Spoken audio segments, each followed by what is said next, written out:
komissiya tarkibimizni tanishtirib o'taman sizlarga.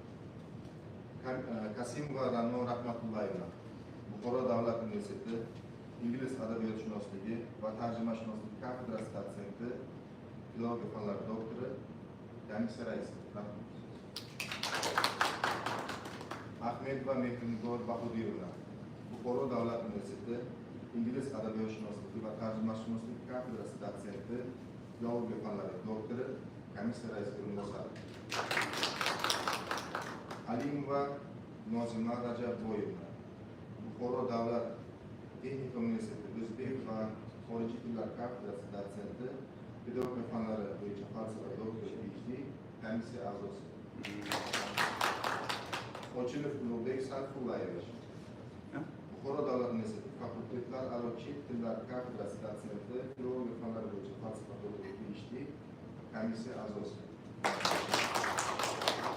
G'affarova Zumrad Zohirjonovna, Osiyo xalq universiteti tarix va filologiya kafedrasi mudiri, filologiya fanlari bo'yicha falsafa doktori, PhD, dotsent, komissiya a'zosi.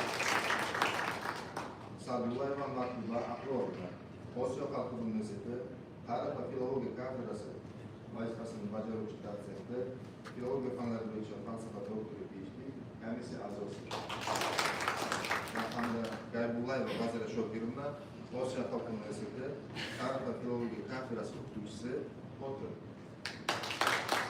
Shuningdek, bugun nazorat jarayonlarida ishtirok etishyapti hurmatli ilmiy rahbarlar, Jalilova Zanibor Obidovna, Osiyo xalq universiteti dotsenti, professori hozirgi kunda.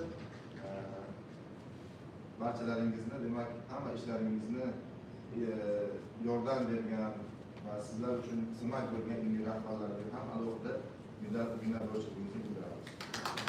Endi so'z navbatini hurmatli komissiya raisimiz Kasimova Ra'no Rahmatullayevga beramiz. Marhamat. Assalomu alaykum. Rahmat so'z navbatini berganingiz uchun. Assalomu alaykum hurmatli rais, hurmatli a'zolar, hurmatli mehmonlar va talabgor magistratlar. Ilmiy akademik darajada talabgor deb atayman sizlarni, chunki sizlar mana shu oxirgi bosqichga keldingizlar va bugungi mana shu chiroyli himoya bilan o'zlaringizni magistr akademik darajalaringizni olishga loyiqliklaringizni isbotlaysizlar deb umid qilaman. Omad tilagan holda har birlaringizga bir shu magistrlik himoyasi jarayonini qisqagina tushuntirib o'taman, ijozat berasizlar. Demak, har bir talabgor 10 daqiqa ichida o'zining ishining eng asosiy o'zi tomonidan fanga kiritayotgan yangiligi, fanga qo'shayotgan hissasini, contribution deymiz, mana shuni ko'rsatib bersangizlarda, keyin mana savol javoblardan yana bo'ladagi ba'zi aniqlanmay qolgan narsalarni o'zimiz yana savol javoblardan aniqlab olamiz. 10 daqiqa sizlarga prezentatsiya uchun beramiz va reglament belgilasada 10 minutdan keyin savol javoblar va taklifchilardan bemalol o'sha 20-25 daqiqaga boradi har bir magistrantning chiqishi. Agar ana shu narsaga rioya qilsak, qat'iyan ortiqcha vaqtni ketkazmaymiz va o'z vaqtida shu 20-25 minut ichida bitta talabgorning magistrantning chiqishini eshitib, savol javoblarni qilib, ruxsat berib ikkinchi ishni boshlaymiz. Endi ko'pincha ko'ryapsizlar, komissiya a'zolari ham hammalari mana bunday tutmalar ishlarini tashlab yakunini shu yerda kelganlar, lekin bu yerdan chiqib yana ishxonamizga o'zimiz ishlaydigan oliy ta'lim muassasalariga borib yakuniy hisobotlar bor, nimalar bor, bu ishlarni bajaramiz biz ham. Shuning uchun bir-birimizni hurmat qilgan holda, o'z vaqtimizni tejagan holda shu nimaga muayyan bir tartibga rioya qilsak yaxshi bo'lardi. Bu endi ham iltimos, ham bir talab komissiya a'zolari tomonidan. Demak, ana shu yo'sinda ishni davom ettiramiz. Komissiya a'zosida nima savol, a'zolardan nima savol bo'lsa, sizlarga o'sha jarayonda javob savol berib, javoblarni o'zlari olaveradilar. Biz hammamiz bu ishlarga qiziqamiz, chunki bu magistrlik dissertatsiyasi yarim PhD degani, sizlarni bosqichda shu mavzuni yanada ko'proq ishlab ustida yanada murakkabroq jihatlarni, yanada ilmiyligini oshirishda kerak bo'ladigan bir jihatlarni kiritib, PhD dissertatsiyalarini qilishlaringizga yo'l ochadigan ish bu. Shuning uchun sizlarga omad tilaymiz va har birlaringiz mana bu yerda olib chiqadigan magistrlik dissertatsiyalaringizni yuqori saviyada himoya qilasizlar deb umid qilamiz. Omad tilayman hammalaringizga. Rahmat.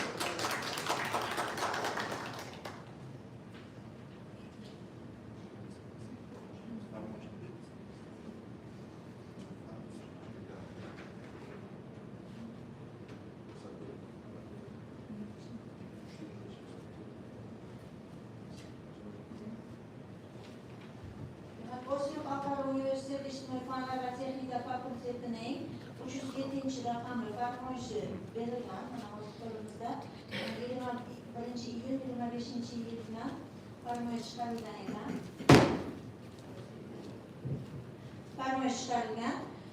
Farmoyishga ko'ra O'zbekiston Respublikasi Vazirlar Mahkamasining magistratura to'g'risidagi nizomni tasdiqlash haqidagi 2015-yil 2-martdagi 36-son qaroriga asosan 701-11-801 xorijiy til va adabiyot ingliz tili magistratura mutaxassisligi bo'yicha magistrlik dissertatsiyasi dastlabki himoyasini muvaffaqiyatli topshirgan talabalarga rasmiy himoya yakuniy davlat attestatsiyaga 23-iyun-25-yil kuni kirishga ruxsat berilsin.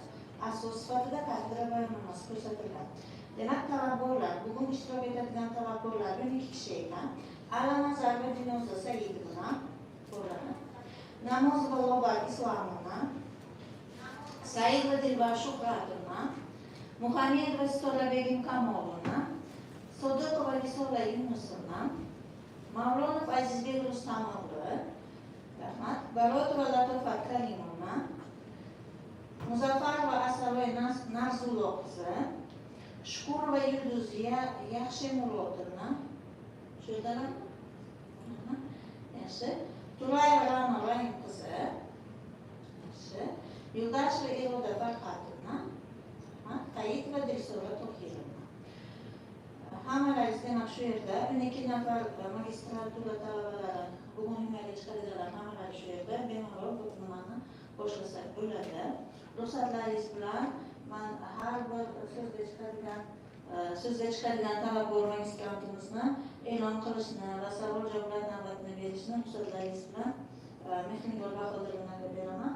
Mehringor Bahodirova e'lon qilib boradilar, kimning chiqishi bo'lsa. Tushunarli? E'tiborlar uchun rahmat. Assalomu alaykum, hurmatli magistrlar. Magistr akademik darajasini olishning oxirgi bosqichiga kirganimiz bilan sizlar uchun tabriklardan beraman. Birinchi magistrimiz Alanazar va Dinoza Saidovna, dissertatsiya mavzusi Description of Literary Psychologism in Thomas Wolfe in Odinakov's Novels. Ichki tadqiqotchimiz, ilmiy rahbari Abdullayeva Nabiya Idrisovna va dissertatsiyaga ichki tadqiqotchi va tashqi tadqiqotchi belgilangan ichki tadqiqotchi Sadullayeva Matluba Ahrorovna hamda tashqi tadqiqotchimiz filologiya fanlari bo'yicha falsafa doktori dotsent Davlat va Muqayyu Hasanovnalar. Sizga 10 minut bor. Reglamentdan oshmaysiz deb umid qilamiz va albatta savol javoblar beramiz. Rahmat.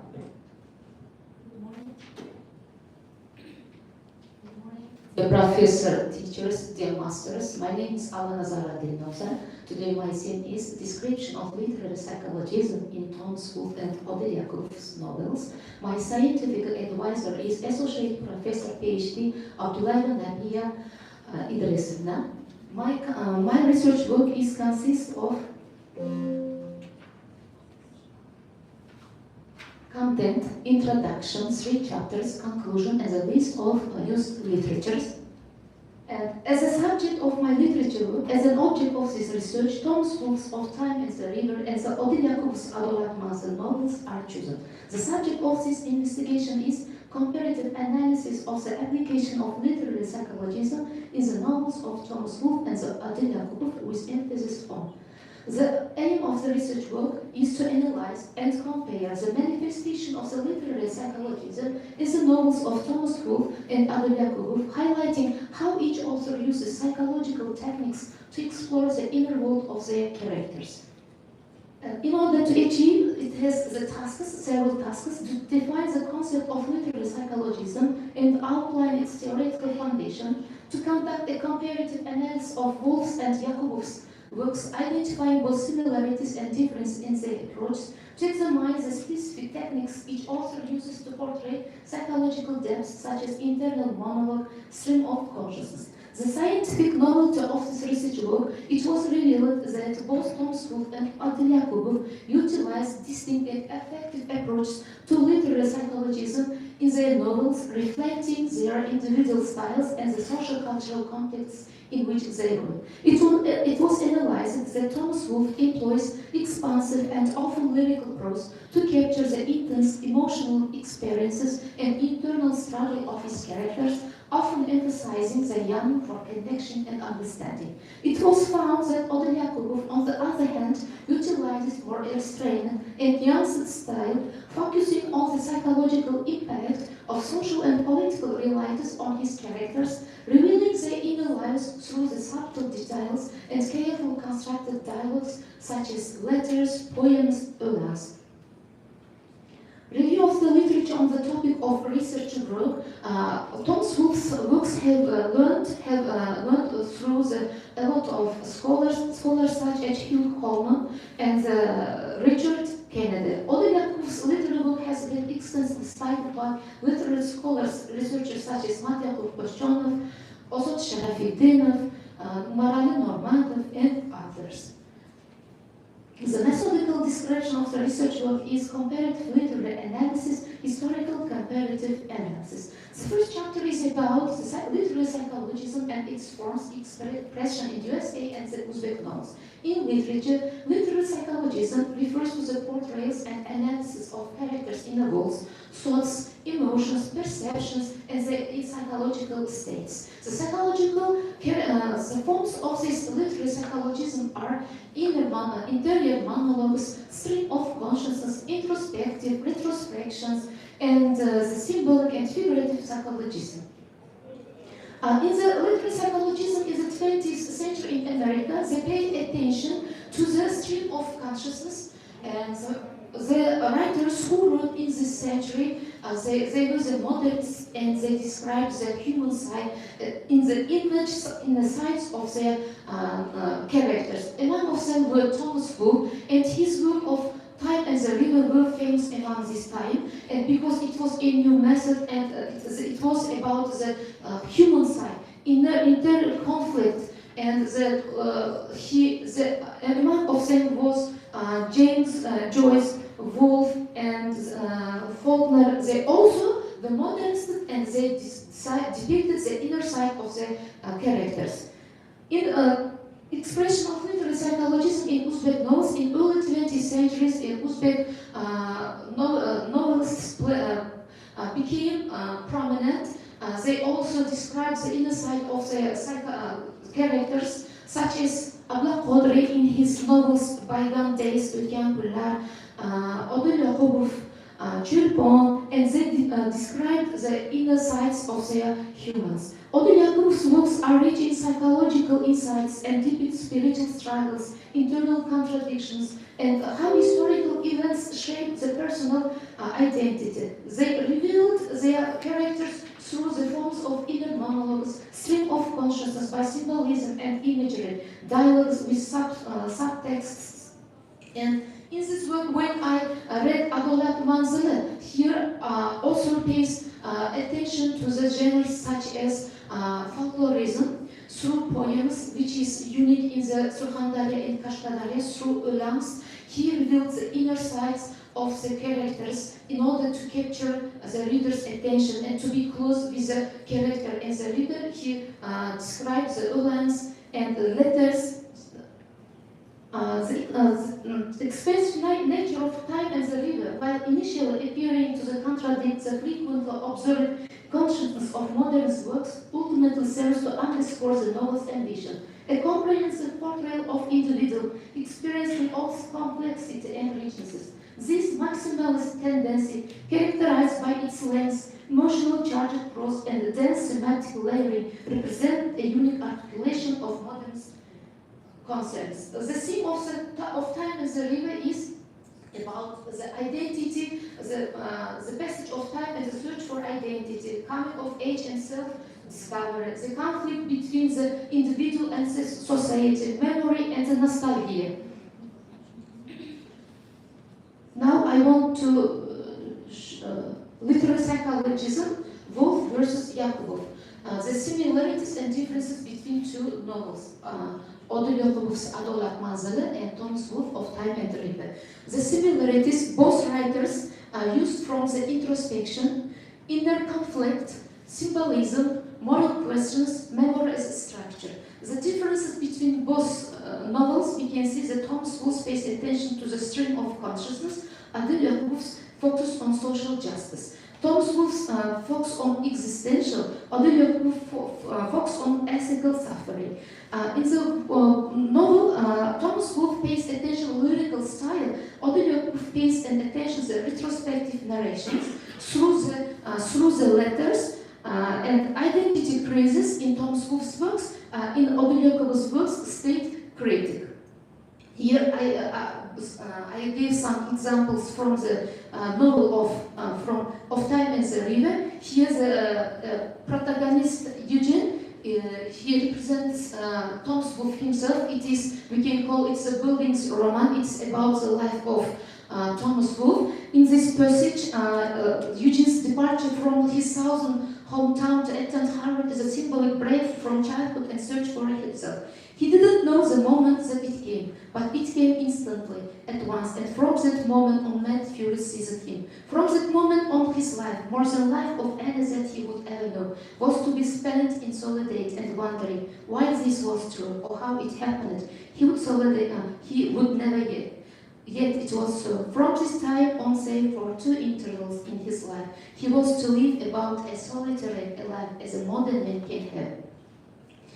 Characters in Thomas Wolfe's novel of Time and the River did not randomly select. In the interpretation and depiction of the human characters, Eugene Gant also draws attention to the reader's attention. Here, in this novel, the hero's loneliness, fear at the threshold of new life, as excitement, the burden of responsibility, the stream of consciousness and immediate elements is depicted. If we pay attention to the example from the novel Address of Justice, from this novel, they also describes the inner side of his characters through the dialogues and about the social life's impact to the characters.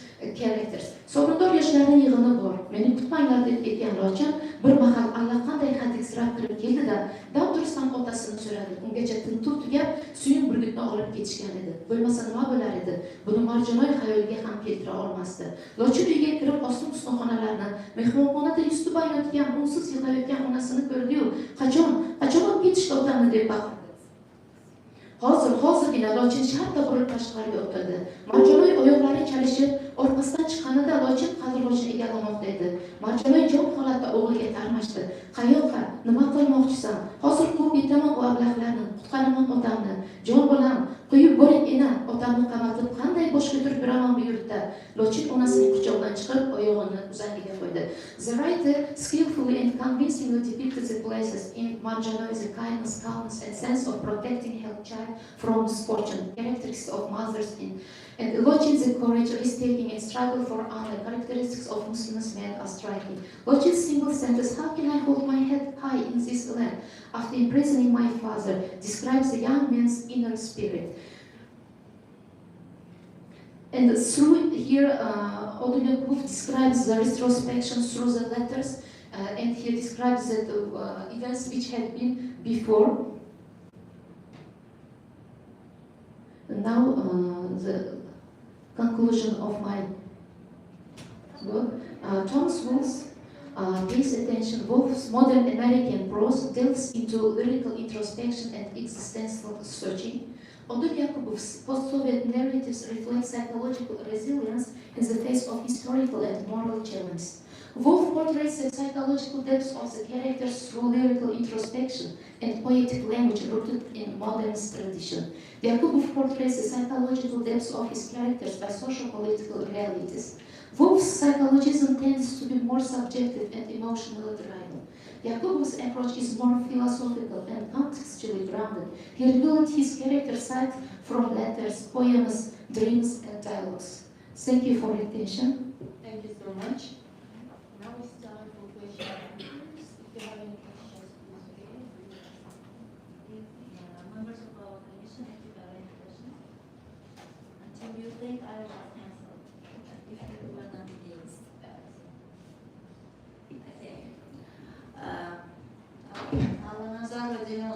So we have paid attention to your presentation and to your speech, and the most interesting thing in the dissertation is psychologism, which you have analyzed. Yeah?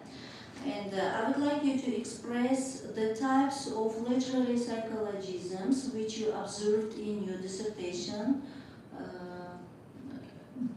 in the work of these writers. Okay. Thank you for your question. What types of psychologisms have you observed? Okay. Thank you for your question. My answer is follows. In my research work, I analyzed the stream of consciousness from the novels of Thomas Wolfe and retrospection from the novels of Adel Yakubov. And here he was the new for me that Adel Yakubov pays attention to the letters to reveal the retrospection, to reveal the inner sides of his characters and to remember the past. And he wanted to show the periods which was before and through these letters. And in this book, I also pay attention to the introspections. Both authors use in their books with my examples here. It would be interesting to show us English example, because in your speech you have mentioned only Adel Yakubov's work, and the example which you have chosen was in Uzbek language. Here to show English example. The role of literary psychologism. 1,000 such images of disgrace and terror swarmed through his mind, and at the same time they began to smolder in his heart. A dogged resentment and hatred of his nameless fire, his godless and sourceless shame, impalpable, causeless, maddening, which pressed upon him from the sky, which hovered in the vast unrest and the dissonance of the air he breathed, and which at length spread poisonously through all the rivers of life, corrupting the healthy music of the blood, the sweet exultant music of the heart, curdling men's bowels with fire and withering their lions with sterile impotence. It is a type of stream of consciousness. We know it is not structured. It is like a prose, a poetic prose. Here also described the interior conflict of the Eugene guns. Through this passage here, the words sourceless, shame, impalpable, causeless means that the character is under the trauma. His interior conflict is shown by these words. Thank you. Thank you. I have one more question. So you talked about stream of consciousness. Of course, like stream of consciousness is just a part of English and American languages, and especially like Thomas Wolfe used like a lot of techniques of stream of consciousness, especially interior monologue. Yes. Okay. How is interior monologue important in Adel Yakubov's novels? In the depiction of the psyche of characters? Yes. Thank you for your question. My answer is follows. Adel Yakubov also pays attention to the interior dialogues in his speech in order to reveal the characters of his inner world, about his because here the novel is about justice, the address of justice. Here two protagonists, Xorijiy and his son Lochin, is a symbol of the justice. They try to fight against the justice in the society, and here they can show through the interior monologues about about the social life to their characters, to the social life's effects to their characters through their lives. And here the veterans in my book, in my research book, I also mentioned about the veterans also. Interior monologue here depicted that the life, the horrors of their lives, the negative lives influence on him, and he gives through these depictions.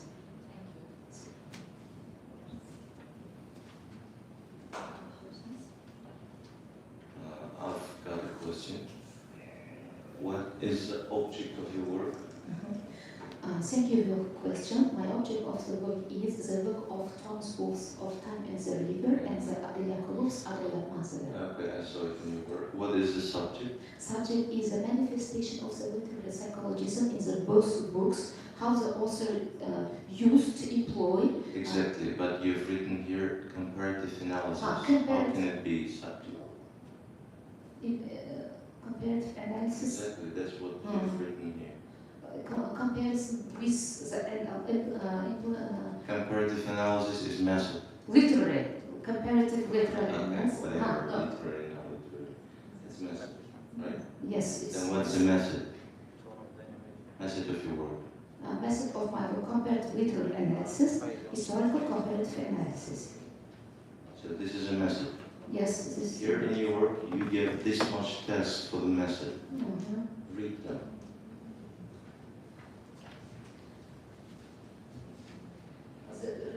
The research, yes, investigates the subject of this investigation is comparative analysis of the application of. Okay, comparative analysis cannot be your subject. Uh-huh. What is your topic? The topic of the dissertation paper. The description of literary psychologism. Okay, is the way how you describe will be the subject of your work. The way, what you will, not the way, what you're going to describe will be the object. I thought it's clear for all of you. Yes, the objects are my books, yes, the books of the two books, the object. Okay, what is the method then? Method comparative literary analysis, historical comparative. But comparatively through methods you gave as a subject. How come? Okay, let it be the method. What about the rest of the methods? You have this much text. Historical. Explain it to us. Historical methods, historical comparative methods, because in my book I paid attention to it because two different cultural, two different writers live in different countries, yes? They are so The other methods. The other methods? How many methods did you use? Two methods I used here. No, you have their contextual method, lots of methods as well. Here, not contextual, how was also. Okay, read what you've written. Okay, the subject of this investigation is comparative analysis of the application of literary psychologism in the novels of Thomas Wolfe and the other Yakovlev's works with emphasis on. The research investigates how both authors representing distinct cultural and literary traditions employ various narrative techniques to portray the inner lives, thoughts, and emotional experience of their characters, thereby exploring the complex of human consciousness and psychological depths within their respective fictional world. Yes? It is a subject. I'm asking you about the method. Methods. Yes, methodology. Methodology. Two methods I here mentioned. Two methods: comparative literary analysis, historical comparative analysis.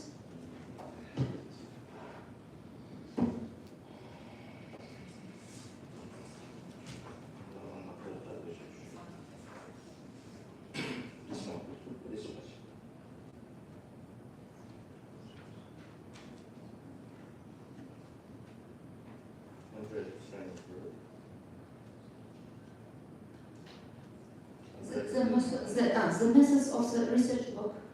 The research will employ a comparative literary analysis utilizing close reading and textual interpretation to examine the portrayal of characters and the application of literary psychologism in the selected novels by Thomas Wolfe and Yakovlev. The analysis will focus on identifying narrative techniques such as internal monologue, stream of consciousness, dialogue, and the descriptive passage to uncover the author's message of revealing characters in the source, emotions, and motivations. Thank you. Okay. Thank you.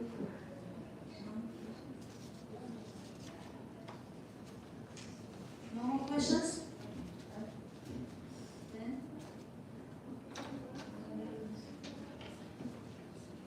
Navbatimiz tadrischilarga faqatgina o'sha asosiy qismlarni o'qib eshittirsangiz, ichki tadrisimiz, demak, filologiya fanlari bo'yicha falsafa doktori PhD dotsent Sadilayeva Matluba Afronovna va tashqi tadrischimiz filologiya fanlari bo'yicha falsafa doktori PhD dotsent Davlat Hasanovna.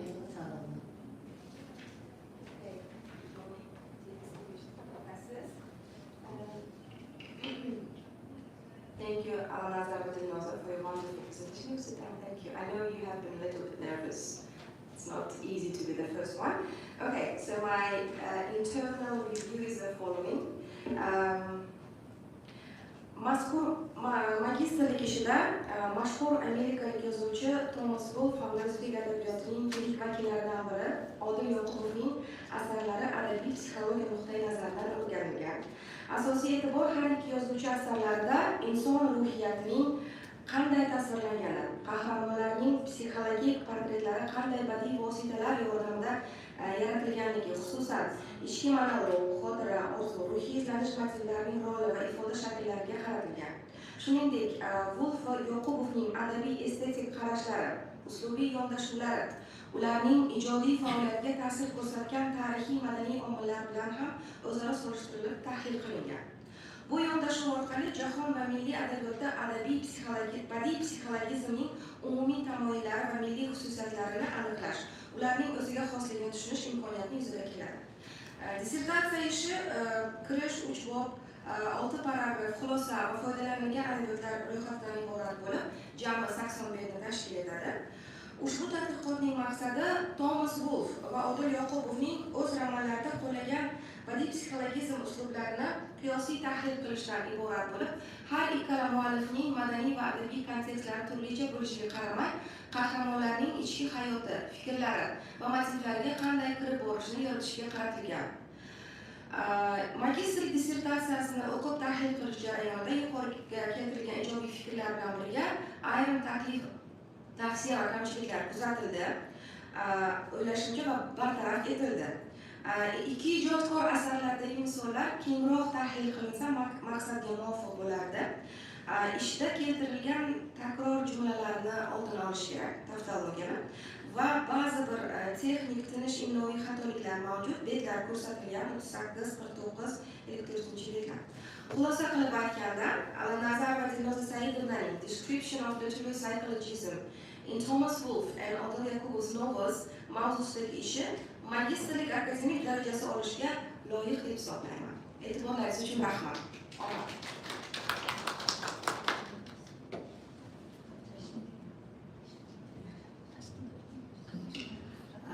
Talabalar iltimos qarsachi bo'lmanglar. Bu hali yakun emas. Oxirida ballar e'lon qilingandan keyin birolarni tabriklashingiz mumkin. Rasmiy jarayon ketayotgan vaqtda qarsachi bo'lmanglar iltimos.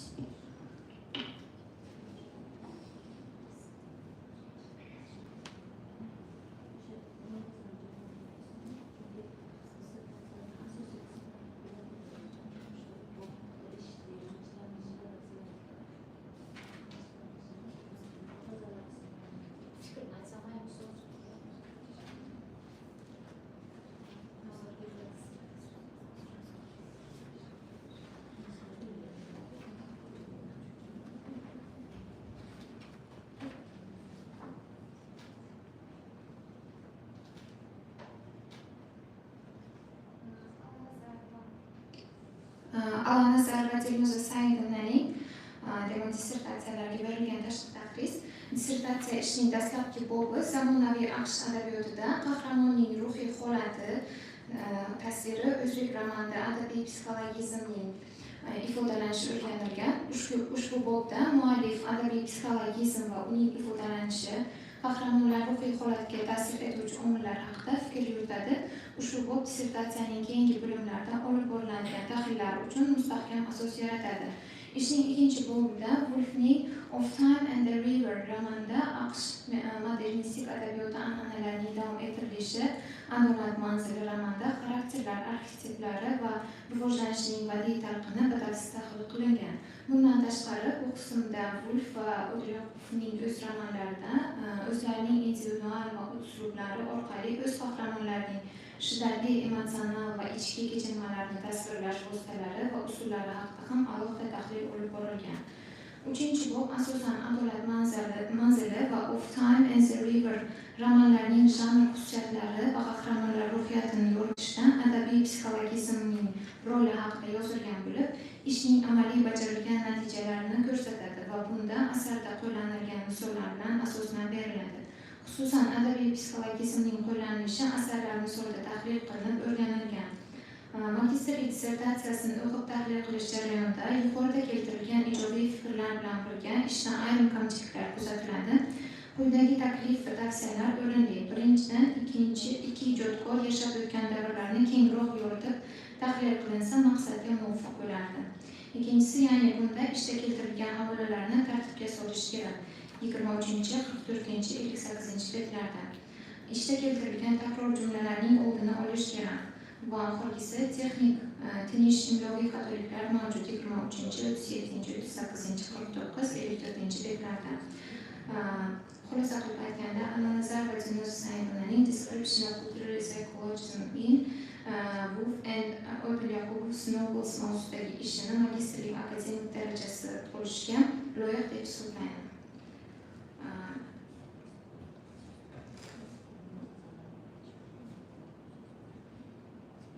Rahmat kattakon. Endi siz nomada magistrimiz Alanazar va Dilnoza Saidovnaga o'z fikr mulohazalarini tadbirchilarga bildirish uchun.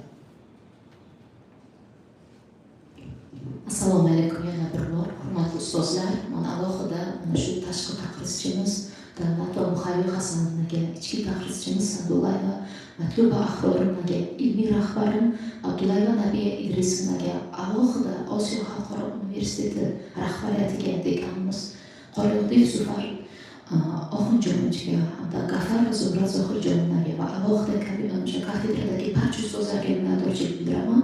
Ilm bu mashaqqat yo'lida bizga sabr bilan yo'l ko'rsatgan, kamchiliklarni bartaraf etishda o'z fikrlarini, mehnatlarini, bilimlarini ayamagan ustozlarga minnatdorchilik bildiramiz. E'tiborlaringiz uchun katta rahmat. Rahmat kattakon.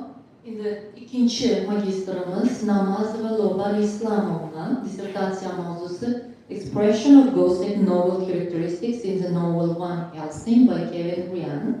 Ilmiy tadqiqot rahbari Saidova Zulfiya Xudoyberdiyevna, ichki tahlilchilarimiz filologiya fanlari bo'yicha falsafa doktori PhD dotsent Jalilova Zarnigor Obidovna va tashqi tahlilchi filologiya fanlari bo'yicha falsafa doktori PhD dotsent Xayrullayeva Nurlayevna.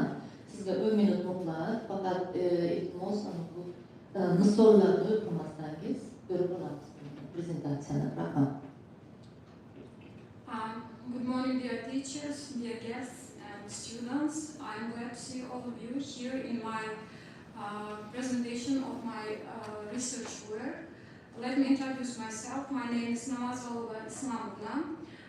My scientific supervisor is Saidova Zulfiya Xudoyberdiyevna, and my research work theme is expression of ghostly novel characteristics in the novel Van Helsing by Kevin Ryan. The actuality of my research work is ghost literature is still very important today because it talks about feelings and fears that people have always had, like being scared, loneliness, and being confused, and some questions like who am I and what I'm doing here. Even though ghost stories started a long time ago, they changed through the times, and now talk about today's problems like new technology, losing your identity, and questions like what is right and what is wrong. Kevin Ryan's book Van Helsing is a good example of how old Gothic ideas like ghosts, monsters, dark places, and battle between good and evil can be told in a modern way. This topic is also important because more and more people are studying how old stories are changed or mixed with new styles, and studying Van Helsing helps us to understand how Gothic stories still work today and how they talk about real-life questions and emotions. The object of my research work, Kevin Ryan's novel Van Helsing, and the subject of the research work focuses on examining the depiction of characteristic features of the Gothic style in Kevin Ryan's novel Van Helsing. It involves an exploration of how traditional Gothic elements are represented and adapted within the narrative. The research seeks to analyze the interplay between these classic Gothic features and the modern aspects of the novel to understand how the author reimagines and creates the Gothic genre for contemporary readers. Methods, when we speak about methods, we use a number of various methods in the procedure. For example, literary, semantic analysis, comparative method, historical and psychological approaches. Speaking about the aim of my research work, the aim is to identify the key features of Gothic style, to learn its origin and development, to analyze the expression of Gothic features in Kevin Ryan's novel Van Helsing.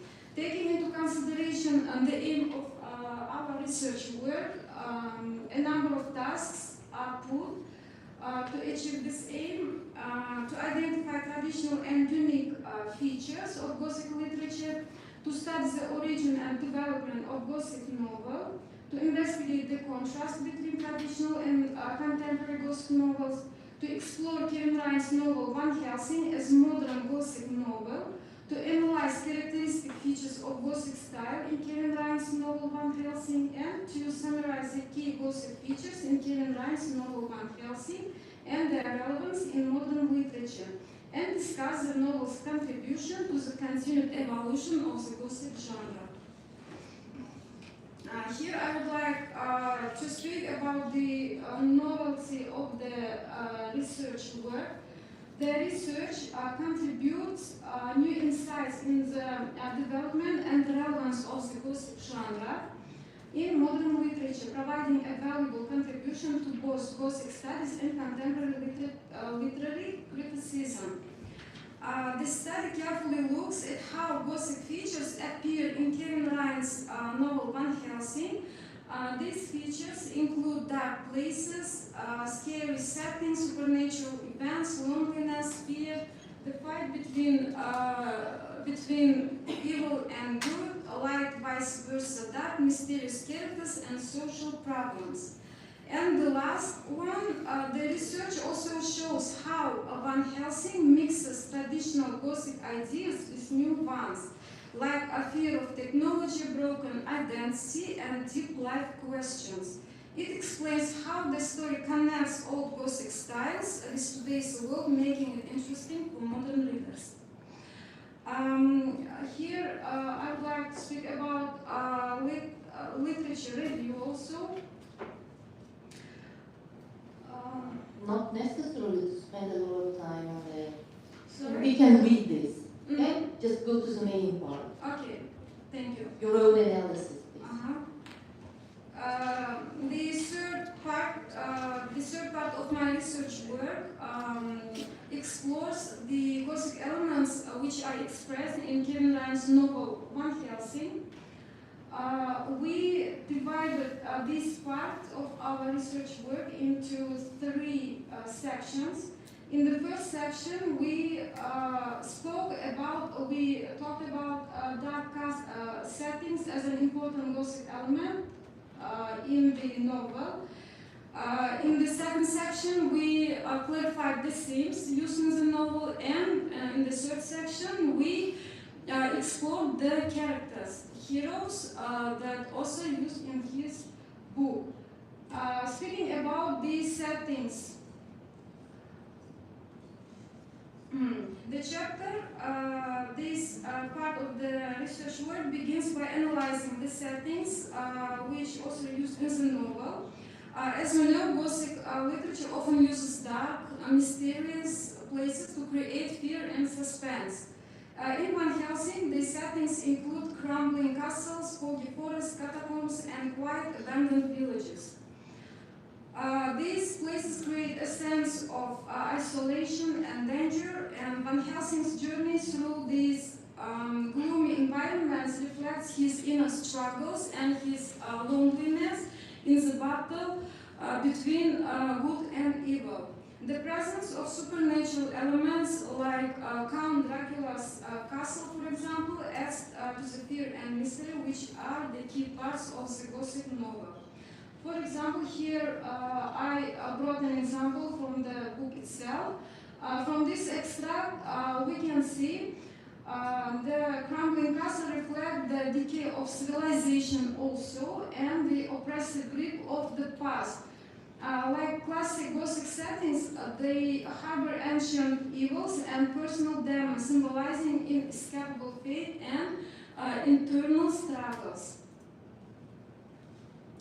Or, for example, gloomy catacombs and graveyards. In Van Helsing, the catacombs and graveyards embody the Gothic atmosphere, symbolizing death and unknown, and the blurred line between death and life. These dark, winding spaces serve as settings where characters confront hidden fears and buried secrets, heightening the novel's macabre and supernatural tone. Here I also brought an extract from the book itself. Or, for example, fog-covered landscape. In Van Helsing, such kind of landscape heighten mystery and suspense, symbolizing the unknown and concealing dangers. Like in classic Gothic tales, the fog reflects nature's oppressive and mysterious force. The landscape mirrors the characters' limited understanding, blurring reality, and the supernatural. Hidden threats and uncertainty reflect the fear central to the Gothic tradition.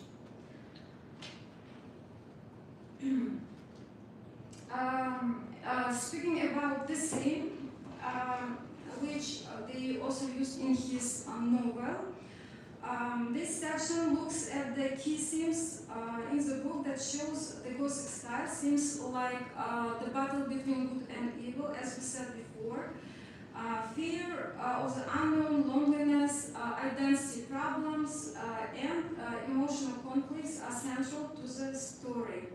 These themes create a dark and intense atmosphere and help show the inner struggles of the characters. The novels also include modern fears such as technology and the loss of identity, making the classic Gothic elements more relevant for today's readers. These themes are presented through the characters' experiences and situations which they face during the novel. For example, as an example, we can speak about supernatural forces. Supernatural forces is a cornerstone of the Gothic fiction, and in Van Helsing, it manifests through the presence of vampires, werewolves, and other mythical creatures. The novel features creatures like Count Dracula, who serves as a classic Gothic villain, and his monstrous allies who embody the unnatural and unholy. In the third section, we explore the role of characters in conveying Gothic features. This section explains how the characters in Van Helsing reflect key Gothic traits. Van Helsing is shown. Here I brought some pictures with character traits of this hero. Van Helsing is shown as a troubled hero, while Dracula represents supernatural evil and corruption. Other characters like Anna Valerius and Carol add depth to the story by showing fear, bravery, and emotional conflicts. Through their actions and relationships, the characters express important Gothic themes such as isolation, psychological conflict, and the battle between good and evil. Summarizing my this third chapter of my research work, I can say that Kevin Ryan's novel Van Helsing and the settings, themes, and characters depicted in the novel played a crucial role in the book itself.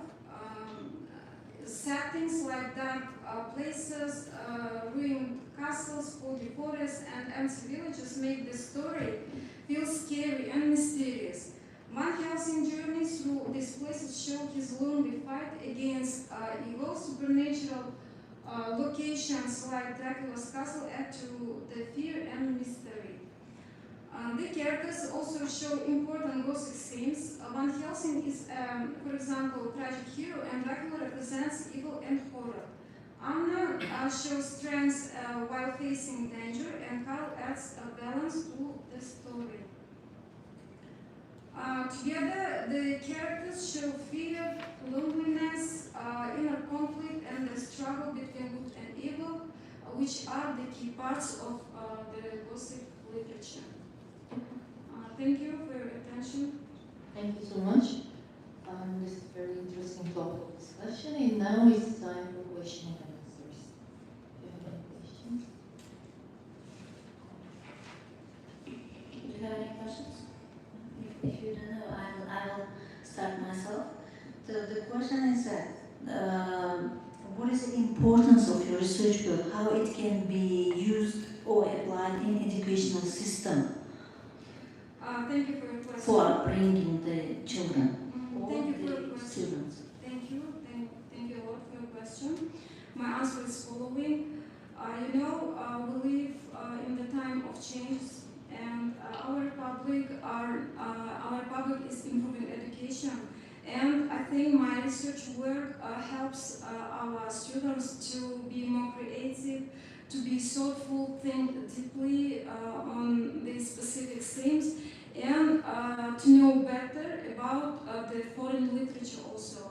Especially as I understood in the procedure of my research work, this topic haven't been discussed before, haven't been studied before, and the novelty of my research work itself is also helps to know better the Gothic style, Gothic literature, which is a kind of metaphor and convey some hidden themes which we somehow afraid of discuss.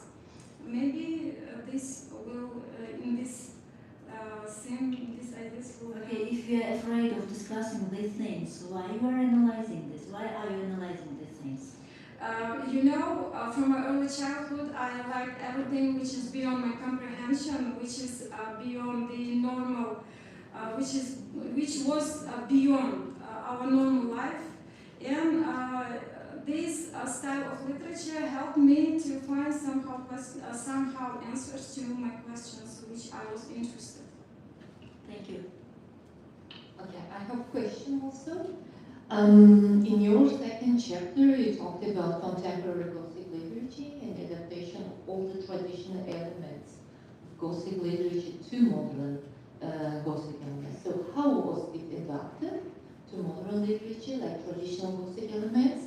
And if you talked about the elements of Gothic literature, like Black Castle, something like this, and Black Clouds maybe, if they are used in different genres, how can it be different from Gothic novel? Thank you for your question. I have a kind of table in my presentation which I tried to express the traditional Gothic elements which were modernized and adapted in the modern Gothic novel. For example, in traditional Gothic novels, elements like dark settings were adopted like isolation and alienation. Or, for example, in Stephen King's novels, as I noticed, such kind of dark settings were changed into urban areas or abandoned apartments or hospitals. Or, for example, in traditional Gothic literature, we often use heroine like a weak figure who collapsed during the dangerous situation. But here in Kevin Ryan's novel Van Helsing, Anna Valerius is a really brave woman who tries to help to her relatives and save her nation from the evil.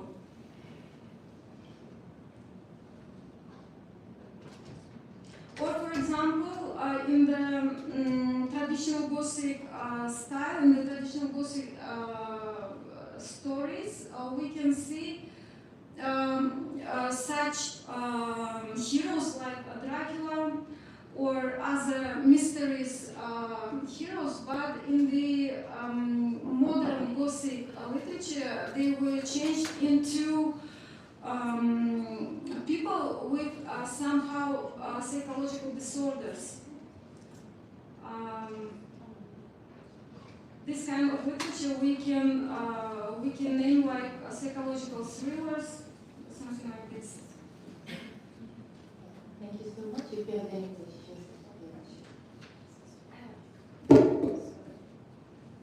In your work, you mostly associated Gothic novels with horrors, right? Mm-hmm. So, do you know any satirical Gothic novels from English literature? Do they exist? Yes, sure. Thank you for your question. Sure, they exist. But now I have no answer to this question, actually, truly.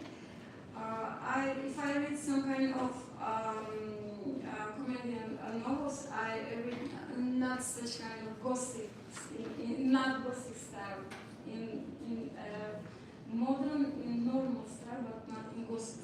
That's why I have no answer.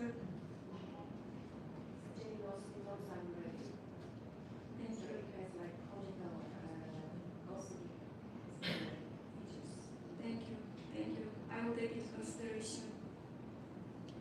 Thank you so much. Now, Question, please.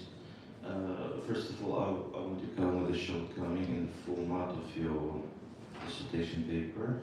The annotation abstract is not properly done.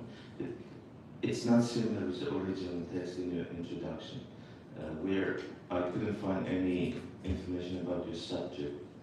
The subject is not given in the abstract. Okay, and let's move to the question then. I wanted to ask you about the Frankenstein. Can you count the characteristic features of the Frankenstein of Kevin Ryan and the original one? What are the differences, similarities? How can you characterize this creature? Positive, negative, or maybe another characteristic feature suitable? And another question, wait till the end, please. Gothic genre-oriented work, right? So characteristic features for the Gothic genre and horror genre. What are the differences? What are the similarities? Please. Thank you for your question. The monster Frankenstein, written by Mary Shelley, is a bit a hero who was created by a man, but his creation could not find a place for him, for living. He couldn't. He create his creation, but he couldn't give him aim for living. He couldn't give him a place for living. That's why he struggled from loneliness, and he tried to find himself, his place in this life. And all which he did, I mean, all his crimes and such kind of moments, I can say, Mary Shelley's Frankenstein and also Kevin Ryan's Frankenstein, I can say that they are negative heroes. They were just a victim. For example, Mary Shelley's Frankenstein monster was a victim of ambitions of his creator. And Kevin Ryan's Van Helsing was a victim of the villain. I cannot say again that he is a negative hero, because if he were a negative hero, he would give a chance through his body, which was used as a tool. He would give a birth to Dracula's kids. Here, I would say that he's a negative, but in contrast, he helped to Van Helsing in the battle with evil. And sorry, what was the Gothic and horror genre? I think, from my point of view, Gothic genre is a kind of tale, but horror is a bit. It represents some kind of our subconscious fears. It's psychological moments, emotions, feelings, and the authors. Can we name Van Helsing horror genres? No. From my point of view, I cannot say that Kevin Ryan's Van Helsing is horror,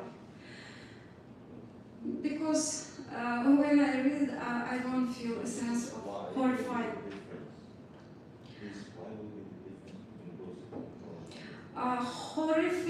Horrific novels, they are a bit, how to say, rude in the style of their writing, expression, no? But Gothic tales are a bit mild. In the horrific style, we can see a lot of blood, a lot of scared moments, but in the Gothic style, the authors use like mysterious creatures, which make such kind of novels a bit normal, not horrific. So maybe it depends on the effect on the people. Reaction? If you get scared, it will be like those horrors. Maybe. Maybe we Should take into consideration for the Thank you. research. Yeah, sure. Thank you so much. And now it's time for the viewers. Birinci tartışma Celil Özel konuşuyordu. Başka tartışma sayılardan oluyor.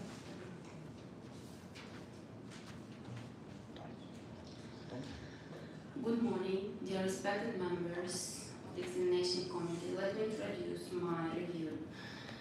Oslo Xalqaro Universiteti magistranti namoz va lobar islom o'rnining Kevin Ryanning Van Helsing romanida gotik uslub xususiyatlarining namoyon bo'lishi deb nomlangan magistr dissertatsiyasiga erishib taqiriz.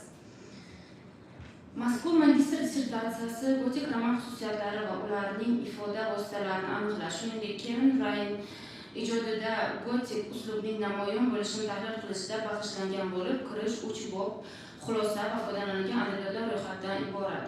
Kirish qismida mavzuning dolzarbligi, tadqiqotning maqsadi va vazifalari, obyekti va predmeti asoslangan. Tadqiqotning ilmiy yangiligi va amaliy natijalari, tadqiqot usullari bayon qilingan. Olingan natijalarning ishonchliligi, ilmiy va amaliy ahamiyati, tuzilishi va hajmi yoritilgan bo'lib, tadqiqot gotik roman xususiyatlarining asoslariga doir ilmiy nazariy omillarni o'rganish, tahlil etish va ularning ilmiy xulosalarini umumlashtirib, gotik elementlarining qahramonlar ruhiyati va ichki dunyosini ochib beruvchi vosita sifatida shakllari, vositalari va prinsiplarini o'rganish, Ken Rayning Van Helsing romanidagi gotik elementlarini tahlil qilish, romandagi jamiyat va milliy psixologiyani badiiy talqin qilish usullarini o'rganish, mualliflarning tahlil vositalarini tanlashdagi badiiy uslublarini qiyosiy tahlil qilishga qaratilgan bo'lib, mazkur dissertatsiyani o'qib tahlil qilish jarayonida yuqorida keltirilgan ijobiy fikrlar bilan birga ayrim taklif, tavsiya va kamchiliklar kuzatiladi. Birinchisi, dissertatsiyada tuzatilishi kerak bo'lgan g'aliz jumlalar, takrorlar, imloviy, ishoraviy, texnik kamchiliklar tuzatilishi lozim. Ikkinchisi, ishda keltirilgan iqtiboslardagi kamchiliklar tuzatilishi maqsadga muvofiq. Uchinchisi, tadqiqot yuzasidan chiqarilgan xulosalar ba'zi o'rinlarda ixchamlashtirilishi lozim. Xulosa qilib aytganda, mazkur magistrlik dissertatsiyasi talablarga javob berib, Lobar Islomovna Namozovaning magistrlik akademik darajasini olishga loyiq deb hisoblayman. E'tiborlaringiz uchun rahmat. Let me read the next review as well. Thank you. Keyingi taqrizimni tashqi taqriz bo'lib, ustozlar asosiy qismiga o'tsam, tashqi taqriz bo'lib, magistrlik dissertatsiyasida berilgan barcha ijobiy fikrlardan o'laroq magistrlik dissertatsiyasini o'qib tahlil qilish jarayonida yuqorida keltirilgan ijobiy fikrlar bilan birga ayrim taklif va tavsiyalar keltirilgan. Tadqiqot yuzasidan erishilgan natija va xulosalarni yoritishda turli jadval va diagrammalardan foydalanilsa, ishning ahamiyatiga yanada oshar edi. Ikkinchisi, dissertatsiyada tuzatilishi kerak bo'lgan jumlalar, imloviy, ishoraviy, texnik kamchiliklar tuzatilishi lozim. Bu kamchiliklar 47, 51, 67 betlarda yaqqol ko'ringan. Uchinchisi, ishda keltirilgan iqtibosliklardagi kamchiliklar talab darajasida tuzatilishi maqsadga muvofiq deb o'ylayman. Xulosa qilib aytganda, mazkur magistrlik dissertatsiyasi talablarga javob beradi. Lobar Islomovna Namozovaning magistrlik akademik darajasini olishga loyiq deb hisoblayman. Uning Ken Rayning Van Helsing romanida gotik uslub xususiyatlari namoyon bo'lishi mavzuidagi dissertatsiyasini yakunlangan ish sifatida rasmiy himoyaga tavsiya etish mumkin deb hisoblayman. Taqrizchi, filologiya fanlari bo'yicha falsafa doktori, PhD, Xayrullayeva Nodira, Buxoro davlat universiteti ingliz tilshunosligi kafedrasi dotsenti. E'tiborlaringiz uchun rahmat. Endi so'z navbatini magistrimizga beramiz, agar fikrlaringiz bo'lsa.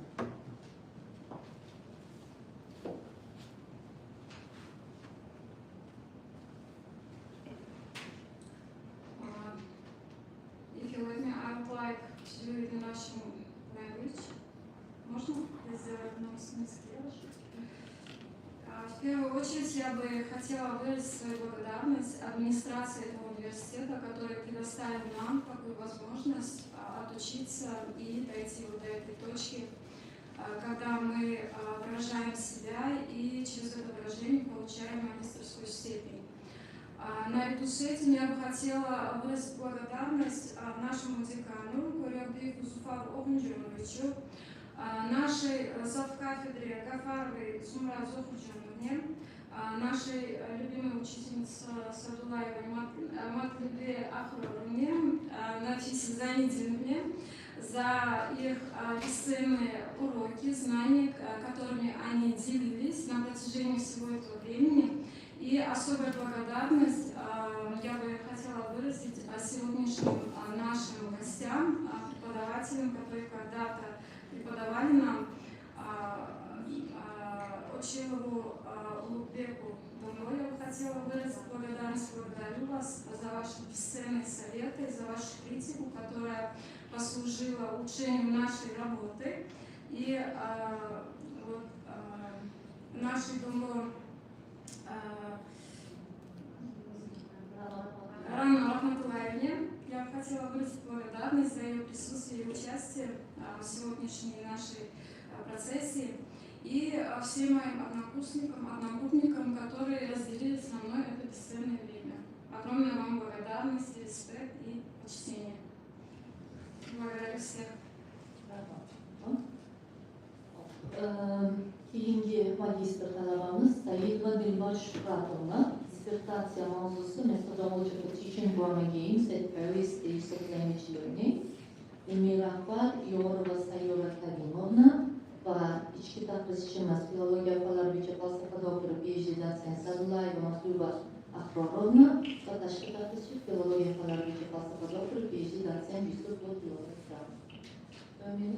Yes, thank you.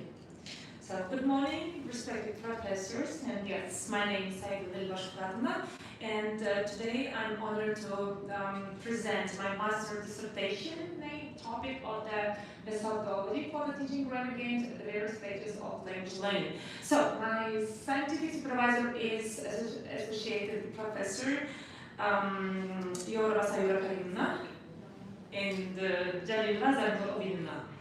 So,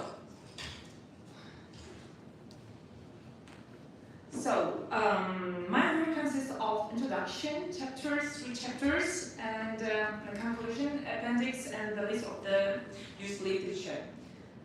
So, what is object of my research work? The object of my research is learning process, 5th, 6th, and 7th grades students at school, and the process of teaching English grammar to learners. So, what is the subject of my research work? This study investigates the methods of teaching grammar using games at various stages of language learning.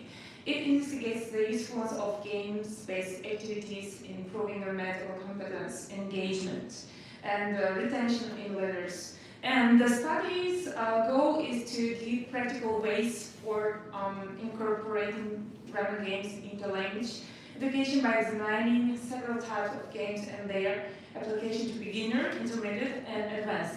Honestly, I'm the teacher of the beginner, not intermediate or advanced level.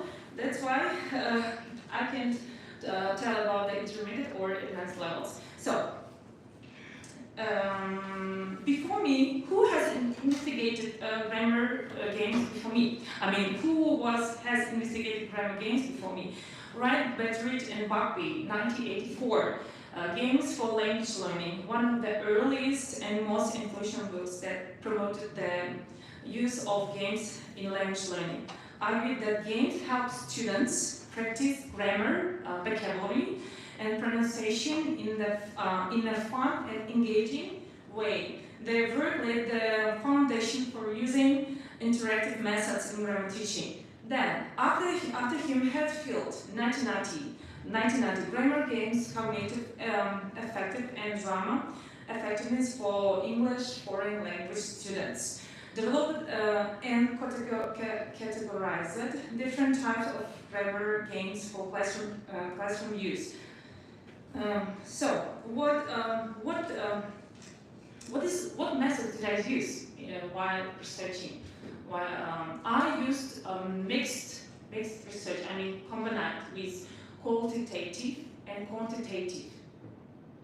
Because I also did surveys, gave questionnaires and interviews, and also I get feedback from the teachers also. And so, what is the purpose of my work? The purpose of this study is to investigate how well grammar games improve learners' grammatical competence and to make methodological recommendations for incorporating them into various stages of language acquisition. Then also to investigate the theoretical basis of grammar instruction and the role of the games in language acquisition. So what is the notes of my work? What I did? The first one, I designing a stage-based name integration system that adapts grammar games for beginner, intermediate, and advanced. Then, using real experimental classroom experience, I really did it. I really deep experience in my classroom because I studied with 30 adults in my school. At my school, I'm sorry, I'm not English teacher. As I am a Korean teacher, that's why I did real experience in Korean, not in English, because I don't have right to teach in English at school. That's why I have a right to teach in Korean language only. Okay, I'm sorry. I'm sorry.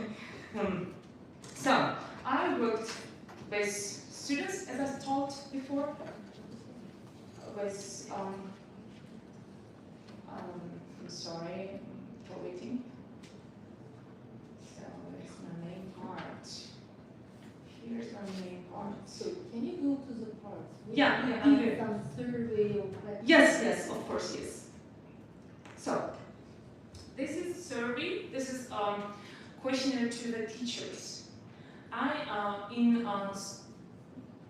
Among the 30 teachers, I did questionnaire. I mean, I asked which of the games are they using. Is it improving students' engagement?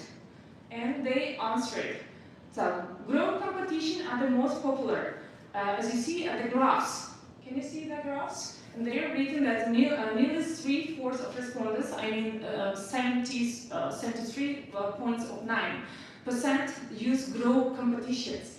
And this shows that a strong reference for collaborative and competitive learning, which motivates students and fosters teamwork.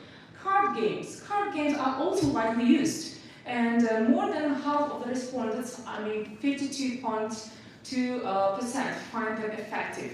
And likely used for the reviewing tenses, vocabulary, and sentence structure. Role-playing and online interactive games, equally used by 34.5% of respondents. So board games are moderately popular, 26.1%, perhaps due to time or material limitation. So I also use the board games in my experimental classroom, and they, which I had surveyed from the students, and they like this game very much. And after then, also frequency of grammar game use. As you see at the graph, the majority of respondents use grammar games frequently. I just during 1 month, I experimented students for 4 weeks. Using grammar games. First, I observed them and in a traditional method. How was the traditional method? Do they like traditional method? And I asked several questions for them. You may see the last of my dissertation. I put it how many students answered and how they liked traditional method or modern method, and the perceived effectiveness of grammar games. As you see, the majority of respondents perceive grammar games as moderately to very effective, with 34.5%, each for moderately and very effective. So, suggestion for improving grammar games, respondents suggest that multiplayer games where learners collaborate or competently can encourage more engagement by working together to solve grammar challenges. Learners can discuss rules and help each other and to understand. So, I will show you which I had experience with students. I just put the grapher, but I did survey in the papers.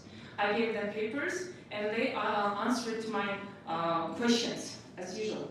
These bar graphs compare the levels of student engagement in grammar classes before and after introducing grammar games. The data was collected through classroom observation and student self-assessments. As you see, that we have low and medium and high. So before games, 12 students showed that low engagement. 12 students only. These learners often appeared passive. It's not. They said that it's not interesting or dull, and during grammar lessons. And after games, only two students remained as the same in the low position, and 10 of them they said that in engagement they improved themselves. So the also medium you can see the medium engagement. The medium engagement before games, 14 students were moderately involved but not enthusiastic. But after games, only 10 students fell into the group.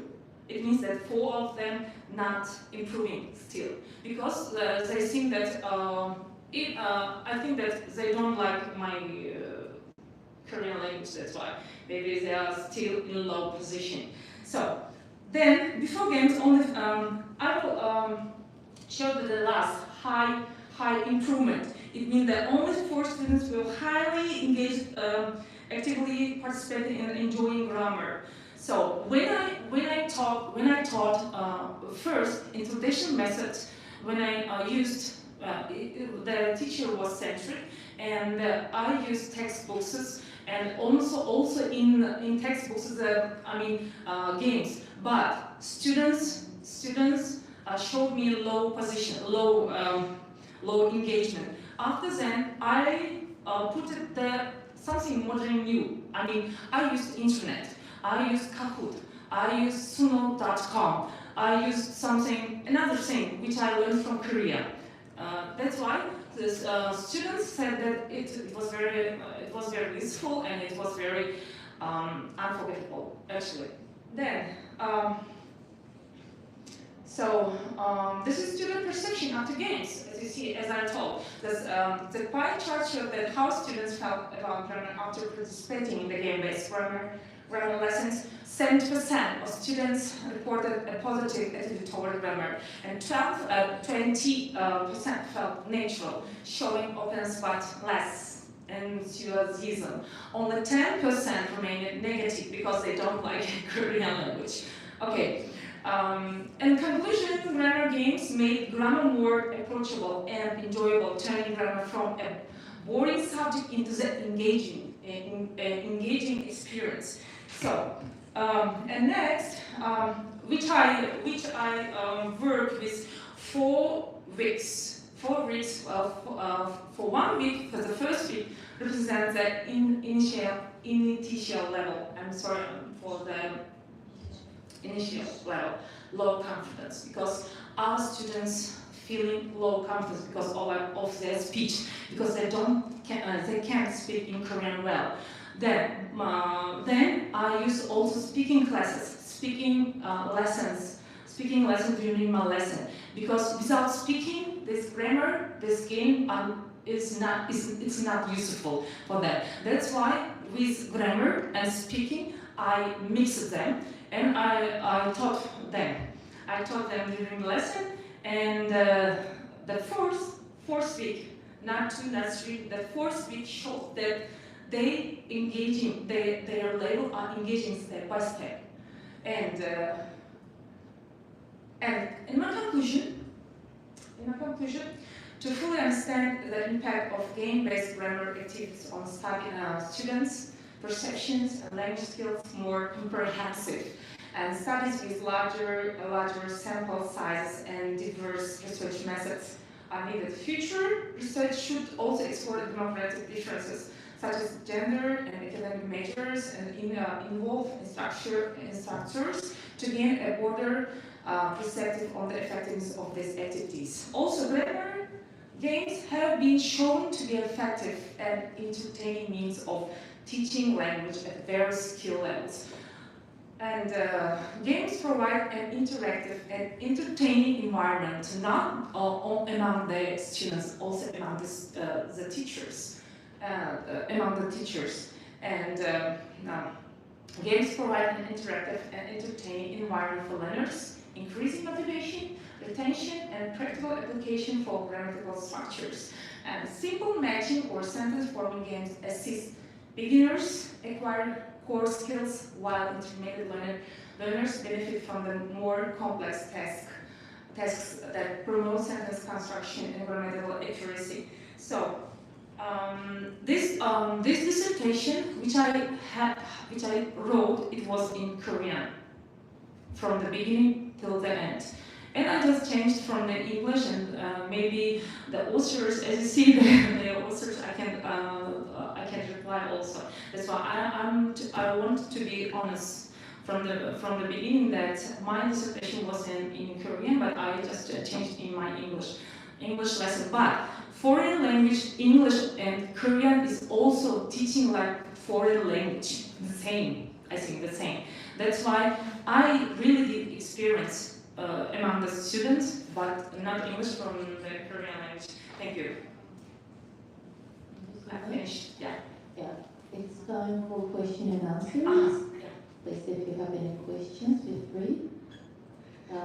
Can I ask the first question?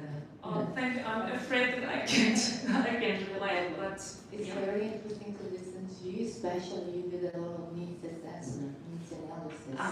You know what's needs analysis? The somehow what you have already done, these surveys, yes, surveys, observations, yeah, everything. Yes. So I did in Korean language. Yes, that's wonderful. While you did this needs assessment, you realized that your students need to learn grammar before conducting the class or games, before playing them like these grammar games, you realize that their needs. What do they really want from your classes? And then you started using these grammar games for your students in your classes, okay? Yeah. That's called needs assessment. Okay, thanks. How was this needs analysis or assessment effective in conducting the class, especially like grammar-based approach? Thank you for the question. At the first, I used traditional methods, as I told before. Traditional method, as you know, that we work with textbooks and from the books of which used in the private school. And students, when you teach from English or whatever, when you teach English or Korean, you will feel that the students need something new. That's why I started to investigate them. For the first, teacher must be a psychologist also. That's why when you teach every children, they will show their senses. There are something that they don't understand or something they will show me, and then I did observation and did that this children is lack of something or that children is lack of something. Then I started to investigate the new thing, something modern games from internet, because in private school they don't let me to use internet. That's why, but I wanted to start with another modern games. They said, okay, I will let you. Then I started in modern ways. I mean, from the traditional class, I wanted to move the modern way, modern classroom. Then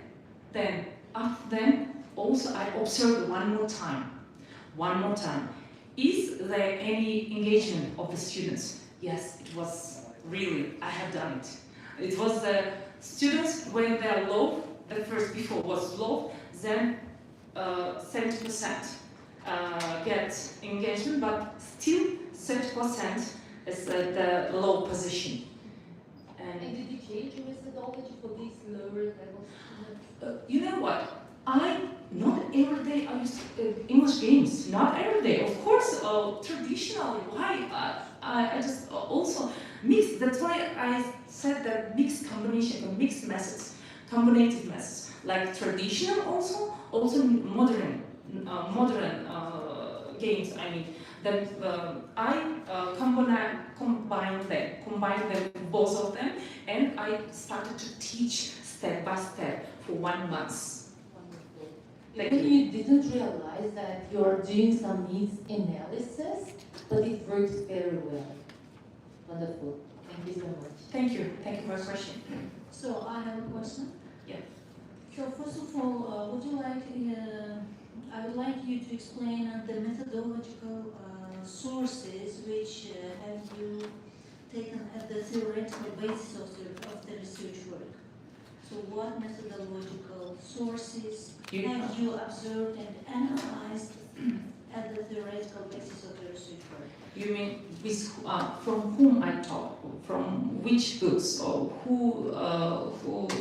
So by modern technology, you mean interactive method of teaching. Interactive methods. And if you analyzed some theoretical basis, you will easily understand what is interactive method. Instead of saying modern activities, modern technology, or modern methodology, you would rather use interactive methodology or interactive methods of teaching. This is the first question. And the second question is connected with the language acquisition. So, what is the language acquisition and what is language teaching? Do you differentiate these two terminology or are they the same? How do you think? What is your opinion about it? Language acquisition. So grammar. So you're saying that in your dissertation you are mentioning that teaching grammar at language acquisition. So can our students or can our children, I mean school children, have a language acquisition while learning the second language? When do we have language acquisition itself? During the lesson. During the lesson. Do you differentiate language acquisition and language teaching? Language teaching. These are two different terms which we use in our methodological classes. Language teaching is you are teaching only language, right? I mean, from the language acquisition. And language acquisition. Language learning and language acquisition. Language acquisition is. I'm sorry, it's the Korean is coming here, but not English. Language acquisition is you are you're how to say. Language teaching is teaching language. Language acquisition is yourself. I mean, what about learning? You're learning yourself. You're learning yourself. What is language learning and what is language acquisition? Do you differentiate these two things? First I differentiate it because English language you teach English language. English, I mean, from the alphabet. I mean, this language acquisition is you will learn it. You will learn. How will you learn it? Have you been to Korea? Yes. Yes. Okay. How you learn the Korean language? Through Were you taught, or just you learn it in the social environment? In the socially. From my I'm sorry, it's the language acquisition. Yeah, I'm sorry. So language acquisition. So when you learn it from your childhood living in a social environment, in the natural environment, that is the language acquisition. So when you speak about language acquisition, so you should mention that you should live in this environment. You should observe this natural environment around you. But when you say language learning, then you will learn it sitting at the desk in the classroom. Teacher teaches, and you will learn something new. Thank you for the question. This is the difference between learning acquisition and I will remember it. Yeah. Thank you very much for the question. So methodological sources. You haven't answered. Methodological sources. You mean whom I learned from them? You mean? Yeah. Methodologists. Whose works have you analyzed? Honestly, I will tell you honestly. I read from the professors of another country, and when I search from the internet, I will tell you the truth. When I searched from the internet, I found some who are learning, who are investigating, and who wrote the names. I wrote here. So You should have it in the literature review book. yeah, I have it in my literature.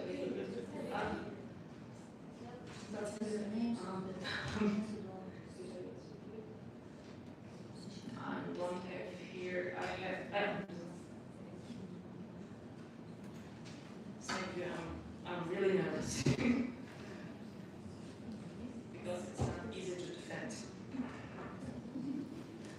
I'm honest. Sorry. So we have here.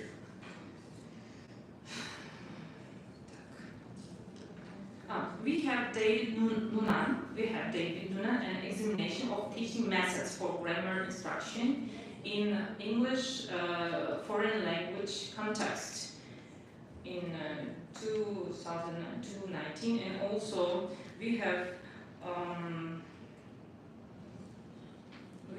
Lev Vygotsky, the effectiveness of grammar and game-based learning methods in grammar learning. Systematic literature highlights, Cambridge University Press 2015.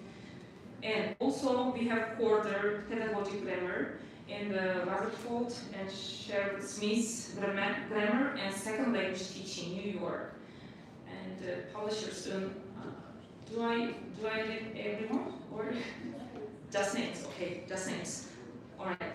And also Baron and Grammar and Good Taste, Reforming American Language, New Jersey. Also that Selsa Moshia, Making Informed Decisions about the Role of Grammar in Language Teaching. Thank you. Thank you. I'm very sorry that I couldn't answer to your questions, but I hope that everything will be okay. Thank you. Sorry.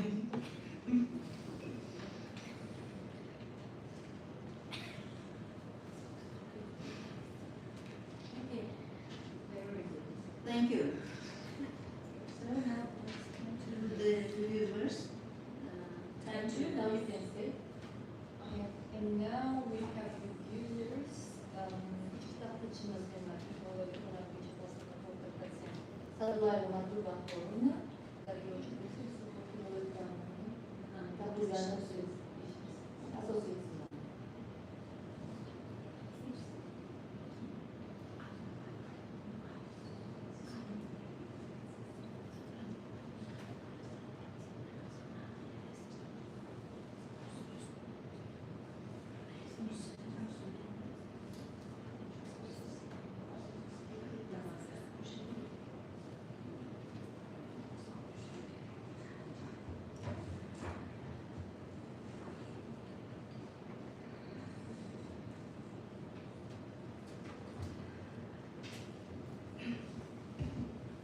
Said va Dilbar Shuhrat ona tomonidan magistr akademik darajasini olish uchun methodology for teaching grammar games at various stages of language learning mavzusida o'ziga magistrlik tadqiq qilishiga ichki taqriz. Mazkur dissertatsiya ishida til o'rganish jarayonida grammatik o'yinlardan foydalanishning samaradorligi va ularni o'rgatish texnikasi ilmiy jihatdan tahlil qilingan. Tadqiqot mavzusi dolzarb bo'lib, til o'rganishlar uchun interaktiv va samarali metodlarni qo'llash muhimligi asoslangan. Ish muallifi mavzuni har tomonlama yoritishga harakat qilgan bo'lsa-da, quyidagi kamchiliklar kuzatildi. Har bir o'quvchining o'rganish uslubi farq qiladi. Boshqa so'z bilan aytganda, barchaga bir xil grammatik o'yinlarni qo'llash har doim ham samarali bo'lmasligi mumkin. Dissertatsiyada bu xilma-xillikni hisobga olish kerak. Tadqiqotda turli yosh guruhlariga grammatik o'yinlarning qanday ta'sir etishi bo'yicha batafsil ilmiy manbalar yetarlicha keltirilmagan. Til o'rgatishda an'anaviy yondashuvlar prinsiplari bilan zamonaviy til o'rgatish metodlari o'zaro solishtirilgan bo'lsa-da, ularning xulosasi berilmagan edi. Menimcha bu kamchilik tuzatildi. Grammatik o'yinlarning turli bosqichlarda qanday qo'llanilishi, o'rganish jarayonida qanday texnikalar ishlatilishi haqidagi metodologik yondashuvlar yetarlicha yoritilmagan. Yuqoridagi kamchiliklarga qaramay, dissertatsiya mavzusi dolzarb va muhim hisoblanadi. Ish muallifi til o'rganishda innovatsion yondashuvlardan foydalanish bo'yicha qimmatli ma'lumotlar taqdim etgan va o'zlarini so'rovlarida bu narsalar bizga ko'rsatdilar. Ushbu kamchiliklarni bartaraf etish orqali tadqiqotning ilmiy va amaliy qiymati yanada oshadi va bu ishni tavsiya etaman Himoyaga.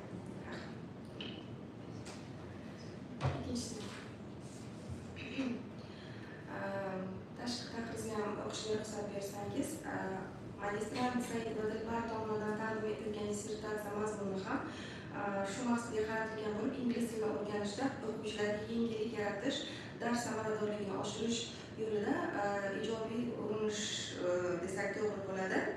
Mazkur dissertatsiya ishida til o'rganish jarayonida grammatik o'yinlardan foydalanishning samaradorligi va ularning o'rgatish texnikasi ilmiy jihatdan tahlil qilingan. Tadqiqot mavzusi dolzarb bo'lib, til o'rganuvchilar uchun interaktiv, samarali metodlarni qo'llash muhimligiga asoslangan. Ish muallifi mavzuni har tomonlama yoritishga harakat qilgan bo'lsa-da, quyidagi kamchiliklar mavjud. Nazariy asoslarning cheklanganligi, ya'ni tadqiqotda grammatik o'yinlarning til o'rganishdagi o'rni va ahamiyati yoritilgan bo'lsa-da, ularning psixolingvistik va pedagogik jihatlari chuqur tahlil etilmagan. Amaliy tadqiqotlar yetarli darajada to'liq emas. Ishda grammatik o'yinlarni qo'llash bo'yicha eksperimental tadqiqotlar o'tkazilgan bo'lsa-da, ularning natijalari statistik jihatdan chuqur tahlil etilmagan.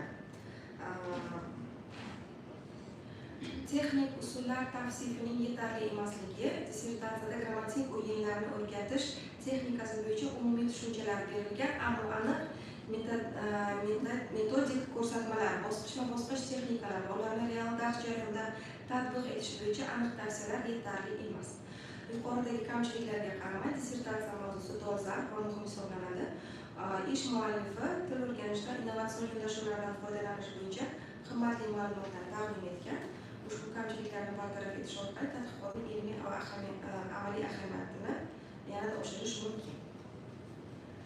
Rahmat e'tiborlaringiz uchun.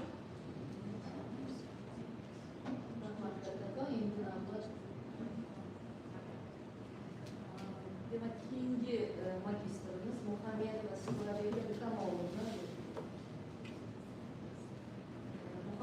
Sulavelim-Tamovna, the dialectics of English literary traditions and individual style in Tatyut's poetry. Ilmiy Shirinova Nilufar Jabbarovna, ichki tadqiqotchimiz Jalilova Zarnikorovna va tashqi tadqiqotchimiz Davlat va Muharrir Hasanov. Reglamentimiz o'yinlarda. Good morning, esteemed professors, supervisors, and fellow researchers. My name is Muhammadova Sulavelim-Tamovna, and it is a great honor for me to present my dissertation titled The Dialects of English Literary Traditions and Individual Style in Tatyut's Poetry. This research reflects my deep interest in modern English poetry and the interplay between individual expressions and literary tradition. Under the guidance of my supervisor, Nilufar Shirinova, I have sought to explore how Tatyut's unique poetic voice is shaped by and contributes to the broader traditions of English literature. The content of my work consists of 3 chapters. The first chapter is English literary traditions, and the second is individual style of Tatyut, and the third one is the dialectic of traditions and individual style. The object of the study is Tatyut's poetry with a focus on its linguistic, stylistic, and thematic dimensions. This includes an in-depth examination of Hugh's work to understand how he incorporates elements of English literary traditions, regional dialects, metaphor, imagery, and individual creativity into his poetry. The subject of the study are the poems of the poet, like View of a Pig, The Hawk in the Rain, Cecil, Scrub's Fall, Full Moon, and Little Frida, and others.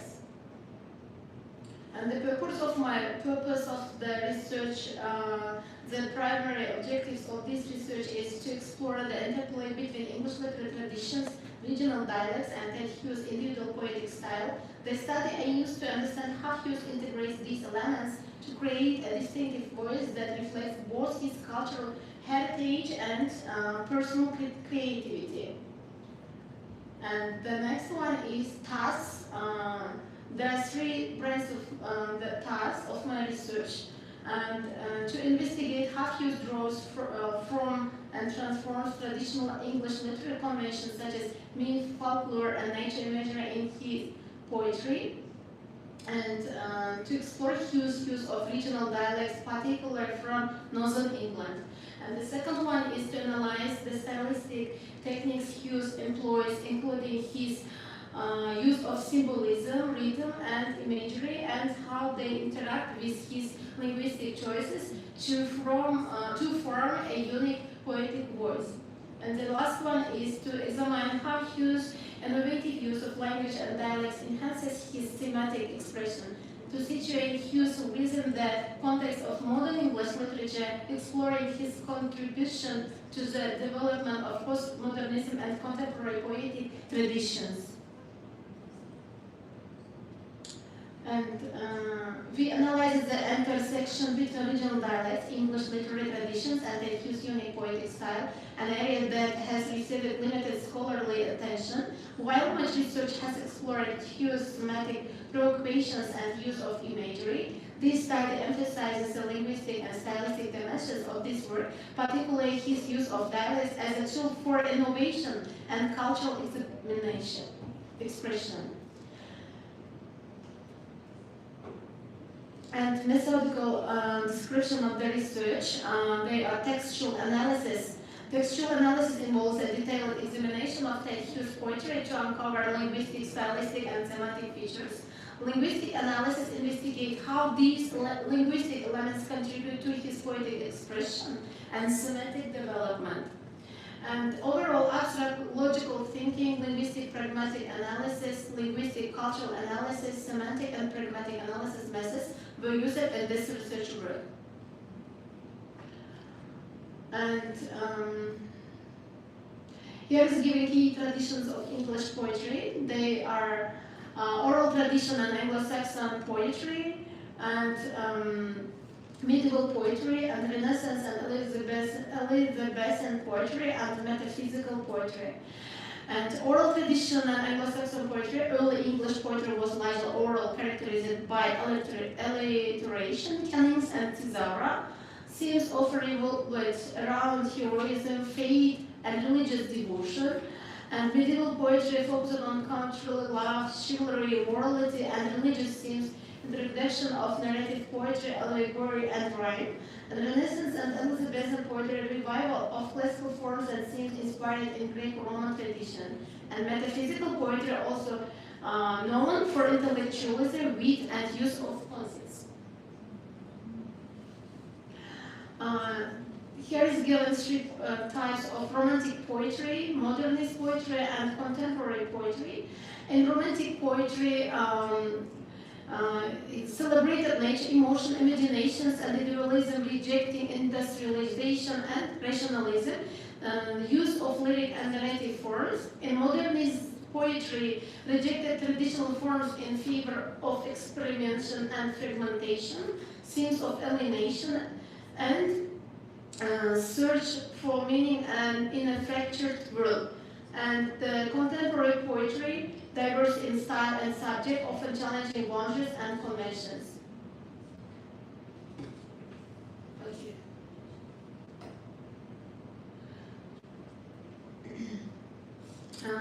Postmodernism characteristics, and here is given some brands. They are metafiction, intertextuality, embrace of randomness, and playfulness and fragmentation. And themes and motifs in Hughes' poems. Poems about the October dawn, being the white goddess. Here is given nature, once an integral part of humanity, now lies buried within the human psyche. The dominance of reason and consciousness has caused man to become disconnected from his instincts, leaving him struggling to understand the natural world around him. Hughes suggests that this detachment has become a weakness, as humans have neglected their emotional, imaginative, and instinctual sides in favor of rational thought, dividing their nature and separating themselves from the natural emergence of the universe. And the jaguar. The jaguar shifts our focus to another aspect of animals in contrast to humans.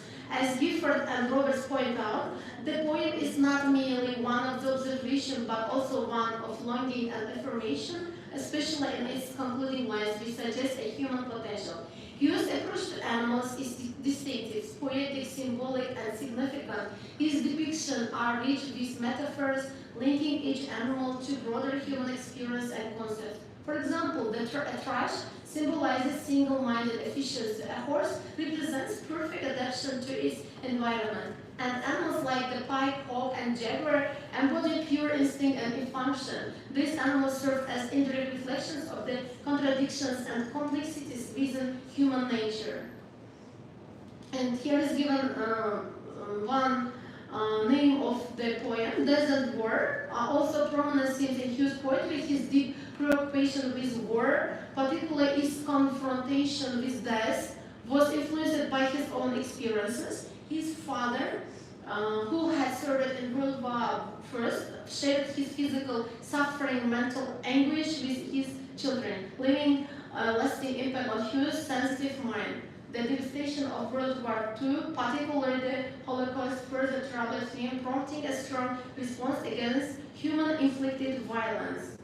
And here is given survival, the individual, death, and cruelty, myth, and religion.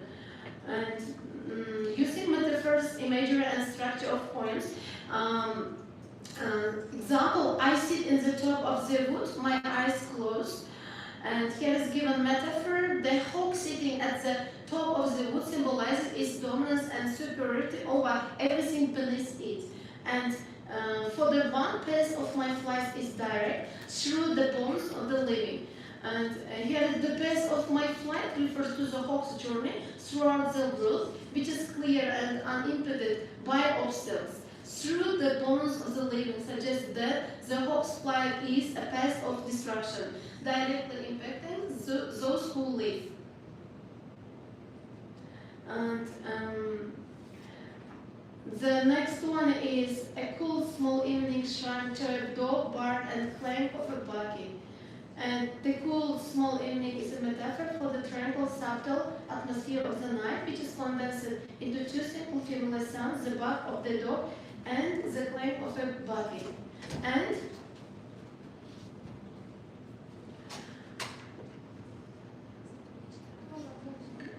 here is given the influence of cultural context on Hugh's creativity, the English landscape and nature, and cultural criticism and social issues. And Hugh's connection to the natural world, particularly the rugged landscape of rural England, was a significant aspect of his creative output. And Hugh's engagement with cultural context also extended to the social and political landscape of his time. His works reflect a growing concern with human beings' relationship to nature, technology, and industrialization. And dialect of poems. West Riding dialect. Hughes was born and raised in Musselmore, Yorkshire, in the West Riding region, and his poetry often reflects the speech patterns and vocabulary of this area. This dialect is characterized by its bluntness, economy of expression, and directness, mirroring the straightforward and earthy qualities of the Yorkshire people and landscape. Hughes' use of this dialect lends a sense of authenticity to his depictions of rural life and nature. For example, in poems like Youth of Pig and The Sod Fox, the language has a terse, colloquial feel that connects the speaker to the rural environment. And conclusion that Hughes is a poet whose work masterfully intertwines the dialect of English literary tradition with a single innovative style. His poetry stands as a testament to the dynamic interaction between inherited traditions and the poet's creative individuality. And thank you. You don't have to leave or so it's time for question and answers. Yes.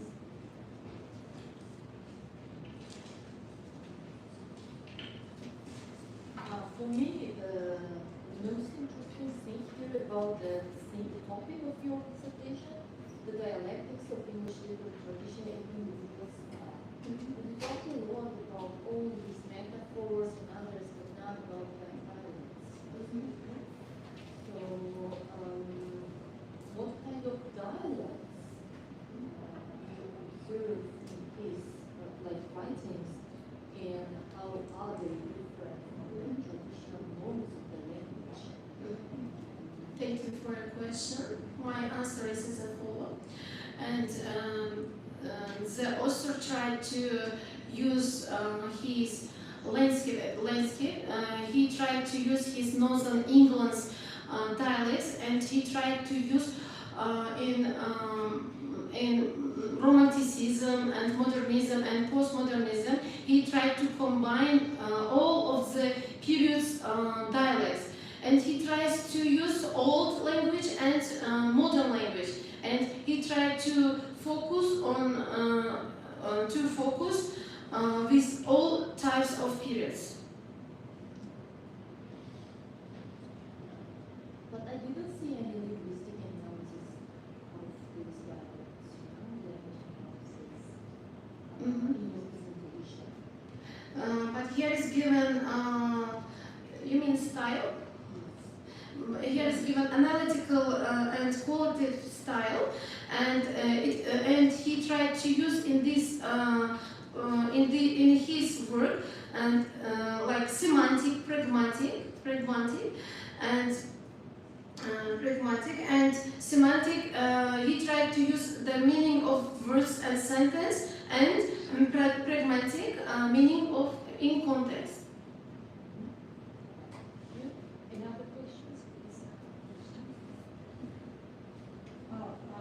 The question is that have you implemented your research results? If you have, when? Results? Have you implemented your research results? Thank you for your question. The result is I took from this dissertation a lot of information, like the author tried to use nature and tried to use animals, and he tried to use irony, metaphor, and similarities, and it can be shown from these poems and from his work to differentiate how the nature can be.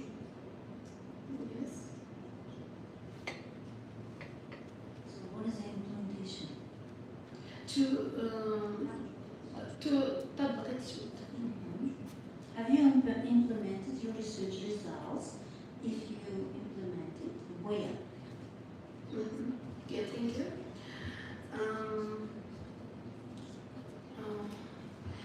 One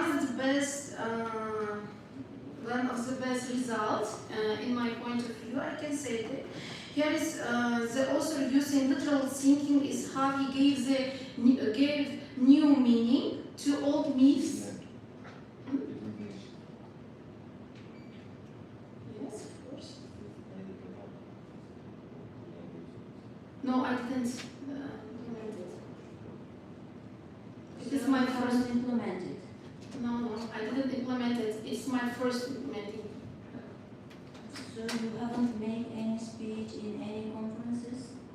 About this work, you mean? About my dissertation? No, I didn't implement it because now it is the first time that. What about the articles where you analyzed, where you talked about the main problems of your dissertation? Isn't it implementation? Yeah, of course. But I tried to do 4 articles, and I tried to use to get information, and I work with my supervisor. It can be also implemented work, but what do you think? Will your articles help to enhance the teaching process or teaching quality? What do you think?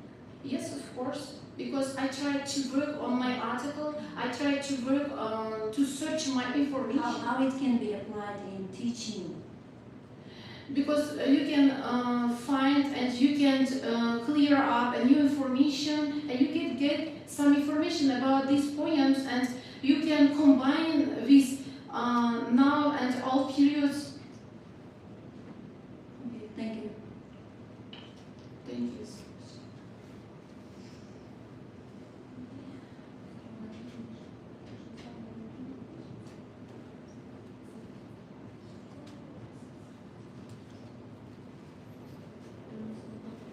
Okay, thank you so much. Thank you very much. The reviewer is Xorijiy.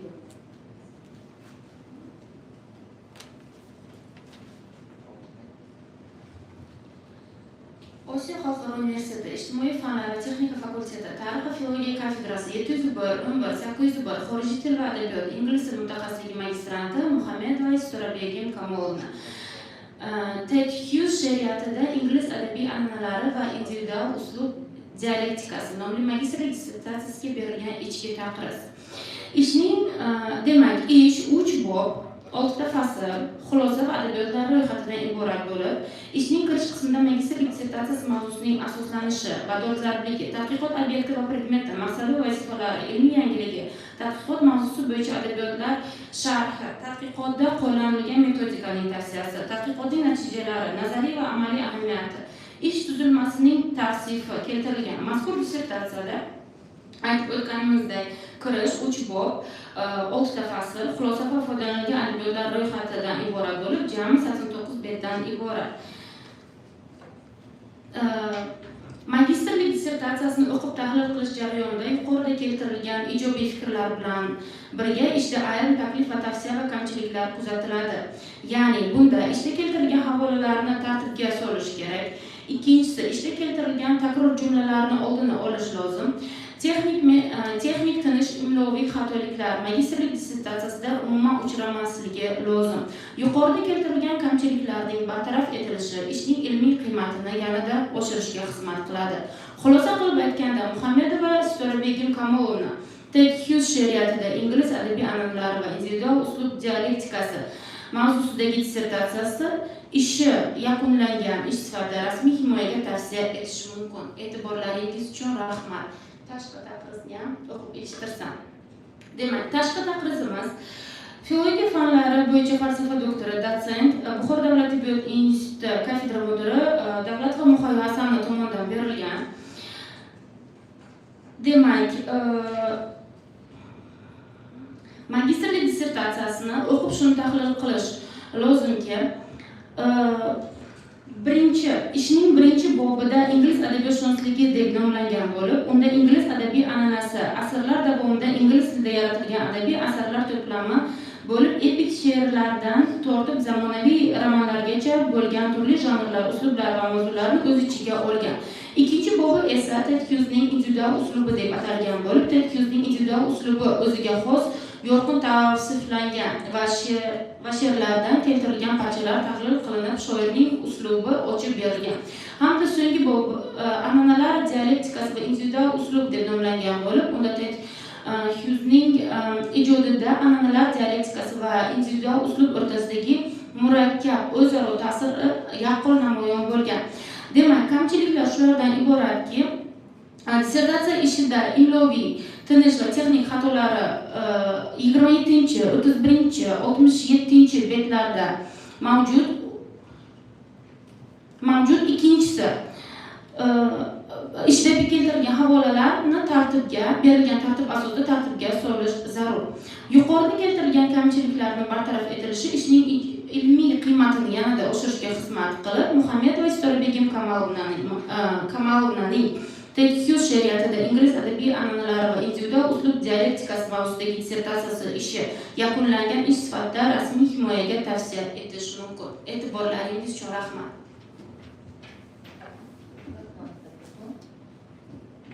Endi keyingi navbat magistrimiz Sobiqova Bismillah Yunusovnaga.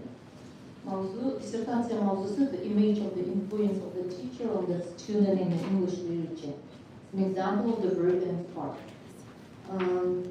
Dissertant ilmiy rahbari Barot va Mubashira Barotovna va ichki tahlilchimiz, filologiya fanlari bo'yicha falsafa doktori, PhD dotsent Abdullayeva Nabiya Idrisovna hamda Jumayeva Nozima Jo'raboyeva. 10 daqiqa reklama. So'rovlarni o'qish shart emas, xulosa qismini qisqagina qilyapmiz. Xulosa qilamiz. Rahmat. Good morning, dear professors and masters. My full name is Xorijiy, and I'm a master's student at Xorijiy International University. The name of my research work is the image of the influence of the teacher on the student in English literature as an example of the work of Muriel Spark.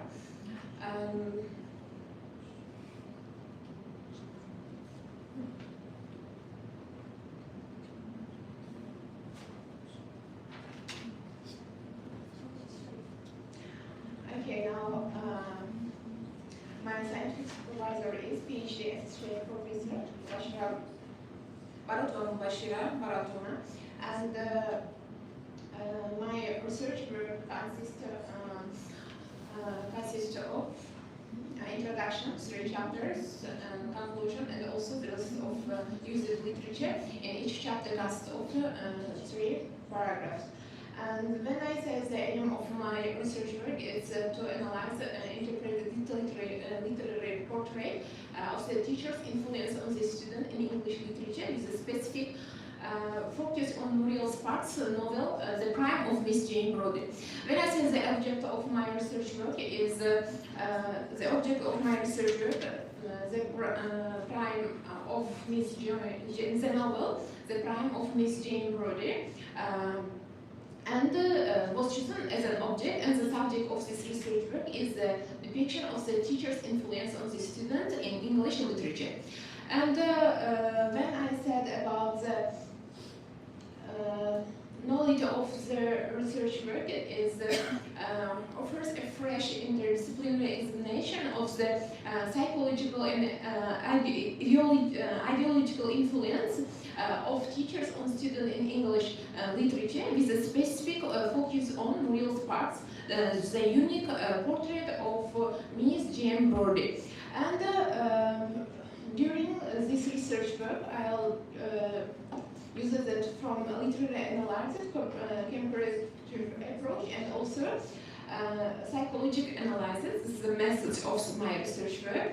And when I said about the practical and theoretical significance of the research, as a result, I want to say about the practical significance. Is the practical significance of this research lies in enhancing the teacher's influence on students within various education settings, such as primary schools, secondary schools, and also higher educational institutions.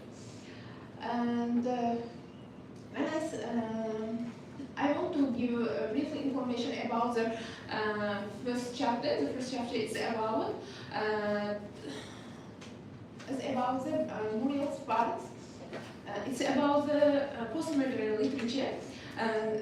Postmodern literature is a style of writing that started after the Second World War, and around the middle 20th century, it came a reaction to a modernist literature which is focused on order, progress, and also deep meaning. And when we say about the term postmodernism, postmodernism is widely applied across diverse disciplines, including architecture, historical theory, and also philosophy, and also the film. During my research work, there was given information about the features of English postmodern literature, postmodern novels. During this time, a lot of writers tried to use such kind of features. They are metafiction, historical metafiction, science fiction, and satire, and so on. When I want to say about the crime of Miss Jane Brodie, this is one of the best famous work of Muriel Spark, and The Crime of Miss Jane Brodie was published in 1961, and the novel's central features is Miss Jane Brodie. She played a crucial role in elevating Sparks to international acclaim and securing her status among the foremost voices in Scottish literature. And now, when I said the main part of my research, the third one, the third chapter, is Sparks' novel, The Prime of Miss Jane Brodie, is the image of the influence, as the influence of the teacher on the students. The specific aspect of the characters, what are they? At the end of I read this novel, I tried to divide it into two groups, or to divide it into two influence. The first one is positive influence, and the next one is a negative influence. When I pay attention to that positive influence, Miss Brodie encouraged creativity and interest in their arts, and also she inspired her students to appreciate subjects like painting, literature, and history, so that she taught her students from the history and also from the music subjects. And the next one is she wants each student to develop their unique person and select a specific group, known as a Brodie set. And Jane Brodie has their own Brodie sets group. In their groups there are 7 goals, and they conclude the name of the Brodie set group.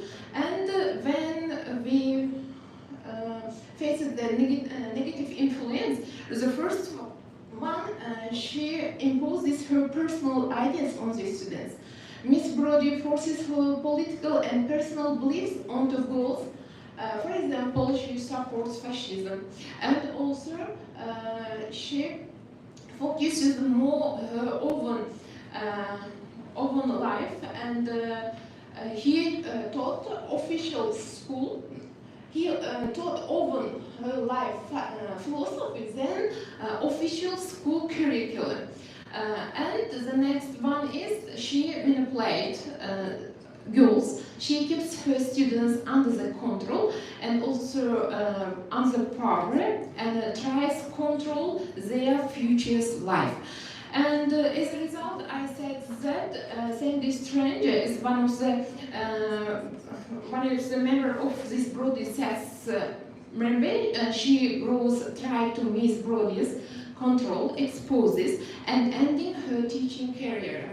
And also the story shows students trying to find their own path in life, and also raising deep questions about freedom, about the morality, and also personal choice. And if you want, I want to read. There was an example. Example. Yes, the main part. Okay, 2 examples. There was such kind of example from the novel, how they influence from this work. First of all, cultural and intellectual influence, manipulation and control, effects on Sandy Strange and Miss Brodie's views of herself. From the cultural and intellectual influence, I want to give one example from the novel. Give me a girl at impressionable age, and she is mine for life, Miss Brodie proudly said. From these examples, we know that Miss Brodie's believes herself very much, and she self-confidence. And when I give the next examples, it's better to fight for good than to have no cause at all. Miss Brodie encouraged Joyce Emily. And the next one is Sandy sings. She thinks she is Providence. She thinks she is the god of Calvin. Sandy begins by admiring Miss Brodie, but later becomes aware of how controlling and narrow her views are. As the last example was given about the view of the Miss Brodies, She said that I am in my prime and you must recognize it. She tells the ghost. Muriel's part give vivid pictures of a teacher whose strong personality ideals deeply and also affect her students every day. And as a conclusion, I want to say that the teacher should be the teacher's role as an educator includes designing learning activities, mastering learning materials, and using effective teaching methods. Teachers also educate students to obey school rules and fostering disciplines. As guide, teachers support students in learning until they understand and they help them correct mistakes. Teachers teach students to take responsibility and for their assigned tasks. But unfortunately, in this novel was given a difference between such kind of these examples. And in conclusion, the first one is key aspects of Miss Brodie's character. The prime of Miss Jane Brodie is her strong sense of personal authority and manipulation, particularly as it relates to Brodie's set of the students. And the next one is the influence of Miss Jane Brodie on her students, particularly on Sandy strategy. One of the central figures of the novel is profound and far-reaching. And the next one is the influence of Miss Jane Brodie on her students. It was formative and instructive. While she encouraged critical thinking and artistical appreciation, she also imposes her ideology and manipulates the personal views of her pupils. And the next one is English postmodernist literature involved in response to modernistic, aesthetic, perceived limitation and also figures. And English postmodern novels represent a significant departure from traditional literature convention. And also, Muriel Sparks stands out as one of the most prominent and intellectually voices in English postmodern literature. And the last one is the novel tracks the long-term psychological and the moral effects of this influence. And some students adopt her mannerism, her love of culture, and even her political views. But perhaps the most complex outcome in Sandy, because the Sandy betray her teacher, so that the teacher, the place of the Miss Jane Brodie, she lost her place from the betray of her students. Thank you very much. It's all. Thank you so much. Now it's time for question and answers. You can ask.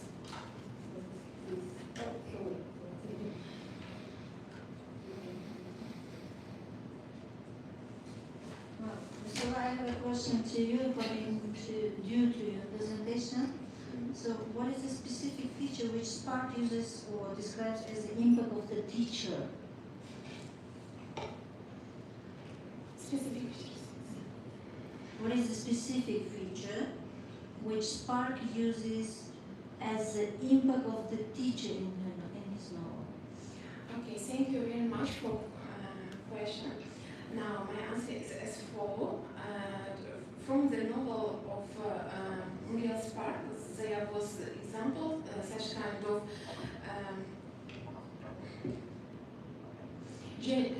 features. It's she tried to use from a lot of generous features. For example, the first one is metafiction. Used during her novels, try to use metafiction, historical, and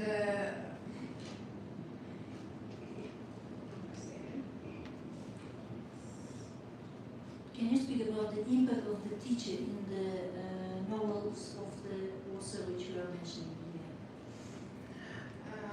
The impact of teacher, yes. The specific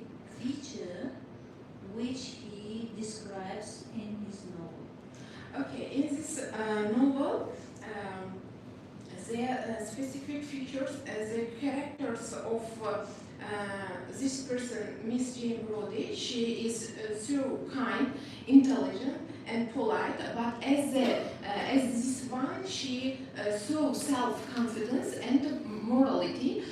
From her morality to her students, she showed what kind of the character of the teacher, how she affect to their students, from what kind of characters.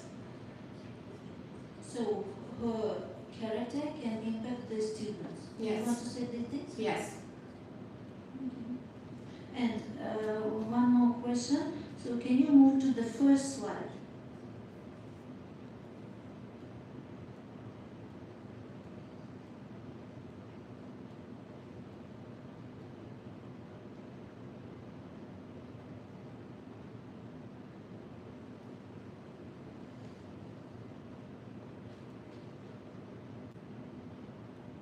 First slide. The first slide where there is your name and the topic of your dissertation. So this one. Yes.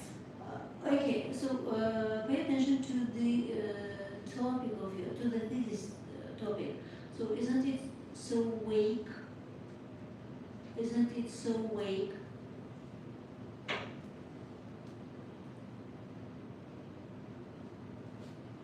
So what do you mean by the image of the influence of the teacher on the student in English literature? Yes, yes. There has first of all, we chose the name of my research into Uzbek version and we translate it to English so that there has some differences. But in Uzbek, the tasviri. So before, as Uchil said to us, that it's unusual the translation, so that we have no the way to change the name. Don't you have any choices to change this? But Depict. Change it. Depiction, reflection. Yes, depiction of the influence. Not influence, but the impact of the teacher on the student. Impact. Instead of influence, it would be better. So you can mention this in further research. You should take into consideration. So instead of saying the image of the influence, you may say the impact of the teacher on the student. Yes. Thank you very much. Do you have any other questions? If not, I have my own question. So. The teacher in the student can be protagonist or antagonist. Yes? What I'm interested in that if the teacher becomes a protagonist of the work, and then the student becomes an antagonist. Why it becomes so? Because you told that there can be negative impact of the teacher, or vice versa. The student is protagonist and the teacher is antagonist. Or maybe major or minor characters like this. Did you see any difference when they changed their roles in the literary text, I mean, about protagonist and antagonist? Thank you for your question, and my answer is as follows: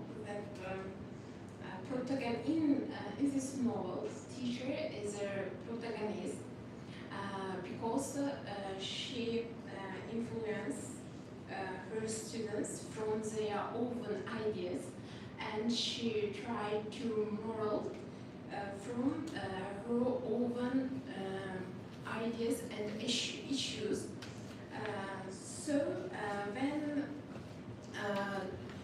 And also antagonist.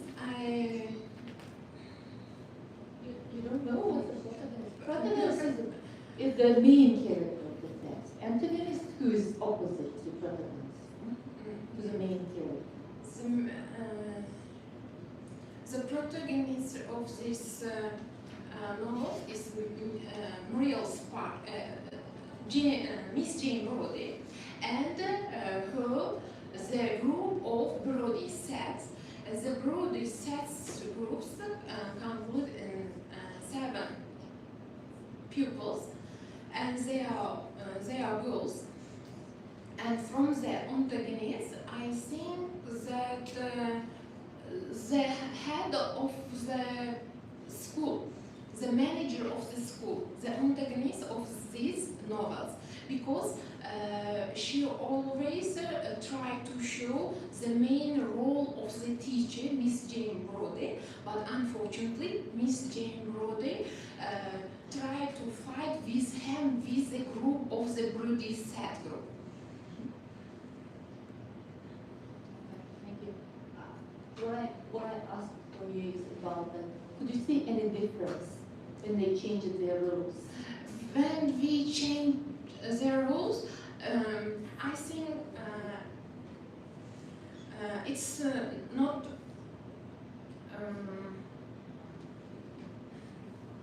It's not big changes, because why I think so? Because in on my research work, I know that I think the main character always would be the positive character. But unfortunately, in this on my novel, my Miss Jane Brody is not a real teacher, because she, yes, she is very kind, she is intelligent, but unfortunately, she tried to moral their students, and also to what I say, to show all their own characters and want to share them with from under their futures. And she always tried the Brody's future life. Okay, thank you so much. And now it's time for reviewers. You can sit now. The reviewers are Abdullayeva Nabiyat Idrisovna and Jumayeva Nozima. Yes, please.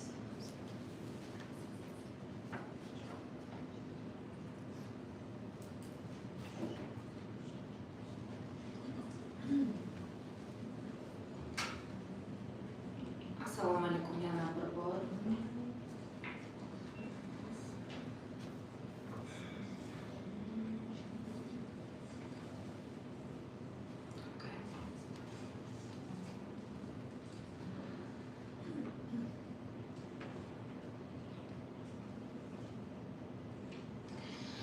Osiyo Xalqaro Universiteti Ijtimoiy fanlar va texnika fakulteti 701-11-801 xorijiy til va adabiyot ingliz tili mutaxassisligi 2-bosqich magistranti Sodiqova So'ray Yunusovna tomonidan magistr akademik darajasini olish uchun The image of the influence of the teacher on the students in English literature as an example of the work of Spark mavzusida yozilgan magistrlik tadqiqot ishiga taqriz. Tadqiqot g'oya va tarkibiy jihatdan bir butunlik va yaxshilikka ega bo'lib, u tuzilishiga ko'ra kirish 3 asosiy bob, xulosa va foydalanilgan adabiyotlar ro'yxatidan tarkib topgan. Boblar esa o'z o'rnida fasllarga bo'lingan. Tadqiqotning ijobiy tomonlari juda ko'p. Unda muallifning oldida qo'yilgan maqsad va vazifalarga jiddiy, chuqur hamda har tomonlama yondashilganligi, mavzuning dolzarbligi, shu bilan birga bir qatorda yangiligi, muammolar, qamrovning kengligi, ilgari surilgan fikrlarning yetarlicha misollar bilan isbotlanganligi buni to'la tasdiqlaydi deyish mumkin. Tadqiqot ishida yutuqlar qatorida ayrim kamchiliklar ham kuzatildi. Ushbu kamchiliklar garchi tadqiqotning umumiy saviyasiga putur yetkazmasa-da, tuzilishida va e'tibordan chetda qoldirmaslik talab qilinadi. Ushbu kamchiliklar quyidagilardan iborat. Ishning ayrim sahifalarida ishoraviy va imloviy xatolar kuzatilgan. Ikkinchisi, ishda ba'zi texnik kamchiliklar ko'zga tashlanadi. Yuqorida keltirilgan kamchiliklarga qaramasdan, mazkur tadqiqot ishi o'ziga xos qator ijobiy jihatlarga ega. Tadqiqotchi mavzuni yoritishda ancha mehnat qilganligi yaqqol namoyon bo'lgan. U mavzuga aloqador qator ilmiy manbalarni yaxshilab o'rganib, o'ziga bildirilgan fikr va mulohazalarni umumlashtirishga qilishga harakat qilgan. Osiyo xalqaro universiteti ijtimoiy fanlar va texnika fakultetiga 201 xorijiy til va adabiyot ingliz tili mutaxassisligi, ikkinchi bosqich magistranti Sodiqova Sola Yunusovni o'z mutaxassisligi bo'yicha The Image of the Influence of the Teacher on the Students in English Literature mavzuidagi magistrlik akademik darajasini olish uchun yozilgan dissertatsiyasi mustaqil ravishda olib borilgan yakunlangan ilmiy ish bo'lib, magistrlik akademik darajasini olish uchun qo'yilgan dissertatsiya talablarining barchasiga to'liq mos keladi. Muallif esa magistrlik akademik darajasini olish uchun loyiq deb hisoblayman. Taqrizchi, filologiya fanlari bo'yicha falsafa doktori PhD Jumayev, Buxoro davlat universiteti ingliz tilshunosligi kafedrasi dotsenti.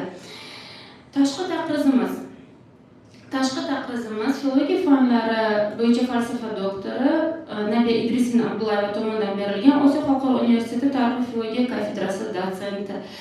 Demak, tadqiqotning kirish qismida ma'lumotlar aniq yoritilgan. Tadqiqot mavzusining o'rganilganlik darajasi bo'yicha xorijiy va yurtimiz olimlarining adabiyotlar sharhi amalga oshirilgan. Tadqiqotning maqsad va vazifalari, obyekt va predmeti aniqlangan. Tadqiqotda foydalanilgan metodlar ko'rsatilgan. Tadqiqotning ilmiy yangiligi va amaliy va nazariy ahamiyati bayon qilingan.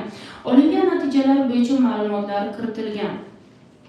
Mazkur ishda yutuqlar qatorida ayrim kamchiliklar ham kuzatiladi. Ushbu kamchiliklar garchi tadqiqotning umumiy saviyasiga putur yetkazmasa-da, uni ko'zdan chetda qoldirmaslik lozim. Birinchisi, ishning ayrim sahifalarida, ya'ni 17-chi, 23-chi, 47-chi, 64-chi betlarda imloviy xatolar kuzatilgan. Bundan tashqari, ba'zi fikrlar aynan qaysi manba asosida berilganligi yoritilmagan. Yuqorida keltirilgan kamchiliklarga qaramasdan, mazkur tadqiqot ishi o'ziga xos qator ijobiy jihatlarga ega.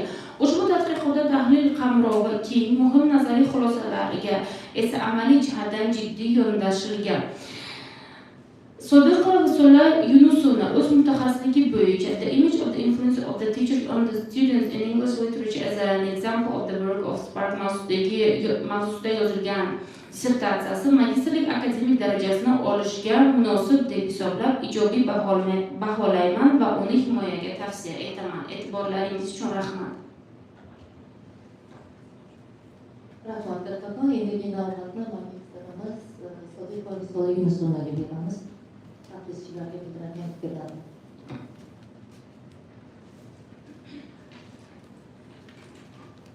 Throughout the process of completing my research work, I received so much help and support for which I am immensely grateful. First of all, I would like to express my sincere gratitude to my supervisor, Barutova Bashira Baratona, for her patient advice and assistance. And the contribution of the reviewers, opponents Abdullayeva Nabiya Idrisovna and also Jumaeva Nozima to compilation of this work is invaluable. Their careful evaluation and guidance were a great help to me, and all of their recommendations were taken into account to bring their work to a state ready for official defense. I also sincerely thank the leadership of the Asian International University, our Dean Choreography, Zufar Okhunjonovich, and also the head of Department of the History and Philology, Gafar Bazumra Lakhajanovna, and all the members of the department and other professors, Ochilov Ulubek Saifullayevich, Mauda Sadulaeva Matluba Akhorona, Nafsi Zanidinovna, and for always being there for me and giving valuable advice and inspiring me. I express my boundless gratitude to you all. Thank you very much, the teachers. Thank you. Endigi navbat Mavlonov Azizbek Rustamov magistrimizda. Dissertatsiyaning mavzusi Characteristics of the 20th Century American Children's Literature Fantasy Genre. Elmira Abdullayev Nodira Nimatullayevna, ichki tadqiqotchilarimiz filologiya fanlari bo'yicha falsafa doktori dotsent Abdullayeva Nabiya Idrisovna va tashqi tadqiqotchi filologiya fanlari bo'yicha falsafa doktori PhD dotsent Qobilova Nargiza Sulaymonova. Thank you. So, good morning, dear professors, teachers, and master students. So, it's my pleasure to welcome you to my today's presentation.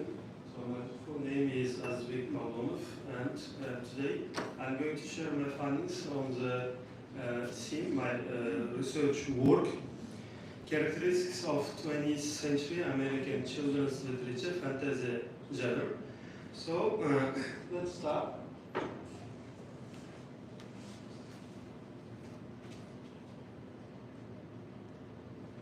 Okay. So my research work explores how fantasy literature, often seen as a simple tool for entertainment, but it plays far more meaningful role in shaping emotional and moral development of young readers.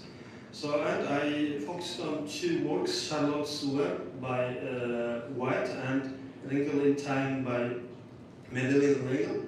My study examined how these stories used fantasy elements to encourage empathy, resilience, and self-discovery and ethical thinking in children. I analyzed unique ways in which animal fantasy and science fantasy convey life lessons, inspire imagination, and challenge traditional norms. So next is it's my content of my research work. It consists of introduction, 3 chapters, conclusion, and the list of user literature. So, and my research work subject is children's literature, namely the fantasy genre, and the object is 20th century American children's fantasy genre, especially so 2 books, Charlotte's Web and Wrinkle in Time. And aims is to look at the role of fantasy literature on children's moral and emotional development, focusing on 2 works, as I mentioned before. And so main issues is how Charlotte's Web and A Wrinkle in Time use fantasy to nurture imagination and moral growth in children. So next is tasks of the research work. So first one is analyze how the general traits of Charlotte's Web and Wrinkle in Time shapes the distinct narratives and explore key themes. Then next, so explore Charlotte's Web, then A Wrinkle in Time. And the last one is compare the moral themes of friendship, self-discovery, courage in both works. So, and scientific note of my research work. The first one is comparative focus. Compare I compared Charlotte's Web and Wrinkle in Time. 2 widely studied texts together, and dual approach examined both fantasy elements and moral development. Genre-based analysis analyzed how animal fantasy and science fantasy differ in presenting values like empathy, courage, good and evil. So next is literature review who studied before me. So okay, so the first one is Brun Bethelm, psychological approach. His work is the use of enchantment, so it's mainly focused on fantasy genre as a psychological tool. Next one is Sadler and Claudia Nelson, they focus on Charlotte's Web. So next is Anne Stevens and Marish Seyri, they focus on Wrinkle in Time. And also big scholars like again Diva, Ismailova, Nurmatova also investigated and studied this field. So children's literature. And they explored how folklore and fantasy enhance empathy and moral reasoning while supporting national identity. So next is description of methods I use in my research work. I mostly use qualitative research methods, so because it's not related to numerical data, and comparative analysis, thematic coding, and textual analysis. I use it in my research work. So, and this is about my chapters, and I want to pay attention on the last chapter of my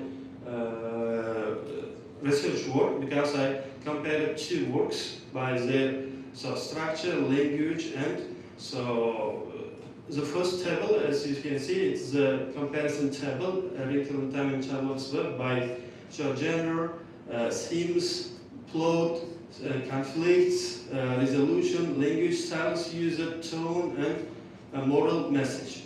So, and next one is comparison table of key themes and moral lessons. For example, let's take love. How this love is described in 2 books. A Wrinkle in Time and Charlotte's Web also made friendship, courage, self-discovery, good and evil, good and bad. So that's hope and the power of words are used in these two books. So as a conclusion, I would like to say that this dissertation explores the evolution and significance of fantasy genre in 20th century American children's literature, mainly focusing two books. So it demonstrated how fantasy fiction evolved from mere entertainment into powerful educational and ethical tool. So in the first my book is Charlotte's Web teaches emotional sensitivity and ethical values through simple, emotionally resonant storytelling, while A Wrinkle in Time uses science fantasy to explore abstract concepts like identity, so conformity, and moral choice. So that's all. I tried to do it as possible in a short time of period. Okay, thank you so much. And now it's time for question and answers. Please, if you have any questions, feel free to ask. I have a question. Please answer these two questions. It's interesting to listen to your presentation and interesting to watch your presentation. You are speaking about the fantasy genre. The question is connected with the role of the fantasy genre. So what is the dual role of the fantasy genre which you observed in your, or which you analyzed in your dissertation? This is the first question. And after I will give you the second question. Okay, thank you for questions. My answer is following. So, as I said, so fantasy, at the beginning of this 20th century, fantasy played as just an entertainment tool. So they look like it as an entertainment tool, but after that it plays emotional, and it plays huge role in emotional and moral development of young readers.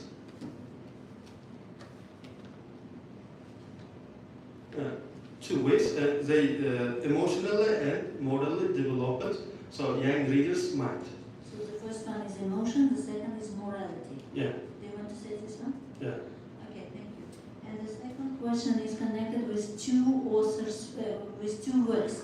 So while analyzing these two works, have you observed divergent features of fantasy genre in these two novels? What kind of features, sorry? Divergent. Okay, so thank you for the question. And yes, while reading these two books, I analyzed how they use fantasy genres.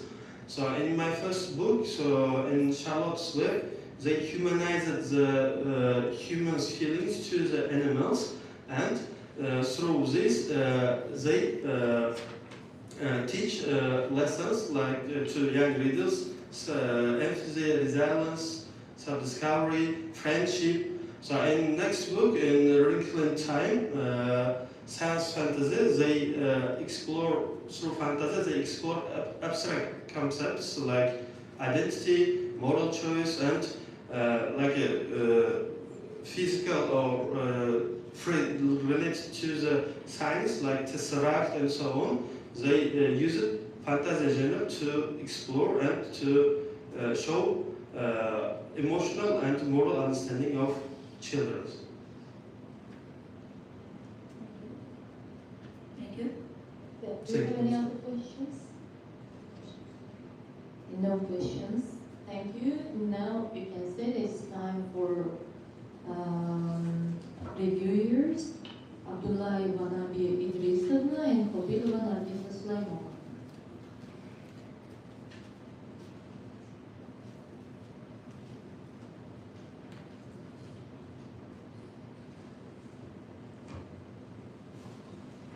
Thank you for your fruitful presentation. So let me introduce internal review.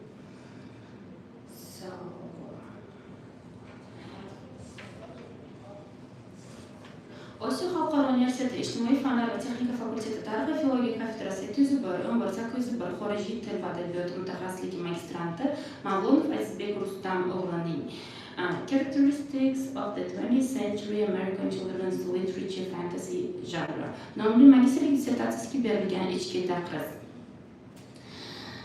Bolalar adabiyotini o'zgarish, madaniy qarashlar, ijtimoiy me'yorlar va yosh avlodlarning rivojlanish ehtiyojlarini aks ettiruvchi muhim vosita hisoblanib, ushbu janr 20-asrlar davomida sezilarli darajada rivojlanib, keng mavzular va yangi syujet tuzilmalarini o'z ichiga oldi.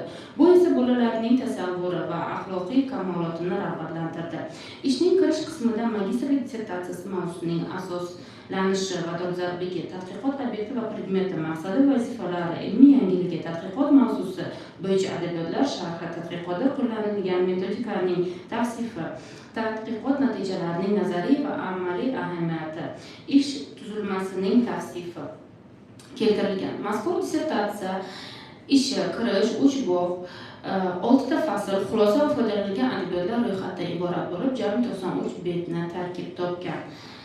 Asosiy qismi magistrlik dissertatsiyasini o'qib tahlil qilish jarayonida yuqorida keltirilgan ijobiy fikrlar bilan birga ishda ayrim taklif va mulohazalar, tavsiya va kamchiliklar kuzatildi. Birinchisi, fantastika janrining realistik, ilmiy fantastik yoki sarguzasht janrlar bilan kesishgan nuqtalari yanada chuqurroq ochib berilsa, ilmiy tahlilga boy bo'lar edi. Ikkinchisi, ishda keltirilgan havolalarni tartibga solish, ya'ni 22, 24, 25 betlarda. Uchinchisi, ishda keltirilgan takror jumlalarni oldini olish zarur. To'rtinchisi, texnik, tinish, imloviy xatoliklar mavjud bo'lib, ya'ni u 24, 37, 48, 49 betlarda kuzatilgan. Xulosa qilib aytganda, Mavlonov Azizbek Rustam o'g'lining Characteristics of the 20th Century American Children's Literature Fantasy Genre mavzusidagi ishi magistrlik akademik darajasi olishga loyiq deb hisoblayman. Taqrizchi, filologiya fanlari bo'yicha falsafa doktori PhD Nabiya Idrisina Abdullayeva, Osiyo Xalqaro Universiteti. Ikkinchi taqriz, tashqi taqriz, Osiyo Xalqaro Universiteti Ijtimoiy fanlar va texnika fakulteti Tarix va filologiya kafedrasi Mavlonov Azizbek Rustamovichga berilgan bo'lib, dissertatsiyada qo'llanilgan matn tahlili, taqqoslash orqali tahlil, tematik kodlash, kontekstual tahlil kabi metodlar ilmiy mezonlarga mos ravishda tanlangan bo'lib, muallif har bir asardagi janr belgilarini, obrazlar tizimini, hikoya strukturasini, axloqiy didaktik g'oyalarini aniqlik bilan tahlil qilgan bo'lib, antropomorfizm, fantastika va ilmiy tushunchalarning uyg'unligi orqali bolalar ongiga qanday ta'sir ko'rsatishi haqida tahlillar tahsinga loyiq. Tadqiqot natijalari shuni ko'rsatadiki, 20-asr bolalar adabiyotda ikki tomonlama rol o'ynagan bo'lib,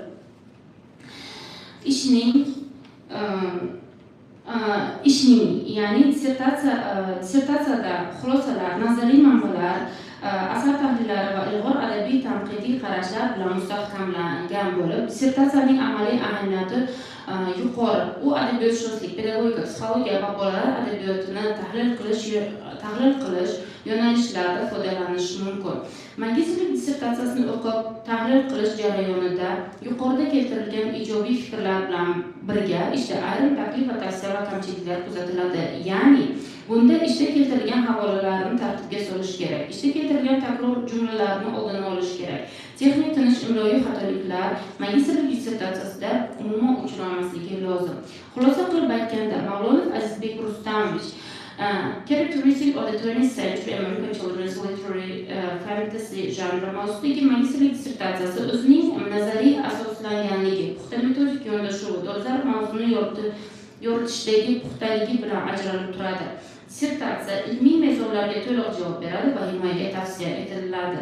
Taqrizchi, Buxoro davlat universiteti xorijiy tillar fakulteti ingliz tilshunosligi kafedrasi PhD dotsenti Qo'pirova. Keyingi navbat magistr talabamiz Barotova Latofat Karimovnaga. Dissertatsiya mavzusi The Manifestation of Gothik Novel Characteristics in English Educational Novels.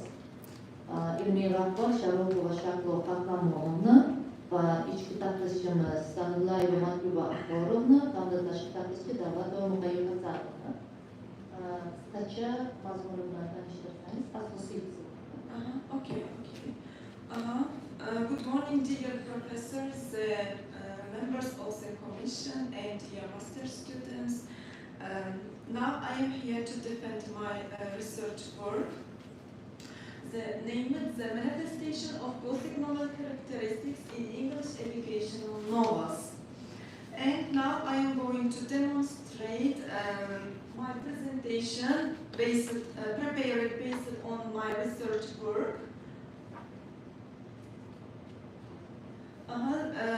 They are given the content and the subject and object research work. The subject and the object of the research work. The subject of the study is examining how Gothic, the manifestation of Gothic elements and how these Gothic elements focus on the protagonists growing up, and the object of the study are Gothic novels, Charles Dickens Great Expectations, and Charlotte Bronte's Jane Eyre. And they are given aim of the research work, tasks, and scientific novelty, review of literature, and let me to move the main part of my research work, the lack of the time. As yes, I really want from you very sorry that Namozova Lobar's work also was saying like Gothic novel characteristics of the novel, but yes. the main difference here about English education novels. Can you talk more about English educational novels? Yes, using Gothic elements in educational novels has a crucial role during the education process, because when the reader reads the educational novels, he feels a sense of empathy and he feels of honestly alongside these characters. That's why in educational novels the author used to Gothic novel motifs, we can say characteristics and elements. Now let me present my research results as a table for clarifying exactly.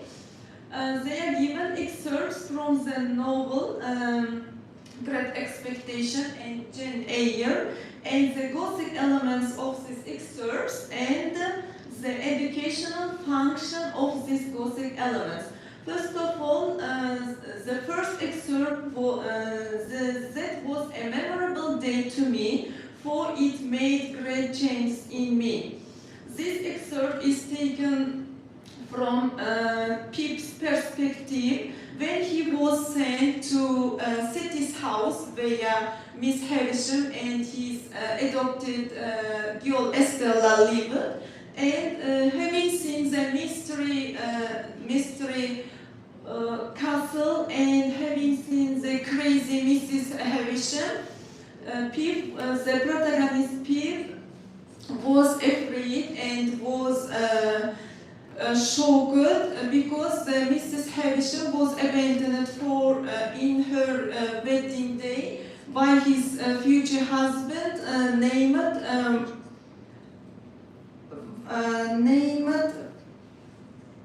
I have mentioned his name. Yes, Count Payson. And after this occurrence, he gets crazy. And having seen that, Pip says these sentences: the Gothic elements of this excerpt, Miss Havisham's decayed mansion, ghostly settings, and mystery. The educational function of this Gothic element illustrates character development, social awareness, and empathy.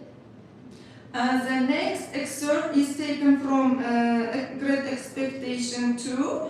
I was dreadfully frightened and so giddy that I climbed to him with both hands and said, If you would kindly please to let me keep upright, sir. Perhaps I shouldn't be sick, and perhaps I could attend more. This is protagonist Pip's sentences when he went to graves of his parents and siblings. He suddenly he was seized by convict Magwitch. He was escaped from the prison, and he ordered Pip to bring him a lot of food, and said if he wouldn't bring a lot of food, he would find Pip and he would kill him and his family also. And at that time, Pip was very afraid. The Gothic element is fear through physical manipulation and psychological pressure. And the educational function of this Gothic element helps to understand trauma and its emotional consequences, nurturing compassion. And the next excerpt, let me introduce the next excerpt. I knew Mrs. Joe's housekeeping to be of the strictest kind, and that my Larson's researchers might find nothing available in the safe. Therefore, I resolved to put through. I was hungry. I dared not eat my slice. I felt that I had something in reserve for my dreadful acquaintance, and his ally is the still more dreadful young man to my hunk of bread and butter down the lap of my trousers. Why Pip said these sentences? Because Pip lived with her sister, who was very strict, who was very cruel, and who has a strict discipline towards Pip. And Pip was afraid of his sister very, and that's why he had to hide the slice of his bride in his trousers and bring this slice to his acquaintance Magwitch. And the Gothic elements of this exert fear is conveyed through domestic oppression of instinct for survival, the domestic oppression of his sister. Why his sister was very cruel? Because he hadn't got any child, any son or any daughter, and that's why he was very cruel and harsh to Pip. She was very harsh and cruel to Pip. And another reason for his cruelty, she was uneducated woman because of the society's limited, and the educational function of this element signifies not just physical hunger but an instinctual response of the oppressive environment, revealing now how fear shapes the character's behavior and prioritize in their daily lives. And the following excerpt is taken from Jane Eyre by Charlotte Bronte. This novel is written by Charlotte Bronte according to his painful experience. He tries to Charlotte Bronte wrote Jane Eyre according to his painful experience. This excerpt, I had made no noise, he hadn't eyes behind him, could his shadow feel? The protagonist, James, said these sentences when he was sleeping in Thornfield Hall. He heard uneasy and dread voices, and he went to Rochester's house, and he saw his bed in a fire and saved the Rochester. In spite of being blind, Rochester felt the Jane, and at that time Jane said these sentences. The Gothic elements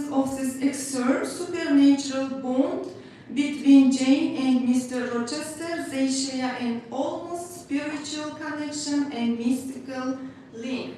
And what is the pedagogical and educational function?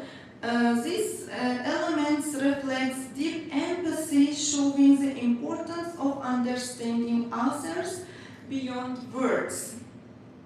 And the next excerpt is, I am not deceitful. If I were, I should say I loved you. But I declare I don't love you. I dislike you. The worst of anybody the world except John Reed. And this book about the Lillian you may give to your girl Georgina, for it is she who tells lies and not I.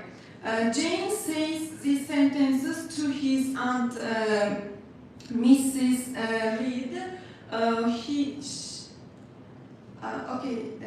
May I end this excerpt? Mrs. Reed was treated cruelly to Jane, and when they had disagreement, Jane says these sentences to his aunt. And the Gothic elements, all these Gothic elements are dimension elements which expresses psychological tension. In this excerpt, the element isolation, sacred, supernatural hints, and the educational function of this excerpt and the Gothic elements in it encourages female empowerment, independence, and moral growth. And let me present my conclusion. The Gothic genre is a paramount importance given its exploration of themes like identity, crisis, and darkness of human psyche and the fragmentation of the self. Gothic literature being... Thank you so much. Okay, thank you. Now it's time for question and answers. If you have any questions, please.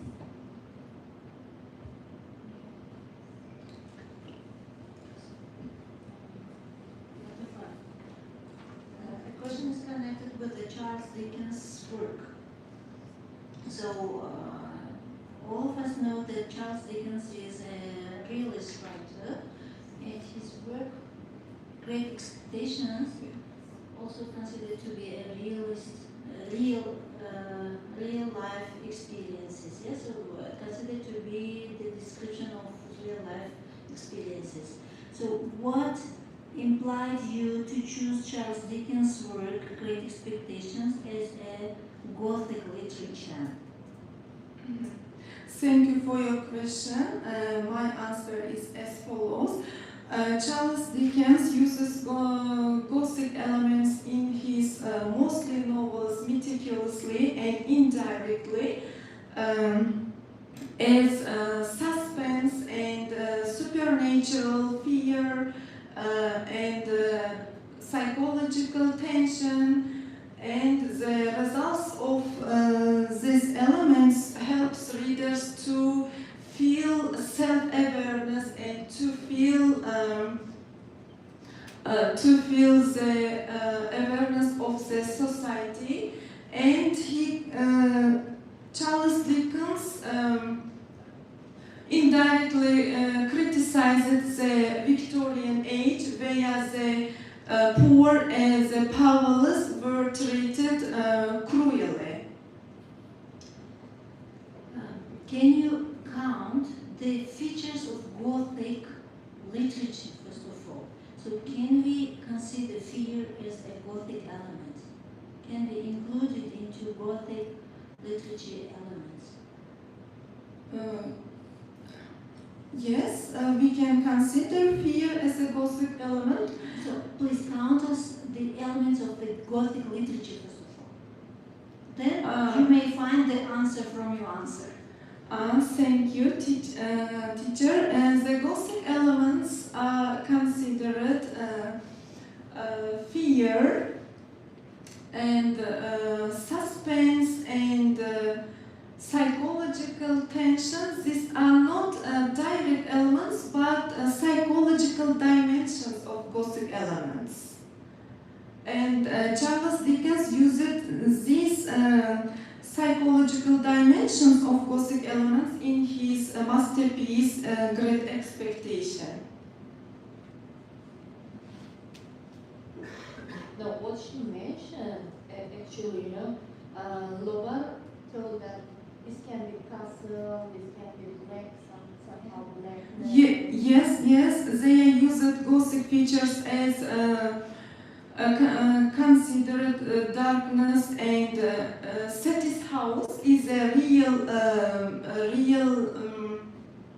answer to this question. Seti's house is described mystery and Gothic in this novel. There was mystery chambers and darkness in Seti's house, where Mr. Havisham lived there.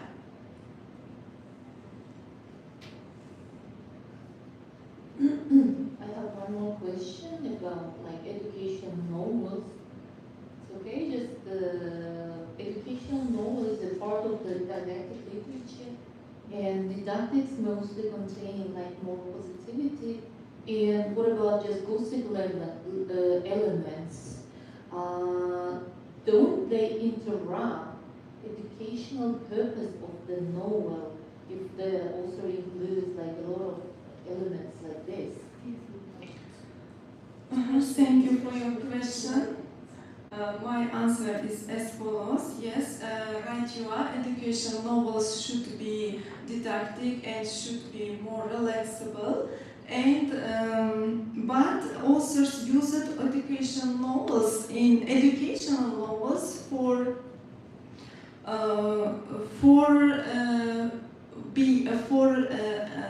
having anticipating problems, maybe when the reader reads these Gothic elements. When she meets with these Gothic elements, she can be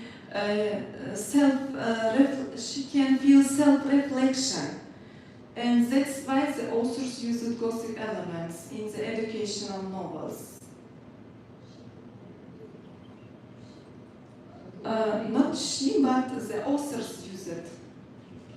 The Gothic. The reader, yes? Because educational novels should be motivated, The reader can be dismotivated in this case. That's what I meant. Yes, educational novels should be motivated and relaxable, but the authors are blending this genre within their masterpieces. Do you want to say that as a realist writer, Charles Dickens blends the realism, features of realism with the features of Gothic literature? Do you want to say this? Yes, teacher. So he blends these two elements. Why he blended these elements? He wants to criticize the Victorian age indirectly, and that's why he attempted to use these dimensional elements of Gothic genre. Anyway, if the reader scared from the novel, how it can be educational then? When the reader reads this genre, blended the Gothic elements in educational novels, she learns the life alongside the characters. She learned how to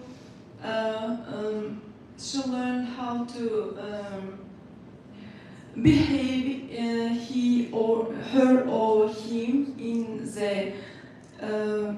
any situation. Thank you so much. What we really wanted to listen from you, actually, education novels mostly gives a lesson to people. Yes. The moral of these kind of books are meaning that the life is not only consisting of good features. there can be some madness also. Like whenever you face these kind of difficulties, please just do avoid it, maybe be ready for these kind of situations. So, thank you so much. Okay, Thank you. It's time for reviews. Question, please. Yeah. Yeah? Yes, please.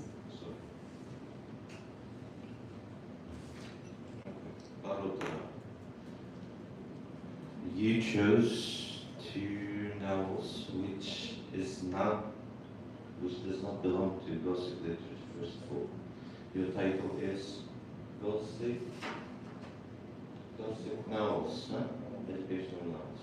You chose the educational novels and you tried to find the Gothic elements inside. Right? Yes. Right, but this novel is considered not This is not the Gothic novel. partly Gothic novel. It's not partly Gothic novel at all. It's not Gothic. It doesn't have Gothic elements. You tried to find the Gothic elements, but it's not Gothic. Your novelty is that you tried to find. Yes, you're right. Okay. The question is, why these authors? Why? What? Sorry. Why exactly these authors have you chosen? I have chosen these authors because they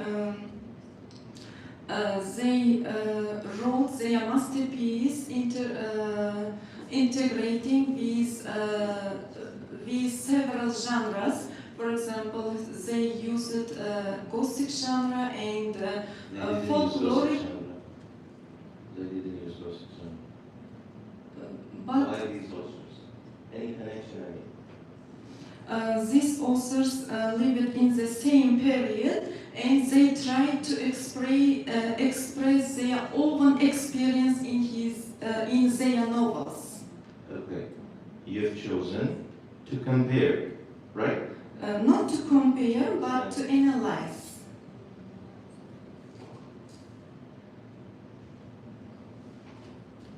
There should be reason to choose the authors. There should be similarities, differences. There should be purpose. Because their novels are educational novels. Why am I asking? There is no comparison, even in the methodology part, even in the work.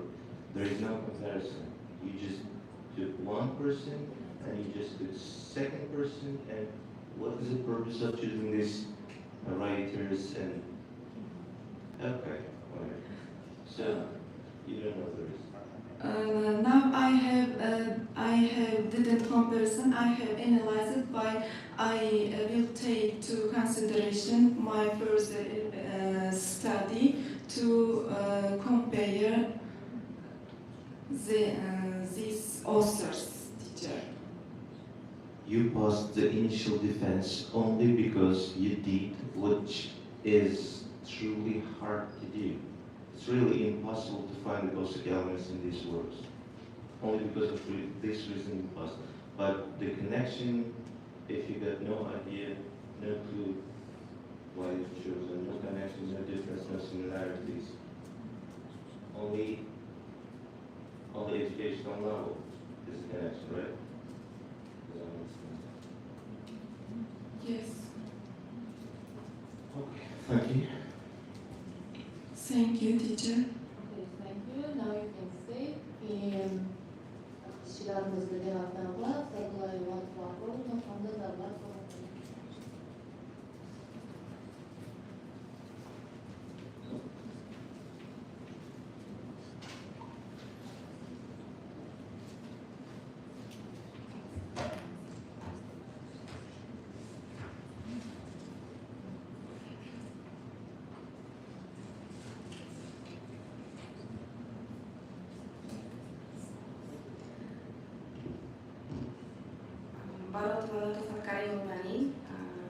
The manifestation of Gothic novel characteristic in English educational novels nomli magistrlik dissertatsiyasiga berilgan ishtahiz.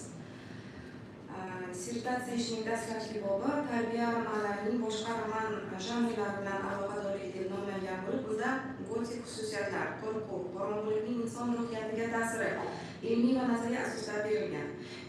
ishning ikkinchi bobi Charles Dickensning Katta umidlar asaridagi gotik ilmiyatlarning tahlili deb nomlangan. Bu bobda jamiyatdagi ijtimoiy muammolarni gotik xususiyatlar orqali tanqid ostiga olinganligi, o'rta tabaqa aholisining turmush tarzi, orzu-umidlari, obro'-e'tiborga ega bo'lishdagi harakatlari ilmiy asoslanib berilgan.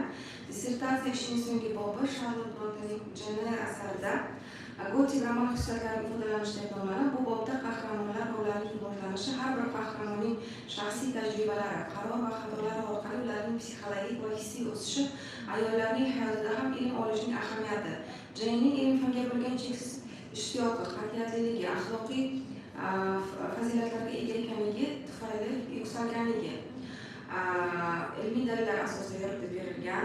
Magistrlik dissertatsiyasini o'qib tahlil jarayonida yuqorida keltirilgan ijobiy fikrlar bilan birga ishda ayrim taklif va tavsiya kamchiliklar kuzatildi.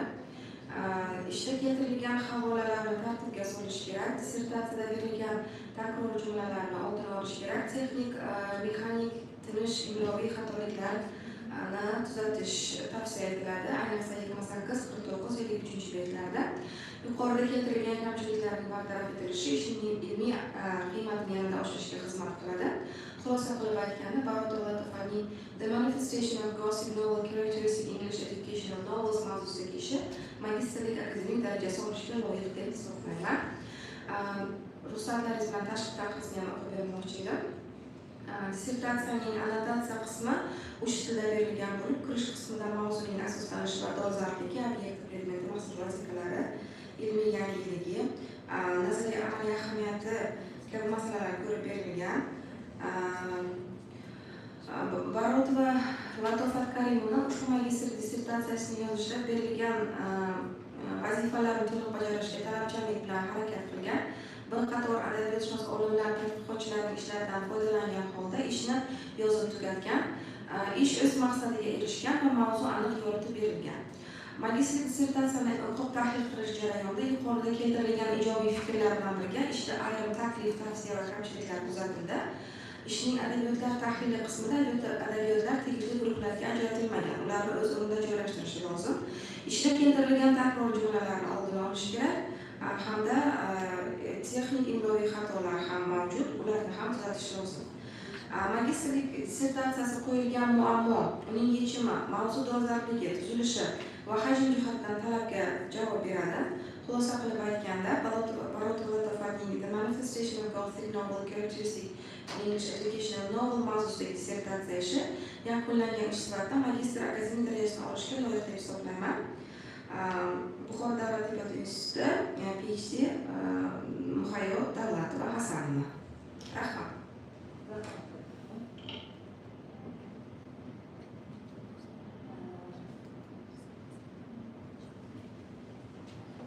Hurmatli magistrantlar, mana hozir 7 kishini eshitdik. 5 minutlik tanaffus e'lon qilamiz va 5 minutdan keyin 8-kishi bilan boshlaymiz dissertatsiyani. 5 minut. Soat 1:00da 5 minutdan keyin davom ettiramiz. Ijozatlaringiz bilan.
ben ilk olan dedim ki aynı şekilde filologiya fanları şu taraftaki hamdi filologiya fanları fanları sırası magistratura derecesi tutulan.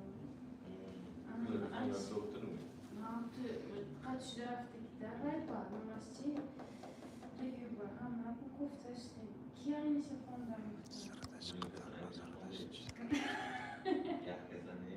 دونلو انت بنت كنيزة بس قطر ناتون سوسيم كذا استنى أنا تكنت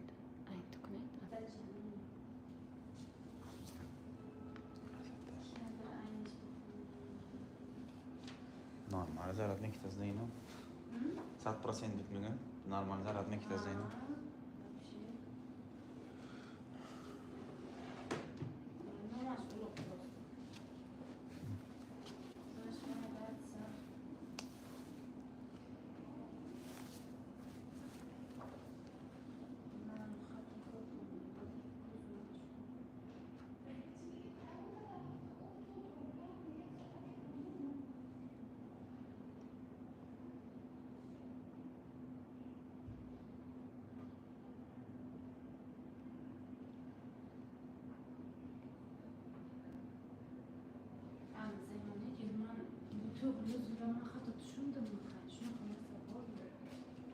Filologiya fanlar magistraturasi. Magistratura akademik daraja. Akademik daraja değil. Mirshod, ana ekrana isim bagrimda mishledmi? Tribulaya jo'yashva, integrada tribulaya usma. Vay tarafına bak çıkmışlar. Onda da. Ha, ani ismi emas-ku. Ha, bu tomondan. Tutta kadar ha, şu. Şu. İsim bana fonda tiyatro şu. جبهة إنه ميزمونا جبهة Magistrlik derecesini yapsın.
Hurmatli talabalar, demak bu boshlaymiz. Muzaffarova Asaloy Narzullo qizining An Analysis of Humanistic Ideas in the Works of George Bernard Shaw dissertatsiya mavzusidagi taqdimotlarni eshitamiz.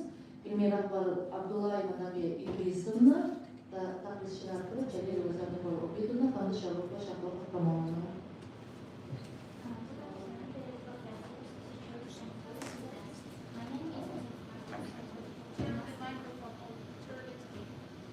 A master's student from the Department of Foreign Language and Literature. Today I am honored to present the finding of my dissertation titled "And Analyze Humanistic Ideas in the Work of George Bernard Shaw."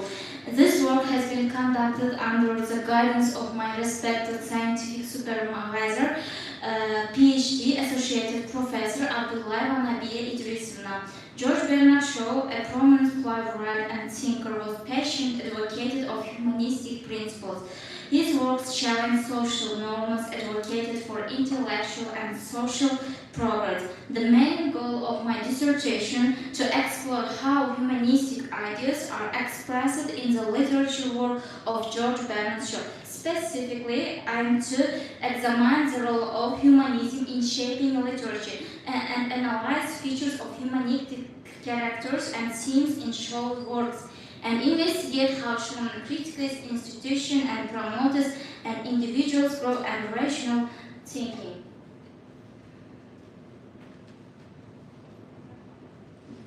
The object of the research work I chosen and candidata and Man and Superman works of George Bernard Shaw. The subject of the research work, the dissertation, analyzed manifestation and significance of humanistic ideas within the plays and prose George Bernard Shaw. It explored how Shaw's dramatic works engage with central themes of humanism, such as individual liberty, social justice, and rational thinking and potential human progress. The novelty of this research, a fresh and holistic perspective on Shaw's deep engagement with humanistic ethic and his unique method of embedding these ideas in dramatic structure and character development. In the first chapter, I explored the philosophical origin of humanism, beginning of ancient Greek thinkers like Socrates and Aristotle and Bertrand Russell. Description of methodology used in the research work. This work followed the descriptive and analytic approach.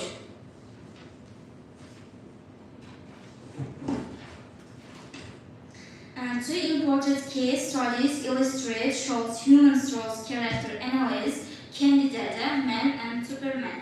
Candidata, Shaw challenged Victorian gender roles. Candidata, a strong and emotional, intelligent woman, asserts her agency in both her household and her relationships.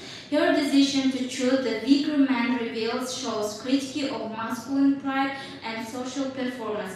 Man and Superman and the two example in this philosophical comedy, Shaw imagines Don Juan not as a seducer but as a thinker. The concept of the life force replaces romantic love with evolutionary purpose, presenting a bold idea, human potential, and intellectual evolution. And also, both plays show how Shaw uses drama to present and human growth, authenticity, and transformation as essential to social progress.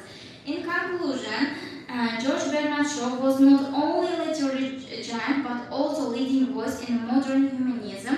Through the dissertation, I have demonstrated that Shaw's works reflect core humanistic ideals such as reason, freedom, and ethical living. His plays critique injustice and promote personal and social improvement.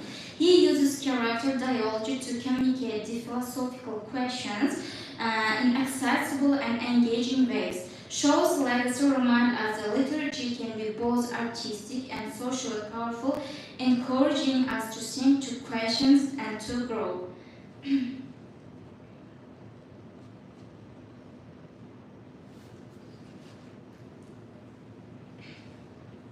And also shows exploration of social mobility is intricate, as it not only examines the possibility of the individuals ascending through society, but also emphasizes the obstacles they must overcome. In many of these plays, shows portrays characters who experience significant change in social position, often driven more by intellectual or moral development than by wealth or status.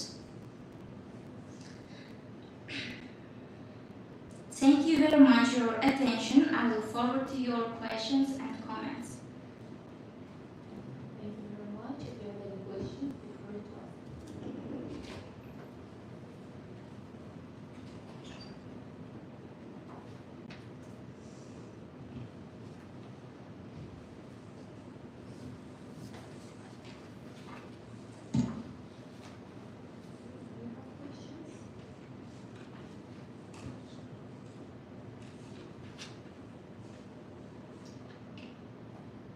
I have a question.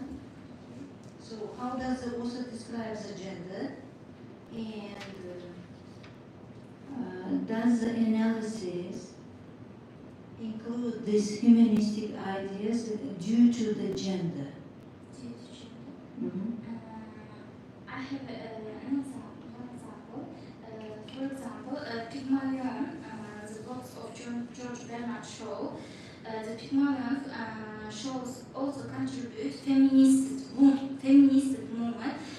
In the Pygmalion shows advocated for women's improvement, addressing autonomy, self-worth, and the importance of personal agency.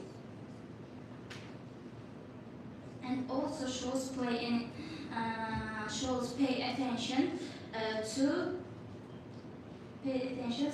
gender equivalence. Gender equivalence? Equivalence. Okay, Pygmalion. You have mentioned Pygmalion, Yeah, yeah? yeah. So what gender equivalence do you see here? What gender? Equivalence. Do you see gender equivalence? Did you say equivalence or inequivalence? Inequivalence. Inequivalence. Is it the object of your work? No. My work is object, candidata, and Okay. man and Superman. Okay, why aren't you giving an example from these novels? But why are you mentioning the play of the writer, of the author? Can you give any examples from the works which you have analyzed in the dissertation? So where we can see the humanistic ideas and the difference in the genders. Difference in the genders. In candidata, class and social status also play a significant role shaping the characters with on love and marriage. Victorian society was deeply divided by class with clear social norms dictating behavior and relationship. And also Man and Superman, George Bernard Shaw masterfully blends philosophical themes with character development, drawing heavily on Nietzsche's concept of Superman and shows the past from traditional storytelling by imagining the Don Juan legend, shifting the narrative from mere romantic pursuit to deeper exploration of existential and philosophical questions. Both plays show uses drama present woman's role, authenticity, and transformation as essential to social progress. Thank you. Any other questions?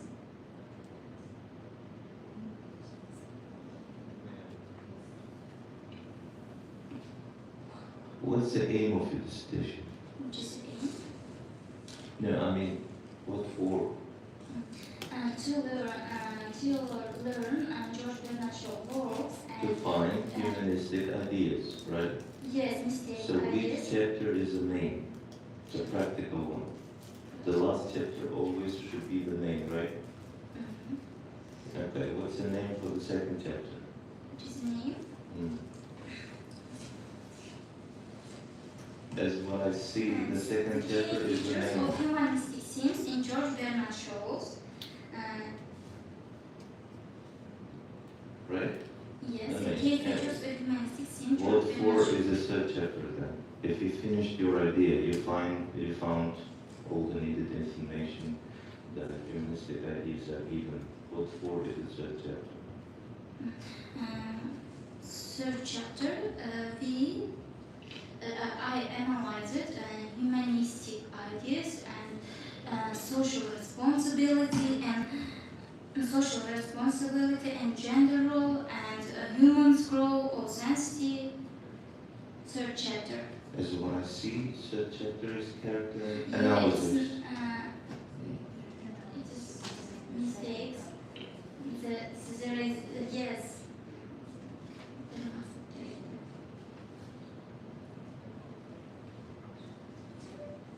Okay, thank you so much. And now it's time for the speakers. Inshallah,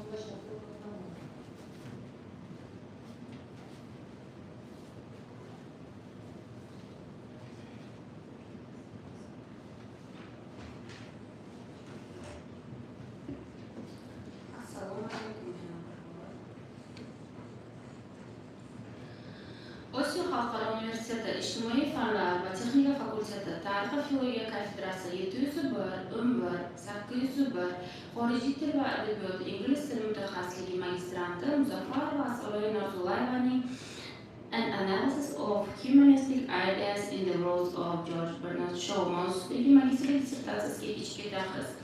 Dissertatsiyada mashhur ingliz dramaturgi va faylasufi George Bernard Shawning asarlarida ilgari surilgan gumanistik g'oyalar tahlil etilgan.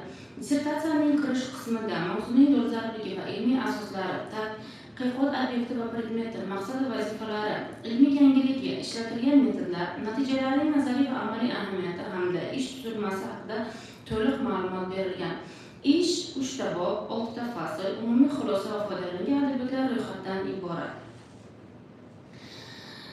Magistrlik dissertatsiyasini ilmiy tahliliy o'rganish jarayonida quyidagi tavsiyaviy xarakterga ega kamchiliklar qayd etilgan. Birinchisi, ishdagi bibliografik manbalarni rasmiylashtirishda ba'zi havolalar ishchil va yagona formatda berilmagan. Ularni tartibga keltirish maqsadga muvofiq.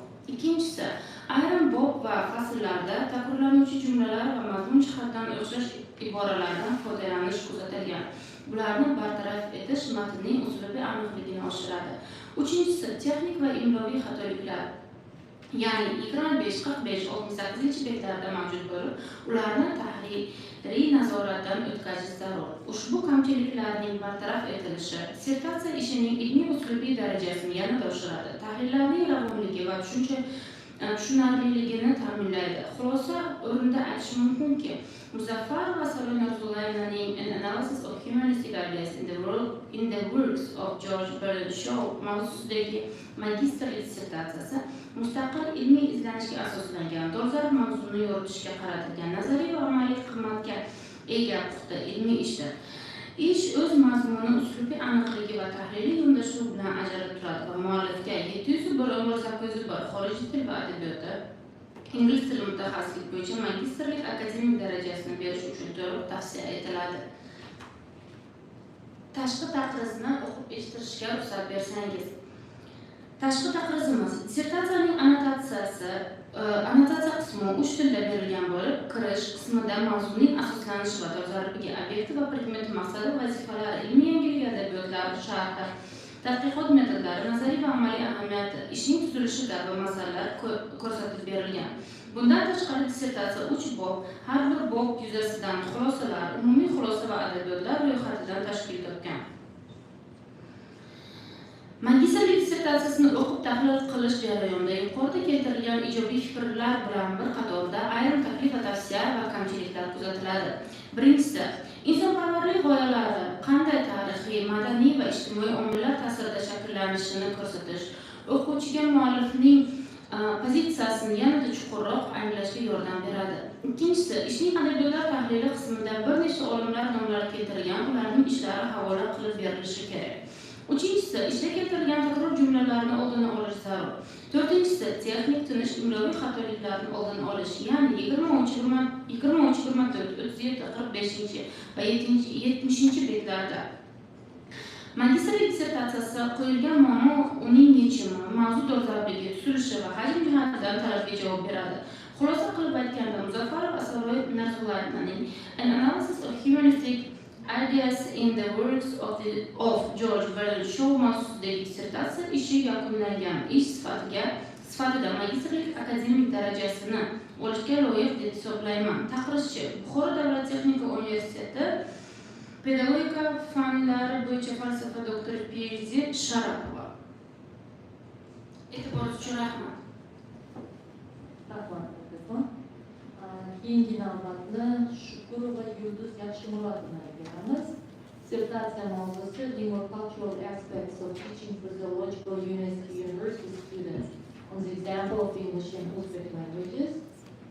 Ilmira Xayrullayeva Kamila Ravshanovna, ichki tadqiqotchimiz filologiya fanlari falsafa doktori PhD dotsenti Parvoz Muratov-Jonovna hamda tashqi tadqiqotchimiz filologiya fanlari falsafa doktori PhD dotsent Davlat va Muqayyim Hasanov.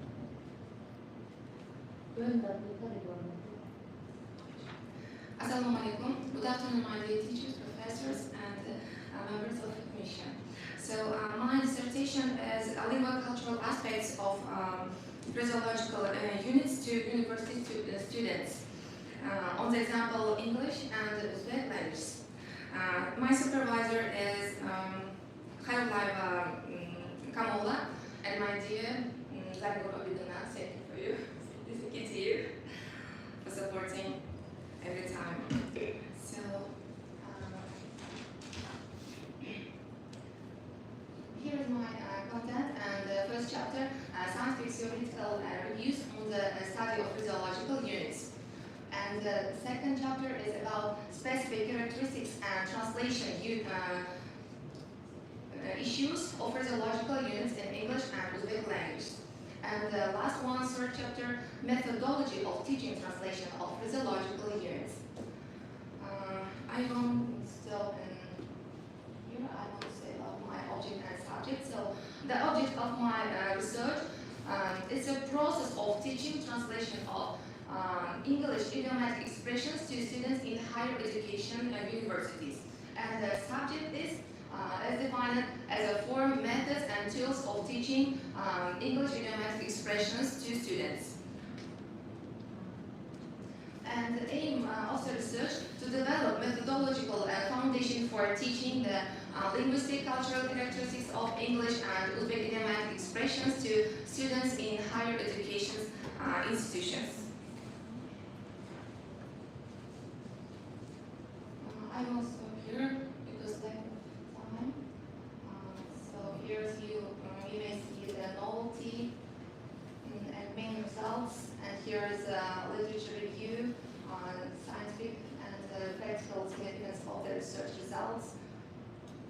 Okay, so should I start from main? No need. Only just the main. If you want, I may present or to being part of it.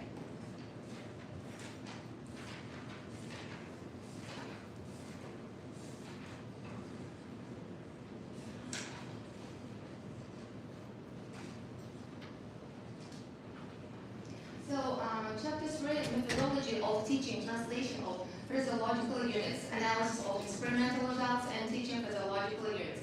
Chapter 3 presents the methodology of teaching physiological units in first and second year students and university students studying English for specific purposes, ESP. This chapter is based on lingual-cultural methodology that integrates language, culture, and content. So, several practical techniques were developed and tested during this research work. First of all, authentic contextualization. Idioms were introduced through real-life materials like film, podcasts, and interviews. And the second, comparative idiom analysis. Students analyzed English and Uzbek equivalents reflecting on cultural differences. Translation strategy training. Students practiced equivalent substitution, paraphrasing, adaptation, and omission. And for multimodal instruction, visual, auditory, or kinesthetic tools were used in reinforced learning, and task and project-based process-based learning. Students created bilingual idiom, glossaries, videos, and dramatizations. So 6, scaffolded reflection. Learners kept journals and participated in discussions to monitor progress. And 7, formative assessment, quizzes, peer reviews, and instructor feedback helped measure improvement. So the result of applying this methodology was a noticeable increase the students' phraseological awareness, cultural sensitivity, and translation competence. Students reported greater confidence in interpreting idioms, both in academic and professional discourses. My research confirms that teaching idiomatic expressions from linguocultural perspective significantly enhances students' communicative competence. It equips them not only with language skills, but with deeper understanding of the cultural mindedness and the language.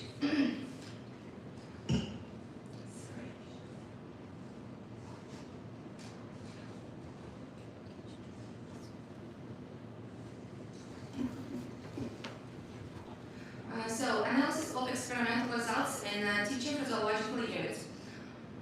By exploring data collected, this chapter aimed to offer practical solutions and recommendations to improve the teaching and translation of phraseological units. Data collection to gain comparative understanding of teaching strategies and challenges in translating phraseological units. A quantitative questionnaire was conducted among 40 English language teachers. This survey aimed to explore teachers' experiences, perspectives, and methods for addressing the cultural and linguistic nuances of phraseological units. The questionnaire consists of 10 target questions covering things such as cultural context understanding, teaching techniques, student familiarity, and translation challenges. The data collected provided visible insights into current practices and highlighted area for improvement in teaching culturally specific phraseological units.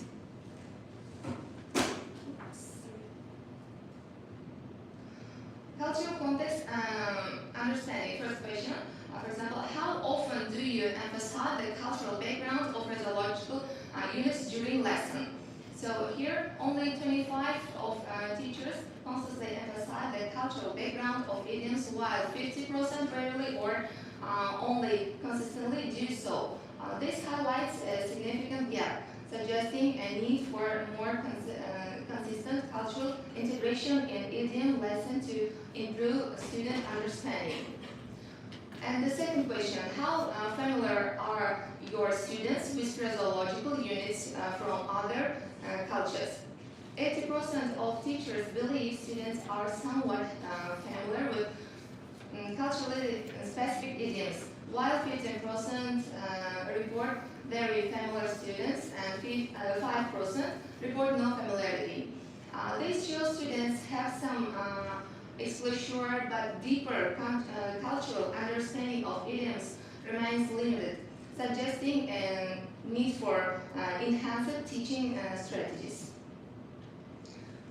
So here some examples. For lack of time, I won't continue from conclusion.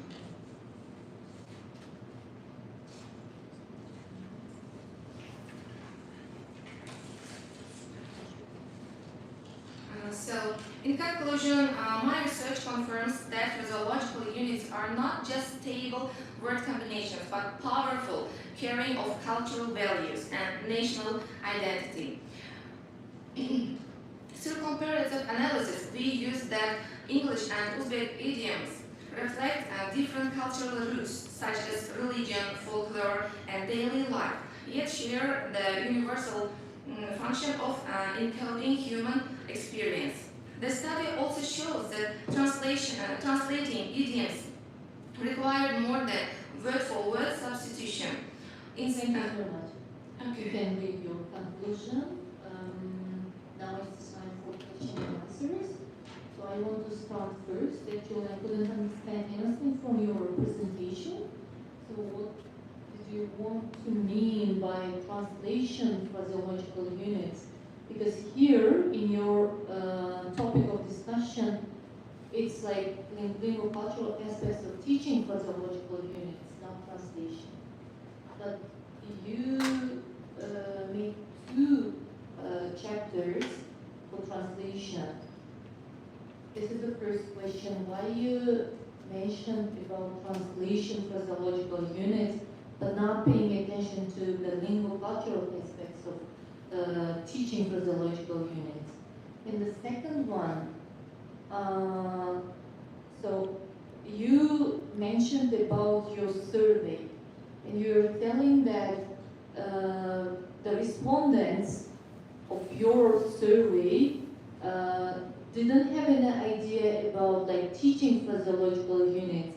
It was 80%, something like this. Can you open this survey results, data analysis, where just you're telling that, yeah, how familiar are your students with, about teaching?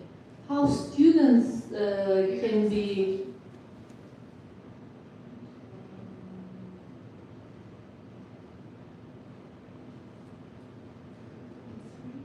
okay, but in your speech you mentioned that the respondents, my students, are not aware of teaching phraseological units. How can students be aware of teaching phraseological units?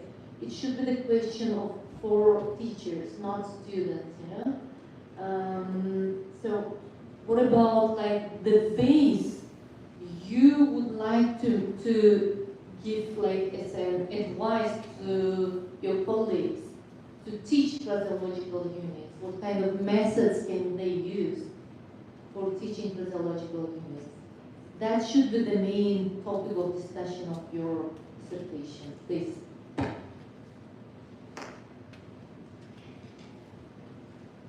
Okay, thank you for your question. I take,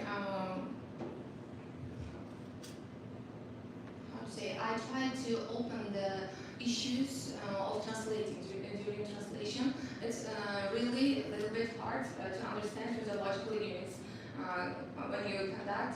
Why translation? Why? Why do we need translation here? Because it's not translated word by word, literally. We can't translate them. That's why I try to open some features of translating and some methods, for example, comparing or calculate. Sometimes we can with calculate, yeah, but sometimes because of lack of exact meaning, we should adaptation. We should use adaptation translation or find some equivalence of this phraseological unit.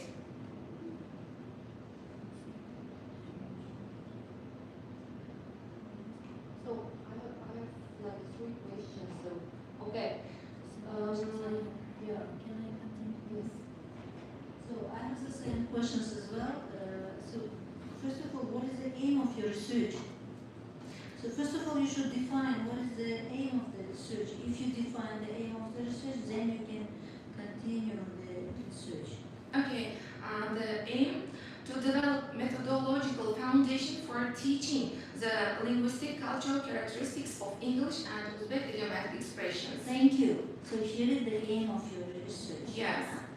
And why have you analyzed translation techniques if your aim is to develop teaching phraseological units, yeah? Okay, thank you for your question. Methodology of teaching phraseological units of English and Uzbek languages. So why have you analyzed translation of phraseological units? First of all, I tried to give techniques for developing, for conducting. Why do we need these techniques if we are speaking about the methodology of teaching phraseological units? Should we need these techniques? Your work is not the translation problem. Your work is comparison of two two languages and teaching, improve teaching methodology while teaching physiological units of Uzbek and English languages. So your work is comparative methodology of Uzbek and English language teaching. Am I right? Yes. Okay.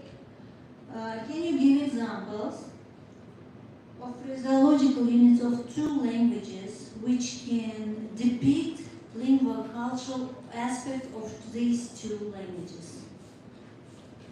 Okay. And how do you use it in teaching? And how do you use it in teaching to express or to define aspects of each nation? Okay. Thank you for your question. So here is some examples. For example, in English we have when pigs fly. This is like an absurd thing, right? And if we want to compare, So what is the lingual-cultural aspect of this physiological unit? First of all, explain it. And why do we need it to compare it with Uzbek one? And here is the reason.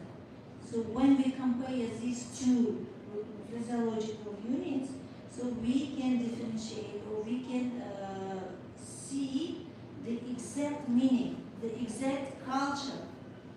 So they depict the culture of the nation, yeah? Yeah. Here, for Englishman, pigs is like a big thing, and he couldn't fly, and he's so fought. That's why they, how to say, in their culture, it's a impossible thing. That's why they like imagery. They take pig. In our Uzbek, we can find some equivalents for this physiological units. For example, it's also absurd thing. In this case, we take in our culture used the camel like a cultural how to say, from cultural side. We use all time before from camels, and it's like a and everybody knows that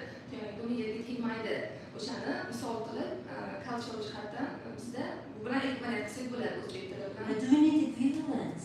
Why do we need? We are comparing the physiological units of two languages.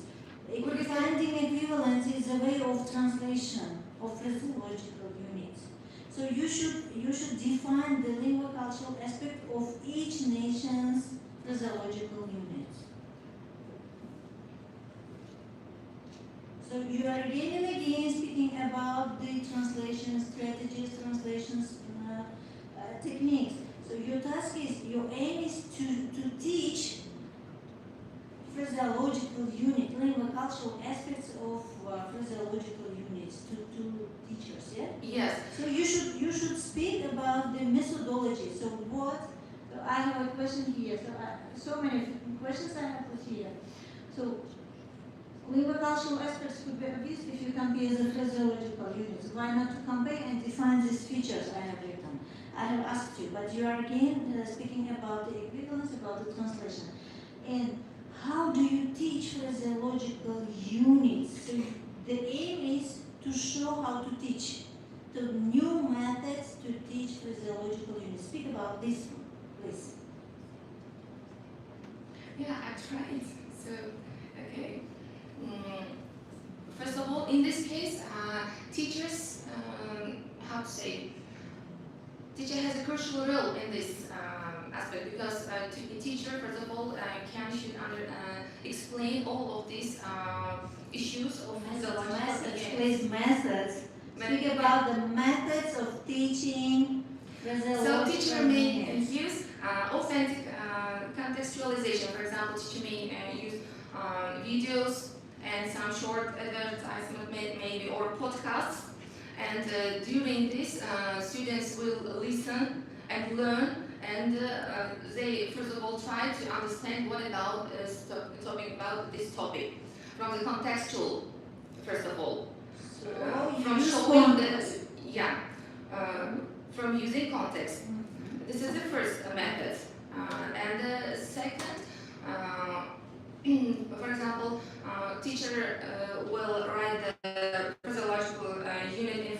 one paper, and to next the paper should write only in English definition.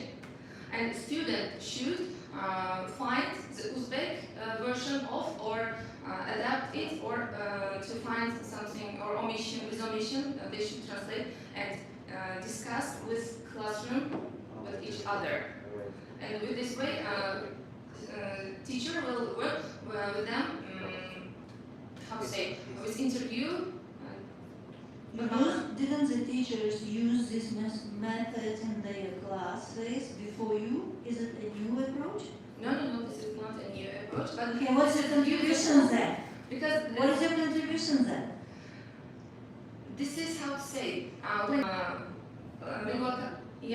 their novelty. Okay. So aim is written here in your research work. There is written aim of and task of the research work. So aim of the research work is to develop methodological foundations for teaching the linguistic cultural characteristics of English and Uzbek idiomatic expressions. So here is the aim of the research. And according to your aim, there is novelty. So you should show your own contribution. So what did you do which is different from other teachers' methods which they use in their classes?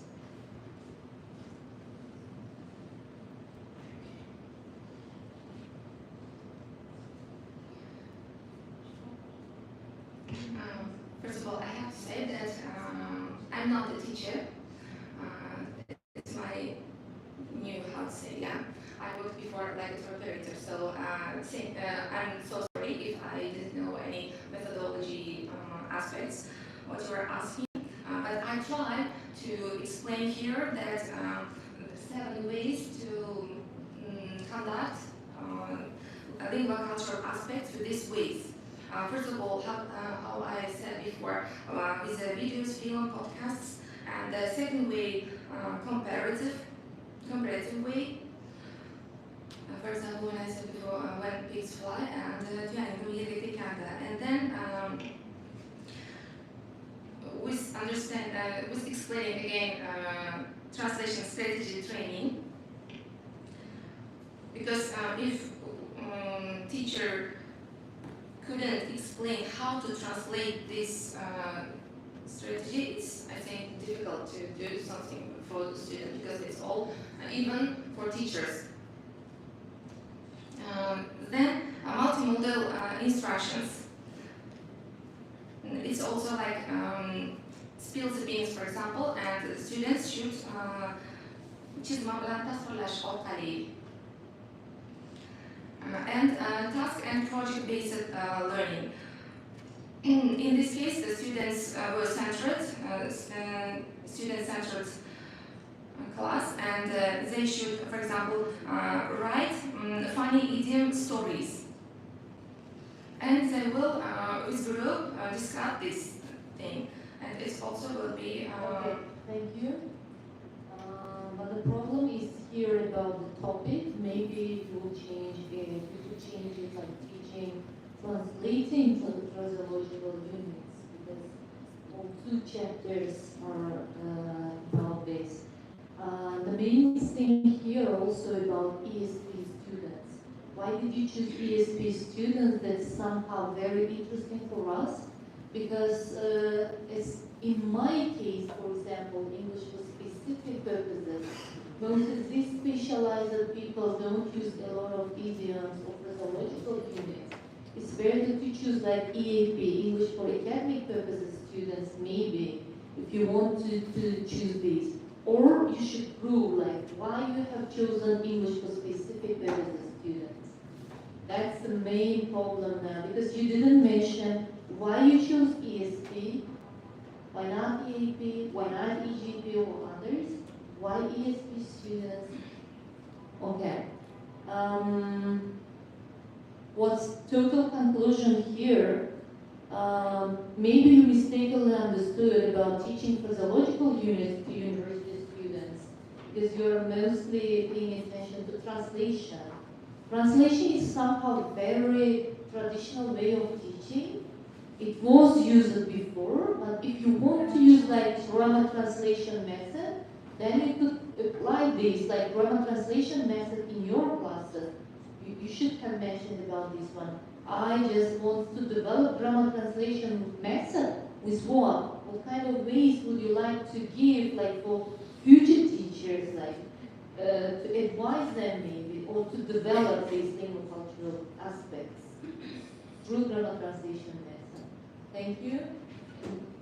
If you don't have any questions, we will go to the reviewers. Here, the reviewer is Dr. Suraj Perjono and Dr. Hassan.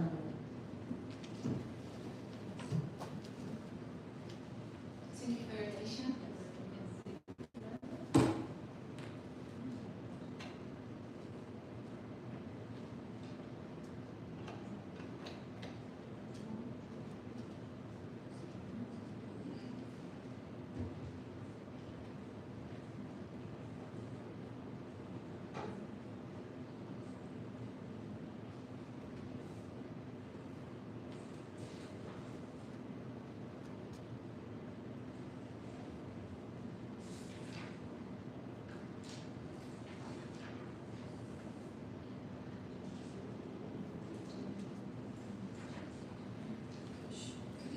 Magistrantimiz Shukur va yurtuz yaxshi bo'ldimi, tomonidan magistrlik akademik darajasini olish uchun lingua cultural aspects of teaching phraseological units to university students on the example of English and Uzbek languages mavzusida yozilgan magistrlik tadqiqot ishiga chiqamiz. Muzokara joyidan eshitaman. Tadqiqot ishida yutuqlar qatorida ayrim kamchiliklar ham kuzatiladi. Ushbu kamchiliklar barcha tadqiqotning umumiy saviyasiga putur yetkazmasida tuzatishni va e'tibordan chetda qoldirmaslikni talab qiladi. Ushbu kamchiliklar quyidagilardan iborat.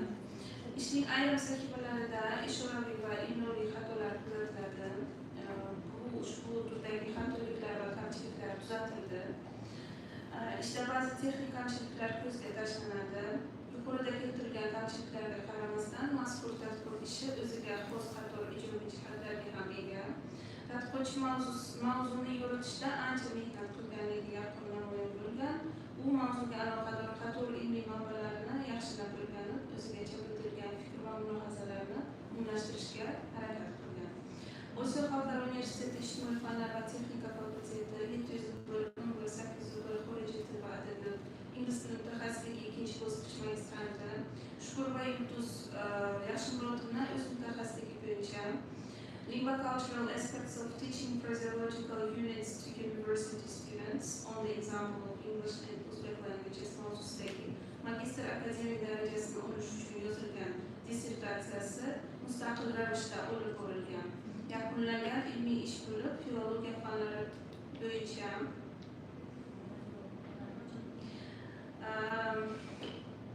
magistr akademik darajasini olish uchun qo'yilgan dissertatsiya talabalarining barchasiga to'liq mos keladi. Muallif esa magistr akademik darajasini olish uchun loyiq hisoblanadi. Dissertatsiyani ijobiy baholayman va uni himoyaga tavsiya etaman. Tashqi tadqiqotdan eshitishsam bo'ladi. Xo'sh, mazkur magistrantimizning dissertatsiya ishlariga tashqi tadqiq. Dissertatsiya dolzarbligi, ilmiy va amaliy ahamiyati hamda mavzuga mos ravishda yuqori saviyada yoritilgan, ishning yozilish uslubi aniq, ilmiy asoslangan va mazmun jihatdan boy. Dissertatsiya ilmiy talablarga mos holda tayyorlangan va o'z ichiga keng qamrovli tahlillarni oladi. Shu bilan birga ishni tahlil qilish jarayonida ayrim tavsiya va kamchiliklarni ham qayd etish lozim. Ular quyidagilardan iborat. Dissertatsiya hajmini kengaytirib, ayrim mavzularni yanada batafsil yoritish mumkin. Texnik va uslubiy xatoliklar bartaraf etilishi lozim. Xulosa yo'lida ta'kidlash joizki, dissertatsiya frazeologik birliklarni o'rgatishning lingva kulturologik jihatlarini chuqur tahlil qiluvchi muhim amaliy va nazariy natijalarni o'z ichiga olgan. Shuningdek, dissertatsiyaning dolzarbligi va ilmiy yangiligi, amaliy ahamiyati inobatga olinib, uning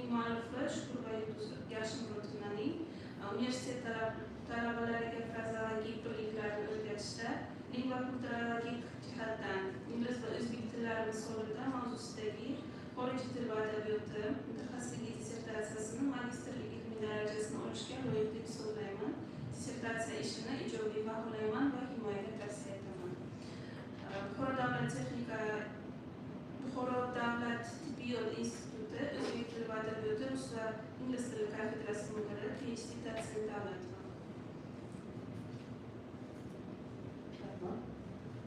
Keyingi navbat To'layeva Ra'no Rahimovga. Dissertatsiya mavzusi Principles of Functional Reuse of Inversion Phenomena in Translation Discourse. Ilmiy rahbar Karimova Safo Saydullayevna.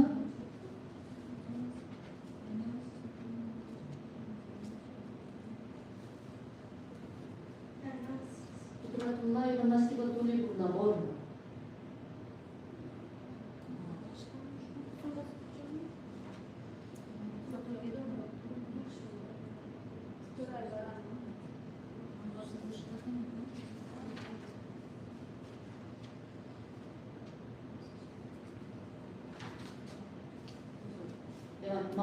Analysis of lingual-cultural features of the image human being in English and Uzbek phraseology. Ilmiy rahbar Qodirova Zaynab Bahoyevna, tadqiqotchilar esa Gafar Nazumazovjanova hamda filologiya fanlari doktori Fayzullayev Otabek Muhammad. Good afternoon, respected professors and members of the committee. My name is Ra'no To'layeva, and today I am honored to present my research work on topic analysis of lingua-cultural features of the image human being in English and Uzbek phraseology. The actuality of the research work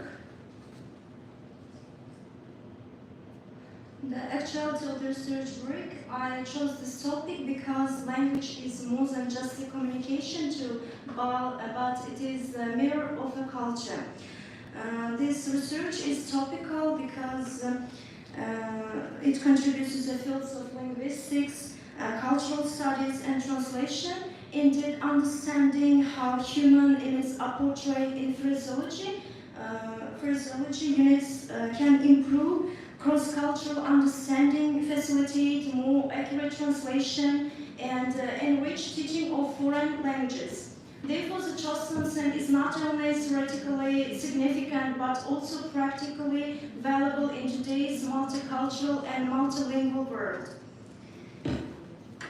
The aim of my research work is to analyze lingual-cultural features of the image human being in English. To the main part and okay. Discuss only the examples. Okay. So, phraseological units, the image of human being, how it is shown with the help of lingual-cultural aspects.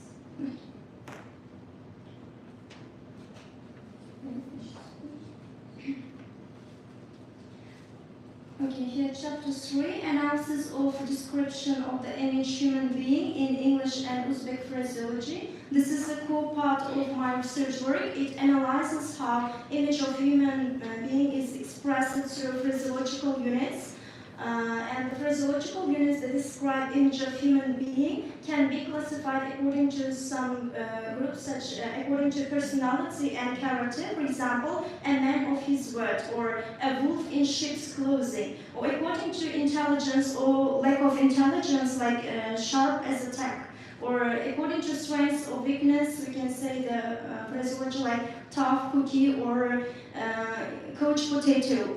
Or according to social behavior, phraseological units like social butterfly or lone wolf or black sheep. According to rules and identities, big cheese or yes man. And 3.1 analyzes English units. For example, he has got a big mouth. It means he's talkative. And she has got a heart of stone. It means cold. And 3.2 analyzes of Uzbek units in comparison with English. For example, ko'ngli toza or quy og'zidan chek o'rmagan, like this. And through comparison, it is clear this English focuses more on individual traits and psychology, while Uzbek emphasize collectivity and respect for elders and traditions. For example, English individualism, like a self-made man, or phraseology, stand on one's own feet. It means to be independent and not relying on others. And they are lingua cultural reflections of Western individualism. And Uzbek collectivism, for example, yaxshiga ergashgan yomon bo'lmas, o el ichida yurgan elga yarashar. While English phraseology reflects values such as personal achievement and self-reliance, many Uzbek idioms portray the human being as a deeply social and moral creature. And phraseological units can describe the image of human being, can be semantically divided into positive connotative meaning and negative connotative meaning. For example, for positive connotative meaning, we can say phraseology like a cool heart, or as open as a day, honest as a day, or firm as a rock, or good as gold. Or in Uzbek, yuragida kir yo'q, shir yurak, or chumolida ishlamoq, bag'rikeng. And negative connotative groups like snake in the grass, or weak as water. In Uzbek, for example, ichi qora, burni baland, og'zi katta, tunini teskari kiyib olmoq, like this. And here we can see the comparative examples, phraseological units which describe human being, like, for example, in English, a man of his word. In Uzbek, so'zda turadigan. Backstabber, or to stab in the back. It means orqasidan pichoq urmoq. Cold-hearted, yuragi tosh, or two-faced person. It means ikkiyuzlamachi. As open as a day, ochiq ko'ngil. Bold as a lion, sher yurak. Red as a beet. Lavlagisi chiqib ketmoq. It means shy. Be ashamed. Milk white, sutdek oq. It describes the human's appearance. And it is known that English breakfast is a set of expression, and English breakfast consists of ham, bacon, and eggs, and while Uzbek cuisine consists of palov, osh, lagmon, tandoor non, and others. And of course, in Uzbek mentality, bread is considered precious food, and these also reflect to their phraseology describing human being. For example, bemaza qovunning urug'i ko'p. It means bad people have a lot of friends. Or bodringcha mazza madrasi yo'q. Or olmadek qizil, shirmoy kulchadek qizil. Ataladan chiqqan suyak. It means redundant person in a particular situation. Or oshga tushgan pashshadek. Og'zi oshga yetganda, og'zidagi oshni oldirmoq. Or nonni mo'y bilan yemoq. It means a comfortable life in abundance. Or noniga sherik bo'lmoq, non topmoq, nonni yarimta. In Uzbek phraseology, we can see such kind of phraseology. And now in English, for example, they use phraseology like bring home the bacon. They use you see the word bacon because they eat the bacon, and it means earning money. Or breadwinner, it means a member of a family who earns most money. Or over-egg the pudding, it means to make something worse while trying to improve it. Or as sour as vinegar, describe a person's harsh mood. As sweet as honey, it means kind and gentle people. As red as a cherry, it describes especially cheeks and lips. As red as a beet, it means red in the face due to embarrassment and anger. And the fields of the application of the research work, the findings of the research work can be applied in various fields like linguistic translation, education, intercultural relationships, and also teaching phraseology. In addition, results may be useful for educators, students, translators, and cultural researchers. And here we can see literature review. And in conclusion, conclusion, I can say both English and Uzbek phraseology contain phraseological units that are able to describe the image of human being by connecting it to cultural point of two various cultures. And in Uzbek culture and language, human being is mostly welcomed when they are in social group, in family, in mahalla. But on contrary, English people regarded individualism and personal achievement. And both languages have got phraseological units that can describe the image of human being, dividing into two groups, positive and negative connotative groups. And semantic classification help us to understand the attitudes of the users in positive and negative contexts. And language and culture cannot be separated from each other. They are linked together. Language can contain a number of lexical units that have got cultural issues, and cultural elements are expressed through language as well. That's all. Thank you for your attention. Thank you so much. And now it's time for question and answers. I have the first question, actually, the image of human being. What do you mean by the word image? Isn't it concept or is it image? Image, it means the human's character, and it is values and how the human act in this area. For example, it is all of the. If we give question, who is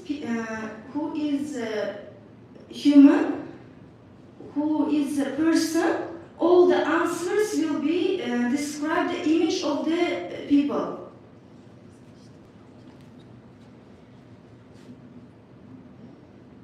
Any other questions? I have a question. So, can you show the methods of your research? Okay. On the screen.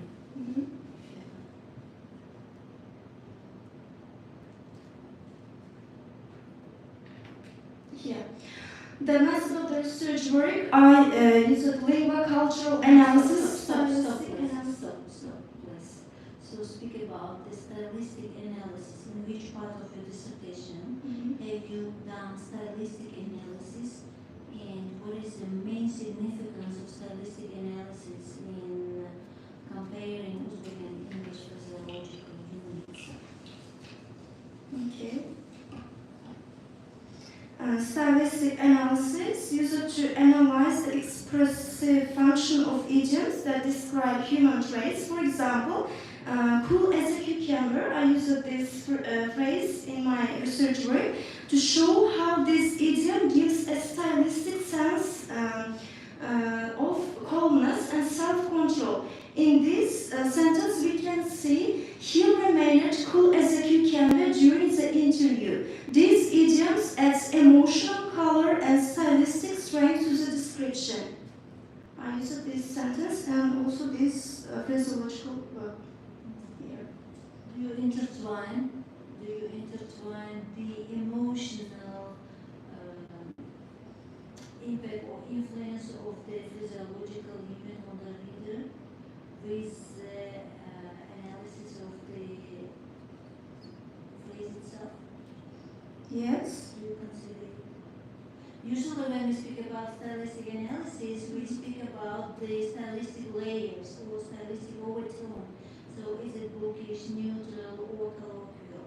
So among people, we can find such collocations, such physiological units, which can be used in the colloquial speech, or they do not know these things, the physiological units, which can be only used in the literary verbs, for example.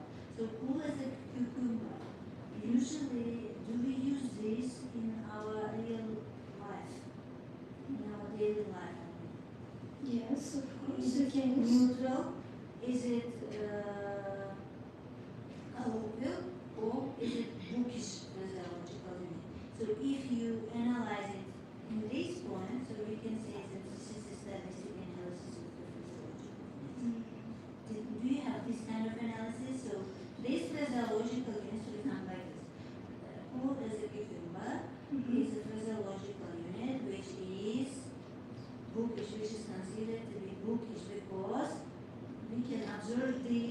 these literary works? No, only I give some examples. Okay, where did you get the examples? Phraseological units, where did you get these examples? Examples from, in Uzbek phraseology from Shavkat Rahmatullah's and my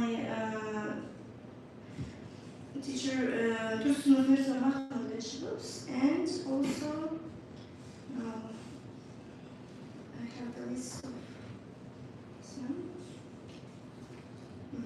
English idioms by Daphne Gulant, David Hind Hovas, Shavkat Rahmatullah, Özbek tilining zo'r frazeologik lug'ati, and also Blakowski, Kunins, Kuleva, Musayev, Stefanova, Artensevas work. Okay, thank you. So you have analyzed so many books. You see, you are mentioning the dictionaries. And in the dictionary, the authors confirm whether it is colloquial, whether it is British, or whether it is neutral. So if you spoke about these layers, so that would be a stylistic analysis. And you're intertwining the stylistic analysis with the emotions of the people while describing the image, human image, or human imagery, as you say like this. This is not stylistic analysis. Emotion is not stylistic. Emotion can be psychological analysis because it shows, it reflects the feelings of the person or sense of the things. Thank you. Okay, thank you. Yes, please. What's the object? Okay, here we can see.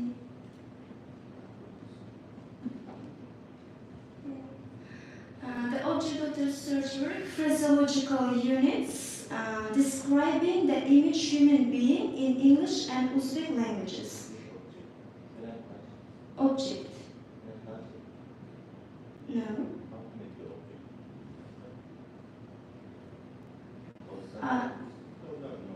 Yes. Object should be the source. Source.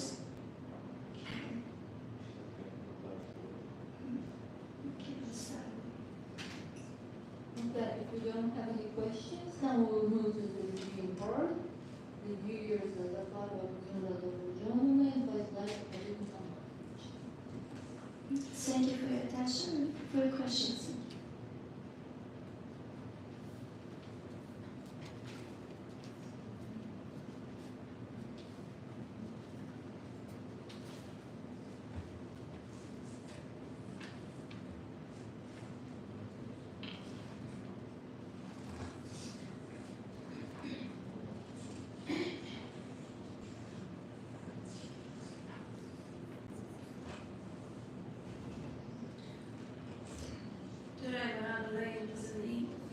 Analysis of legal cultural features of the image, human being in English and Uzbek phraseology, teknomanga magistrlik dissertatsiyasiga eshik taqmiz.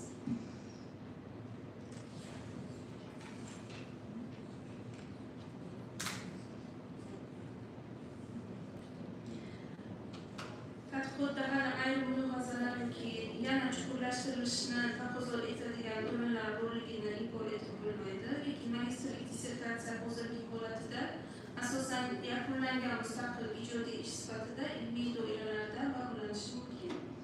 Ishni o'qib chiqish davomida ko'rish mumkinki, dissertant mavzu doirasida ko'plab adabiyotlarga va ilmiy manbalarga murojaat qilgan, ulardan olgan fikrlarni umumlashtirib, o'z xulosalarini shakllantirgan.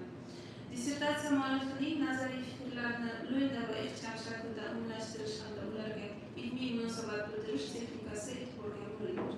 Magistrlik dissertatsiyasini o'qib tahlil qilish jarayonida yuqorida keltirilgan ijobiy fikrlar bilan birga ayrim taklif, tavsiya va kamchiliklar ham kuzatiladi.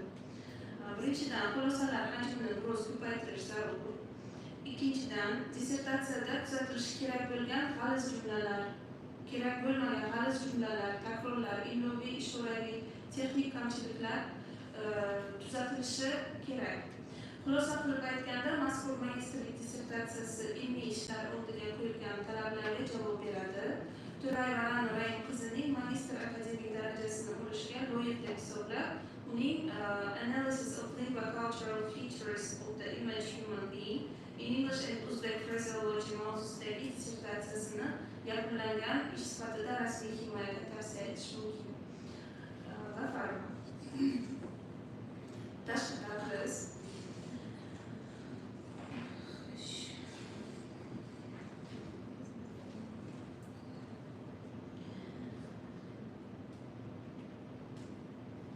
Mazkur dissertatsiya o'z oldiga qo'yilgan muhim lisoniy masalalarni hal etishda erishgan. Unda zamonaviy ingliz hamda o'zbek tillarida inson obrazini yoritishda qo'llaniladigan iboralarning lingva-madaniy qiyosiy tahlili amalga oshirilgan. Bu tadqiqotda hali ayrim mulohazalar yoki yana chuqurlashtirilishi taqozo etadigan o'rinlar borligini inkor ham etib bo'lmaydi.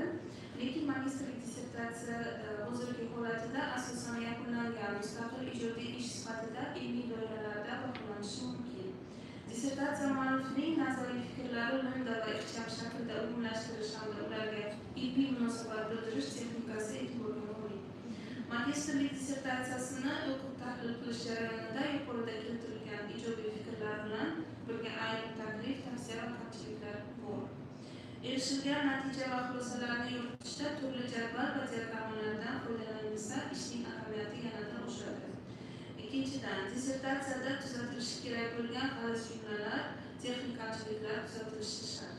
Xulosa qilib aytganda, mazkur magistrlik dissertatsiyasi ilmiy ishlar oldiga qo'yilgan talablarga to'liq javob beradi hamda Turay Varan qizini magistr akademik darajasini olishga loyiq deb hisoblab, uning dissertatsiyasini yakunlangan ish sifatida rasmiy himoyaga tavsiya etish mumkin.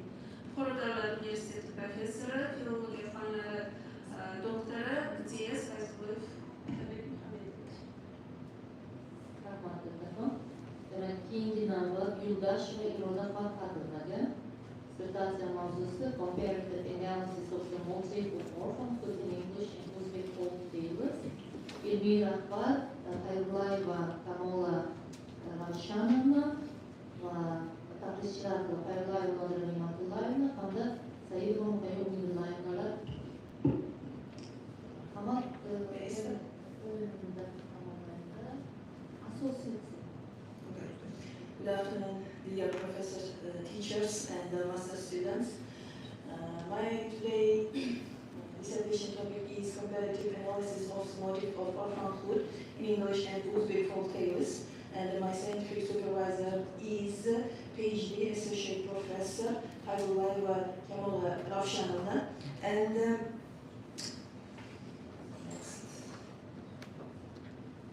if I say about my dissertation's object, is I have chosen two books which is called Jack and the Beanstalk and the Uzbek folk tales, Zumrat and Khumma.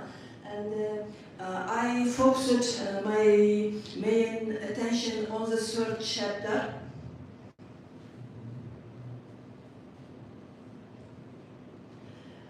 My third chapter is comparative analysis of selected orphan motif and analysis of orphanhood motif in English folk tales. The orphan motif has long served as a powerful narrative device in folklore, often functioning as a lens through which social values, psychological developments, and moral challenges are explored. In English folk literature, orphan characters frequently appear in tales that emphasize the journey from marginalization to improvement. Among the most iconic examples is Jack and the Beanstalk, a tale that centers around a young boy who, though not explicitly named an orphan, is presented as fatherless and raised by a struggling single mother. This partial absence of parental support positions Jack within the broader category of orphaned or semi-orphaned protagonists commonly found in folklore, allowing the tale to engage with the symbolic implications of independence, moral agency, and social mobility. And the next plan, analysis of orphanhood motif in an Uzbek folk tales. I have chosen Zumrat.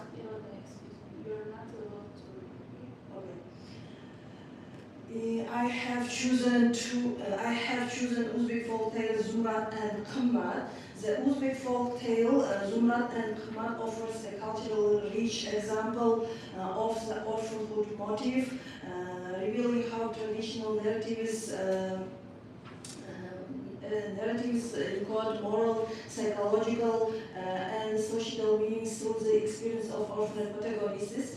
In this tale, in many other across Central Asian folklore, the orphan character Zumrat embodies the virtues of humility, patience, and moral clarity, standing in stark contrast to the cruelty and indictment of her stepsister Qimmat. The tale illustrates how orphan functions not only as a narrative tool for eliciting sympathy, but also as a symbolic framework for exploring resilience, justice, and cultural values.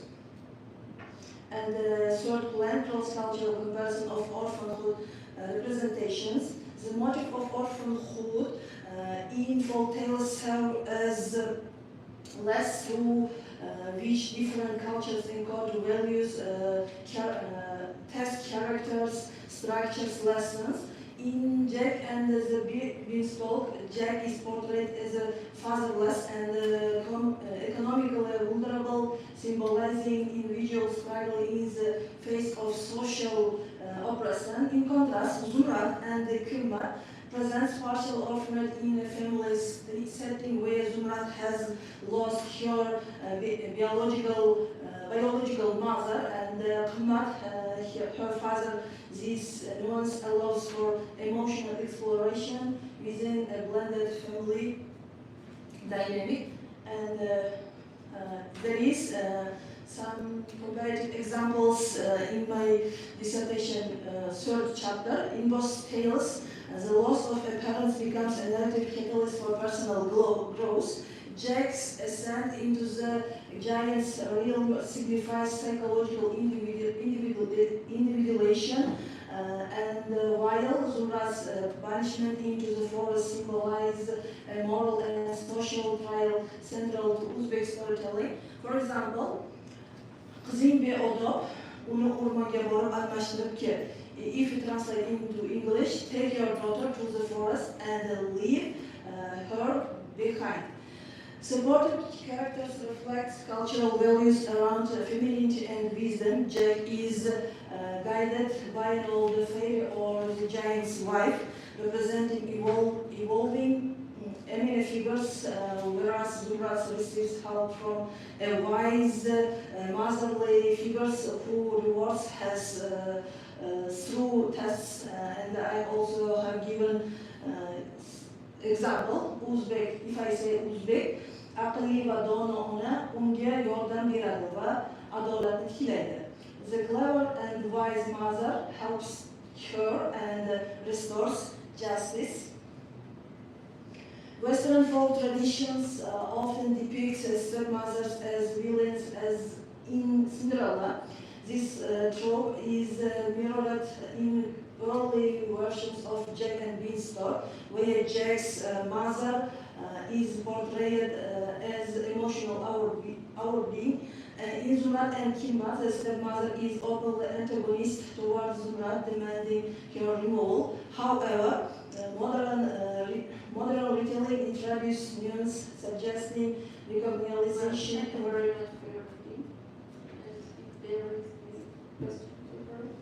Okay. Thank you for your attention.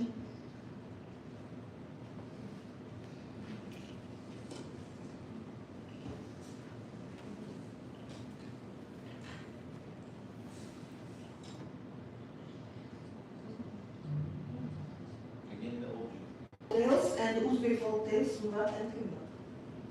It is object, my dissertation. Folk tale.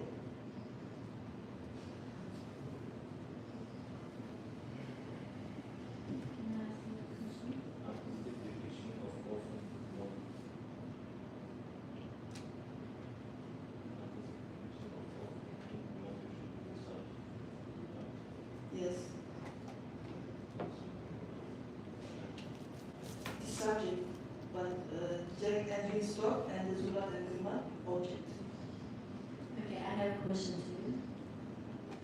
So you're speaking about Jack and Beanstalk and Zulat and Kumar, yeah?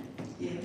So Jack and Beanstalk, does it have an author? Is it written by a certain author?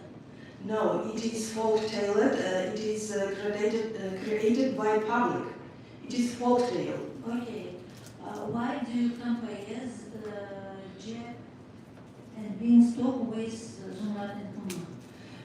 Because these two folk tales is described orphanhood, so that reason.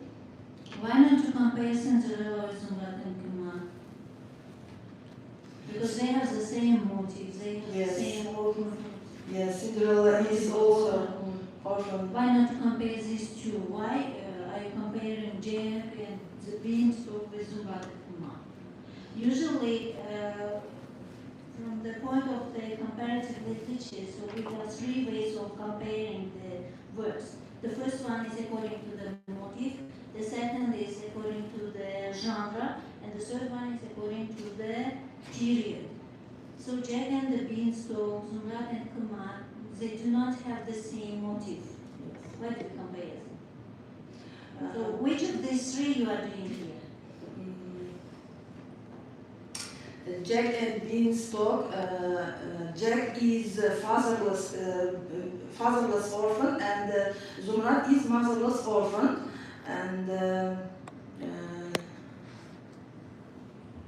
okay, why do you choose two different orphanhoods? So the first one is boy, the second one is Yes, girl. girl, yes. So why do you differentiate genders here?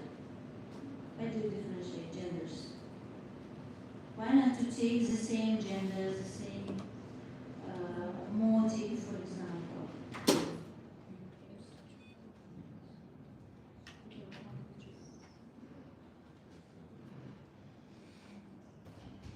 because I love this English folktale and Beanstalk, so that reason I have chosen. Because the thing we're talking about was lovely, and this one is now not compared.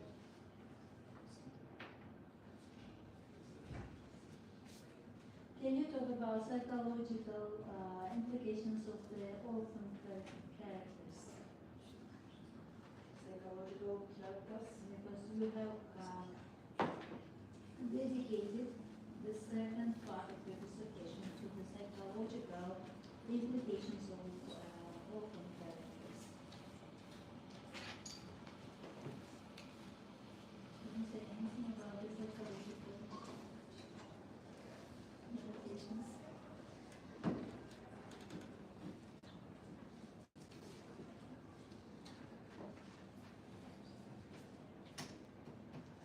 If you got any table with the second chapter, you can also.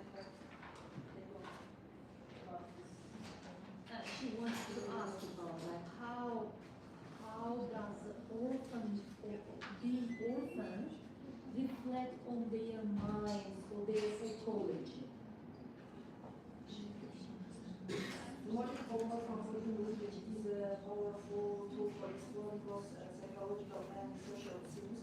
Orphans often portrayed as figures of loss and vulnerability, symbolize personal and collective struggles, making them central to many cultural narratives.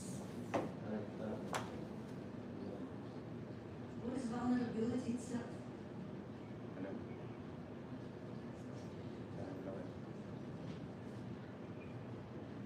Usually we speak about vulnerability when we discuss heroic episodes. So there is a feature, there is a main hero who is vulnerable. But this character can have one part in his body which can be vulnerable. For example, Achilles' heel is vulnerable place of Achilles. Okay. Can you show us vulnerable part of Zulat and Kumar, Jack and Beanstalk? we are speaking about vulnerability, and if we are speaking about psychological implication of Jack and Winston and Zuma, can we see vulnerable or vulnerability here? Last example,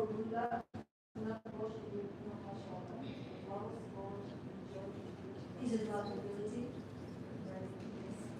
Is it?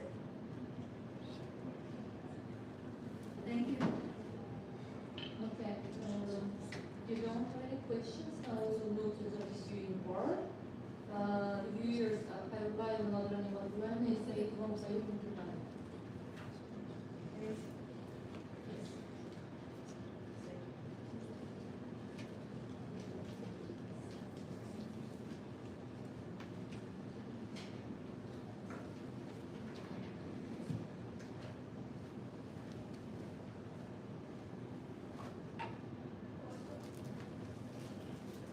Osiyo Xalqaro Universiteti Ijtimoiy fanlar va texnika fakulteti Tarix va filologiya kafedrasi 701 o'rinbosar ko'zi xorijiy til va adabiyot mutaxassisligi magistrant yo'ldosh Iroda Farhadinaning comparative analysis of the motive of orphan code in English and Uzbek folk tales mavzuidagi magistrlik dissertatsiyasiga taqdim etilgan ichki taqriz. Tadqiqotda matn tahlili, tematik kodlash, siyosiy madaniy analitik yondashuv, obrazlar tizimini psixoanalitik va strukturalistik asosda sharhlash kabi ilmiy uslubiy yondashuvlar qo'llanilgan. Ayniqsa ijobiy va semantik farqlarning aniqlanishi orqali turli madaniyatlarda yetim obrazning qanday ifoda topgani tahlil qilinib, ertaklarning estetik hamda axloqiy didaktik funksiyalariga chuqur yondashilgan. Ishda folklor janrlarining universal va milliy xususiyatlari o'zaro qiyoslangan holda yoritilgan. Dissertatsiya 3 bob xulosa va foydalanilgan adabiyotlar ro'yxatidan iborat. Har bir bobda aniq nazariy pozitsiyalar, tahlil usullari va muhim xulosalar asosli va izchil yoritilgan. Shu bilan birga dissertatsiyada ba'zi texnik va stilistik kamchiliklar ham mavjud. Ayrim fikrlarni stilistik va leksik jihatda yanada boyitish mumkin edi. Ikkinchisi, ba'zi tahlillik bo'limlar grafik va sxematik ko'rinishda taqdim etilsa, o'quvchiga qulayroq bo'lar edi.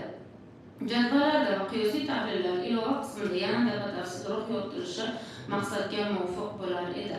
Mazkur kamchiliklar dissertatsiyaning ilmiy qiymatini pasaytirmaydi. Ularni yakuniy tahlil orqali bartaraf etish mumkin. Xulosa qilib aytganda, yo'ldosh va Iroda Farhadinaning comparative analysis of the motive of orphan code in English and Uzbek folk tales mavzuidagi magistrlik dissertatsiyasi dolzarb mavzuga bag'ishlangan, ilmiy nazariy asoslangan, metodik jihatdan puxta ishlangan, nazariy va amaliy foydaga ega ilmiy ish hisoblanadi.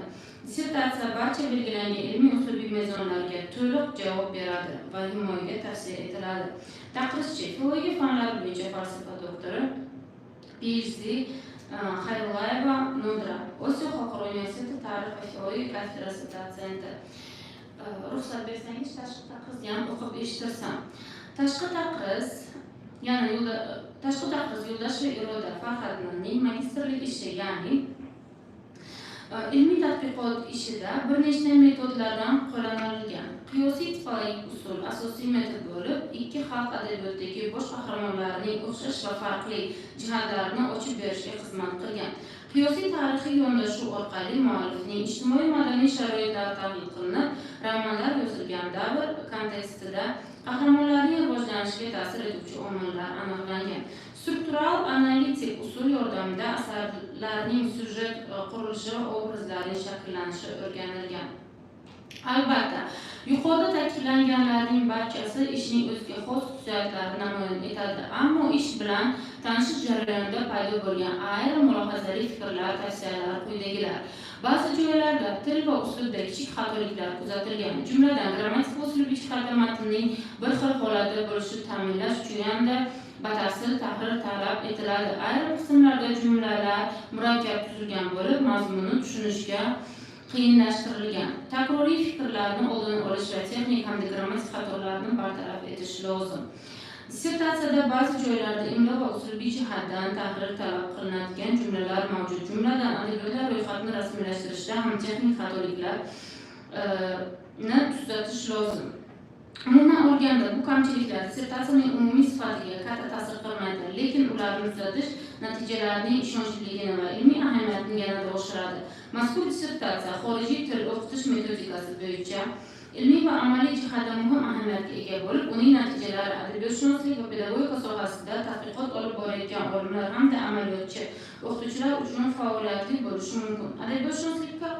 Adabiyotshunoslikka oid texnikalarni o'qitish jarayonida integratsiya qilish bo'yicha ilmiy tahliliy yondashuv hamda eksperimental natijalar taqdim etilishi mazkur tadqiqotning dolzarbligini oshiradi. Shuning uchun ushbu dissertatsiya rasmiy himoyaga tavsiya etiladi. Taqrizchi Muhayyo Umidullayeva Saidova, Buxoro davlat universiteti filologiya fanlari bo'yicha falsafa doktori, PhD dotsent.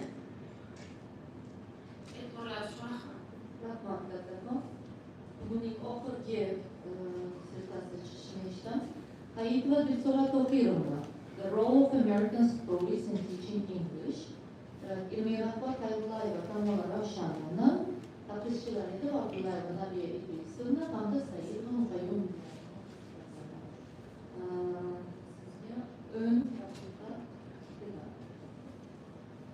Good afternoon, dear teachers, respected professors.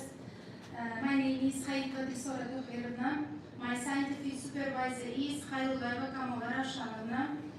Today I will speak about my research from American literature can be used to improve students' language skills and make more learning engaging, and why this topic is important. In recent years, teachers have looked for better ways to make English lessons more effective and interesting.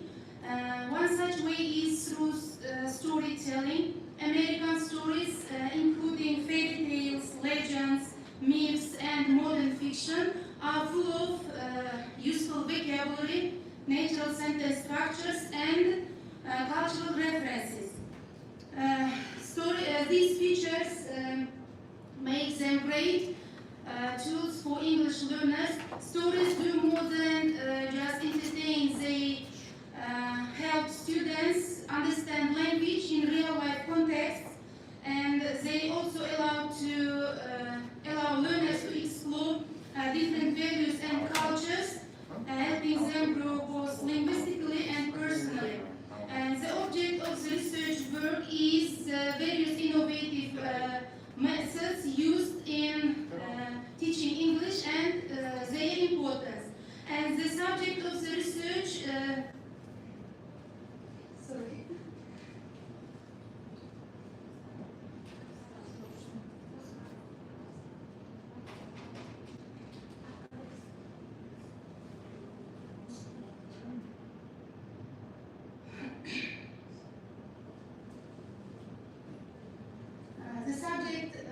of the research work focuses on the role and impact of storytelling in English language education.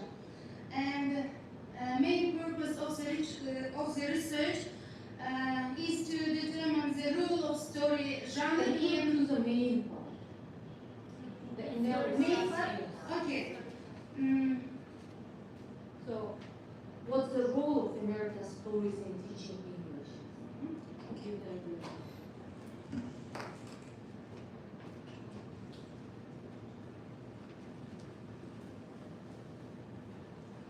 And so the main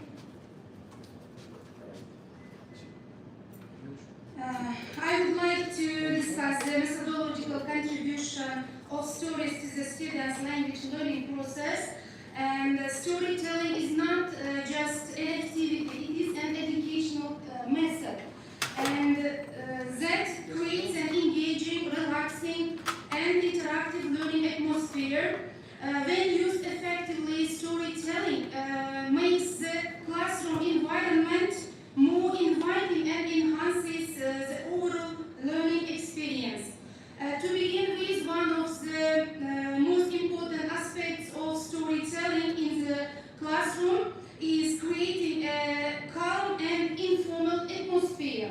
And this can be achieved by designing a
expressions, gestures, and clear pronunciation.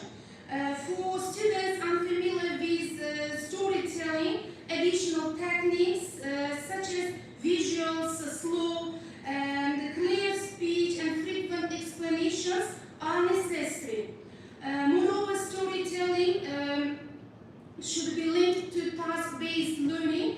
Language is best acquired when students perform meaningful tasks while interacting with the content. Activities like acting out scenes, summarizing or even rewriting the story help learners process the language deeply and meaningfully. And to further clarify the research findings, I conducted a survey involving over 50 school teachers. This data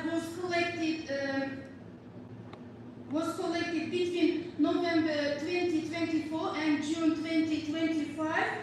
This survey revealed that storytelling has a strong positive impact on vocabulary retention and speaking fluency and cultural understanding. And teachers also reported that students were more emotionally engaged and motivated when lessons included stories. The findings confirm that methodologically integrated storytelling supports key educational goals. It fosters speaking and listening, strengthens reading comprehension, encourages creativity, and develops cultural awareness. And most importantly, it turns language learning into natural and enjoyable process. And in conclusion, stories are not only a teaching material, they are a methodology, a tool and bridge between language and culture. And when we tell stories in the classroom, we do more than teach language, and we inspire imagination and build communication and help students find meaning in what they learn. That's all. Thank you for your attention.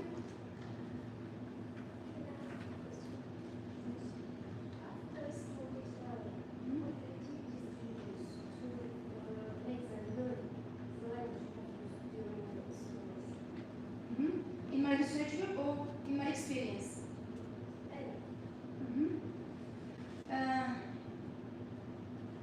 After storytelling, in my experience, in my classroom, in my pupils, I used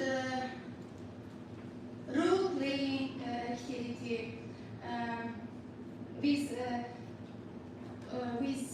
characters, and I give characters pupils, then they role play and act out this story. Short stories. It's when I give short stories, it's easy for students to act out their roles. I mean. Disadvantages. In my opinion, storytelling is a good way for teaching English, in my opinion, because when, for example, when I listen story, who tell me this story, no, yes, yolunda isimde kuradı ve yes, remember.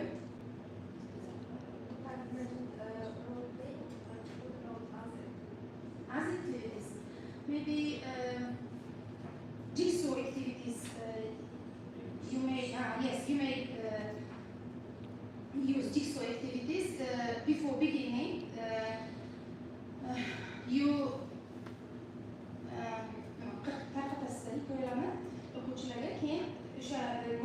bo'lib, guruhlarga bo'lib tarqatiladi. Keyin nima? Hammasini fikri eshitilgandan keyin hikoya birin-ketin joylashtiriladi. Masalan, at the end, no, before. Yes, before. Keyin nima? Retail qilinadi, keyin o'sha discuss qilinadi hikoya. What about role playing? Role playing In what part of your class do you use role playing? It is a part post activity, the post reading activity.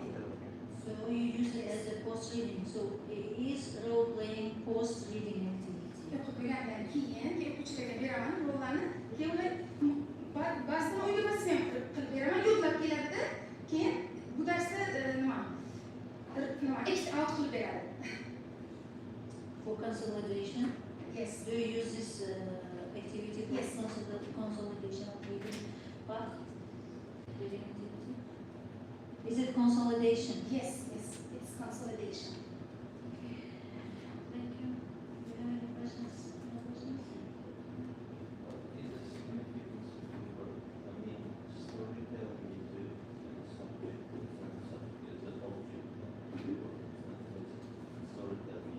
It's not method, yes. No, it is method.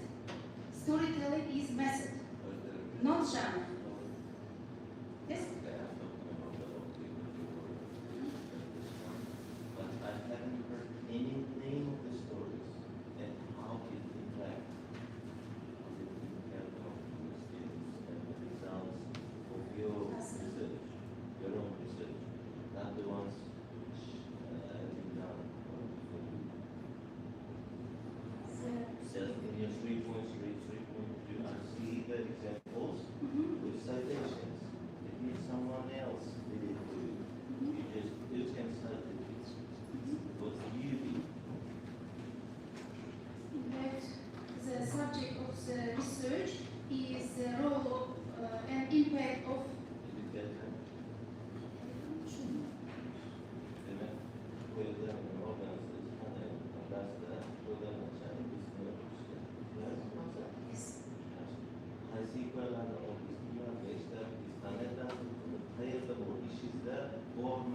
ma'lumotlar hammasi e'tibor qilingan, qaysi materialdan olingan tasdiq yozilgan. Siz qilgan ish qani? Siz qilgan ish bor ma'lumotlarni jamlab dissertatsiya tayyorlagan ishmi? Yoki o'zingiz qilgan ish ham bor? Yes, it's a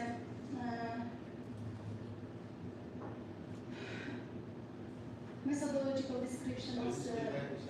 Yes, yes. Çünkü krizde kışını yaptırdı ve bunlardan naticeler de oldu. Yes. Yes. This. Şu survey o'tkazdik-ku, haqiqatan narsani o'zlari mas'ullar. Surveyni o'qituvchilar orasida o'tkazamiz. Siz o'qituvchilar emas, talabalar, o'quvchilar orasida o'tkazishingiz kerakki, ularga mana shu storytelling nimani improve qilishda qanchalik yordam berdi, ingliz tilini improve qilishga qanchalik yordam berdi. Siz sizni noto'g'ri nimaga yo'naltirdingiz? O'qituvchi emas, respondent sizga o'quvchi bo'lishi kerak. Ular qanday shu narsani o'zlashtirishda ertakni American story deyapsiz. Qaysi storyni tanladingiz va o'sha storyni effekti qanday bo'ldi? Ular o'rgangandan keyin ularda qanday tarbiyaviy xususiyatga ega o'sha story, o'sha tarbiyaviy xususiyat ularda muayyan bir immun tizimida shakllanadi bu narsa. Muayyan bir nimalarni shakllantirdimi, qobiliyatlarni yoki o'sha nimalarni shakllantirdi. Ana shu narsalarni ishingizda. Siz o'qituvchini nima uchun qilasiz? O'qituvchi storytelling qilib o'zini inglishini rivojlantirishni o'rgatasiz. O'quvchini o'rgatasiz ingliz tilini yaxshiroq o'rganishga. Shuning uchun respondentingiz o'qituvchi emas, o'quvchi bo'lishi kerak. Noto'g'ri yo'nalishda siz shu o'rinda siz noto'g'ri yo'nalishdasiz. Bu maqsad nima edi menda? O'qituvchilar qanday storytelling storyni teaching Englishda qanday qo'llaydilar? Maqsadim o'shani aniqlab olish edi. Unda siz storytelling activity'larni qo'yishingiz kerak edi yoki o'sha strategiyalarni va o'qituvchilardan storytelling ana bunday deb o'tkazishingiz kerak. Siz storytellingni qaysi jihatdan yoki qaysi strategiyadan foydalanib o'tasiz deb savol bersangiz, ular aytadi va har bittasini strategiyasini keyin o'sha natijasi qanaqa bo'lganini yana tahlil qilishingizga to'g'ri keladi. Bu jihatdan agar respondent o'quvchi bo'lsa, o'zingiz tahlil qilasiz, tamom. O'qituvchi bo'lsa, o'qituvchidan so'rasangiz, o'qituvchi o'zini darsini, o'z strategiyasini ishlab chiqib, yana o'quvchilar bu qanday ta'sir qilganini yana tahlil qilib, keyin sizga rezultatlarni taqdim etishi mumkin. Unda sizni yangilik qilmaydi.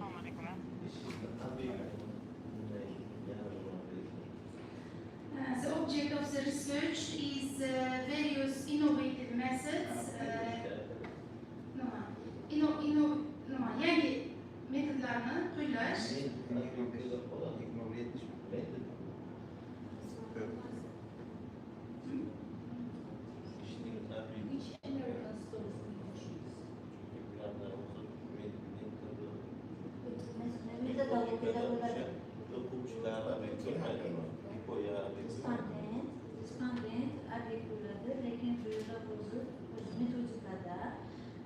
Teaching process bo'ladi. Teaching process bo'ladi.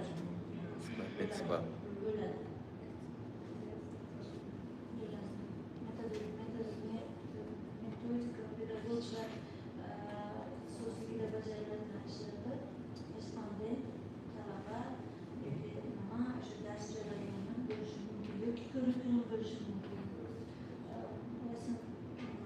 Syllabus bo'lishi mumkin.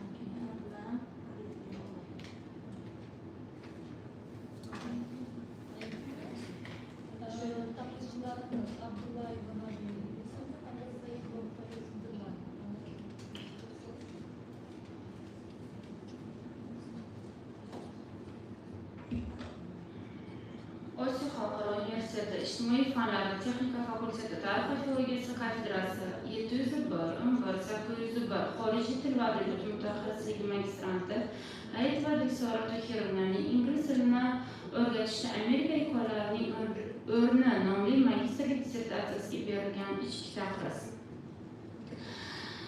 Dissertatsiya ishi ya'ni ingliz tilini o'rganishda Amerika yuqorilarining o'rni mavzusida nomlangan bo'lib, tadqiqot til o'rganish jarayonida badiiy adabiyot, ayniqsa qisqa hikoyalarning o'quvchilarga ta'sirini o'rganadi hamda ularning lingvistik va madaniy kompetensiyalarini rivojlantirishga xizmat qilinishini asoslaydi. Mazkur dissertatsiya ishi 3 bob, 6 ta fasl, xulosa va foydalanilgan adabiyotlar ro'yxatidan iborat bo'lib, jami 97 betdan tarkib topgan. Ishda Amerika yuqorilari misolida ta'lim jarayonida badiiy adabiyotning samaradorligi haqida xulosalar chiqarilgan. Tadqiqot natijalari shuni ko'rsatadiki, bunday materiallardan foydalanish nafaqat til o'rganish jarayonini osonlashtiradi, balki madaniyatlar aro kommunikatsiya ko'nikmalarini ham shakllantiradi. Mazkur ilmiy ish ingliz tilini samarali o'qitish borasida dolzarb ahamiyat kasb etadi. Amerika yuqorilari til o'rganish jarayonini jonlantirib, o'quvchilarning qiziqishini oshirishga xizmat qiladi. Shu bois tadqiqot natijalari ingliz tili o'qituvchilari, metodistlar va til o'rganuvchilar uchun foydali qo'llanma hisoblanadi.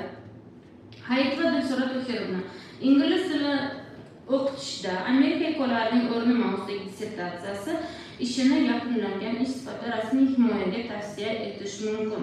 Taqrizchi Osiyo Xalqaro Universiteti Tarix va filologiya kafedrasi dotsenti, filologiya fanlari bo'yicha falsafa doktori PhD Abdullayeva Nabiya Idrisovna. Ruxsatlaringiz bilan tashqi taqrizni o'qib eshittirsam. Tashqi taqrizda demak, ishning kirish qismida magistrlik dissertatsiyasi mavzusining asoslanishi va dolzarbligi, tadqiqot obyekti va predmeti, maqsadi, vazifalari, ilmiy yangiligi, tadqiqot mavzusi bo'yicha adabiyotlar sharhi, tadqiqotda qo'llanilgan metodikaning tavsifi, tadqiqot natijalarining nazariy va amaliy ahamiyati, ish tuzilmasining tavsifi keltirilgan bo'lib, mazkur dissertatsion ish kompozitsion jihatdan yaxlit tugallangan tadqiqot bo'lib, kirish 3 bob umumiy xulosa va foydalanilgan adabiyotlar singari zaruriy komponentlardan tashkil topgan. Albatta, yuqorida ta'kidlangan Ularning barchasi ishning o'ziga xos yutuqlarini namoyon oladi. Ammo ish bilan tanishish jarayonida paydo bo'lgan ayrim mulozimlik fikrlar, tavsiyalar quyidagilardan iborat. Birinchisi, ba'zi joylarda til va uslubda kichik xatoliklar kuzatilgan, jumladan grammatik va uslubiy jihatdan matnning bir xil holatda bo'lishini ta'minlash uchun yanada batafsil tahlil talab etiladi. Ikkinchisi, dissertatsiya Amerika hikoyalarining ingliz tili darslari jarayonida qo'llanilishi haqida nazariyamizda ishda aynan Amerika hikoyalarining qo'llanilishi haqida kamroq to'xtalib o'tilgan. Ishda mashhur Amerika hikoyalari haqida ham ozgina to'xtalib o'tilsa, ishni salmog'i yanada oshar edi. Umuman olganda, bu kamchiliklar dissertatsiyaning umumiy sifatiga katta ta'sir qilmaydi, lekin ularni kuzatish natijalarining ishonchliligini va ilmiy ahamiyatini yanada oshiradi. Xulosa o'rnida shuni aytish joizki, Amerika hikoyalari ingliz tilini o'rganish jarayonida lingvistik madaniy kompetensiyalarni rivojlantirish uchun bebaho manba hisoblanadi. Ushbu hikoyalar o'quvchilarning nafaqat lingvistik bilimlarini, balki ularning madaniy tushunchasini ham boyitadi. Bundan tashqari, Amerika hikoyalari darslarni qiziqarli, samarali va ijobiy qilish uchun ulkan imkoniyatlar yaratadi. Shunday ekan, ingliz tilini o'qishda Amerika hikoyalaridan foydalanish muallimlarning asosiy metodik vositalaridan biriga aylanishi kerak. Shu bois Hayit va Dilso'ra To'kirovlarning ingliz tilini o'rgatishda Amerika hikoyalarining o'rni mavzusidagi dissertatsiya ishini yakunlagan sifatida rasmiy himoyaga tavsiya etish mumkin deb hisoblayman. Ta'kidlanishicha, Buxoro davlat universiteti ingliz tilshunosligi kafedrasi dotsenti, filologiya fanlari bo'yicha falsafa doktori, PhD, Muhayyo Undilayna Saidova. E'tiborlaringiz uchun rahmat.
Komissiya a'zolari gumani komissiya deydi-ku, biz bu yerda hammamiz inson faolligi yuzasidan sizlarni har bir taqdimotlaringizni, har bir savol-javoblaringizni inobatga olib yana shunday bo'lsa-da bir-birimiz bilan yo'q bu bunaqa javob berdi-ku, bunga birozgina qo'shaylik, keling bunga qo'shaylik qilib inson faolligi qilib sizlarga imkon doirasida o'zlaringizni bergan javoblaringizdan-da yuqoriroq baholar qo'yishga harakat qildik. Endi magistraturani bitiryapsizlar, chiroyli natijalar bilan bitirib, o'sha ish joylaringizda ishlaringizni yaxshi davom ettirishlaringizni inobatga olgan holda quyidagicha baholadik sizlarni. Demak, Al-Nazar va Dinoza Saidovna 90 ball. Namoz va Lobar Islomovna 90 ball. Saidova Dilbar Shuhratovna 88 ball. Muhammedova So'rabegim Kamolovna 85 ball. Hamma shu yomon. Yo'qlarni aytmaymiz unda. Sodiq Vaysola bormi? 87 ball. Ma'lum Fazizbek. Yo'qlar aytmaymiz unda. Chunki yo'g'idan bag'ishlanish yashaymiz. Barot Ro'latova bormi? 84%. Muzaffar Rasaroy 79%. Shukurova Yulduz 81%.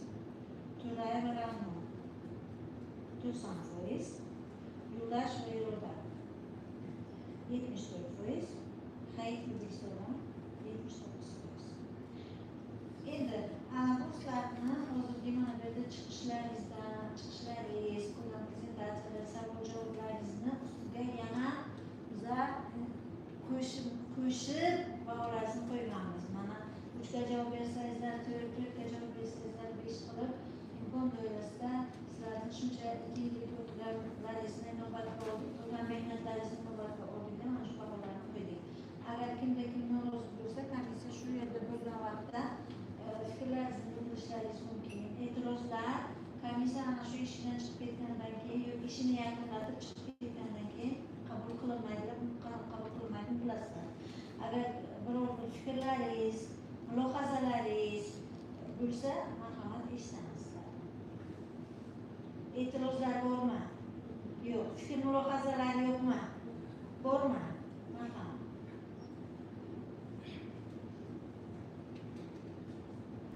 Avvalambor hammalaringizga yana bir bor assalomu alaykum deyman.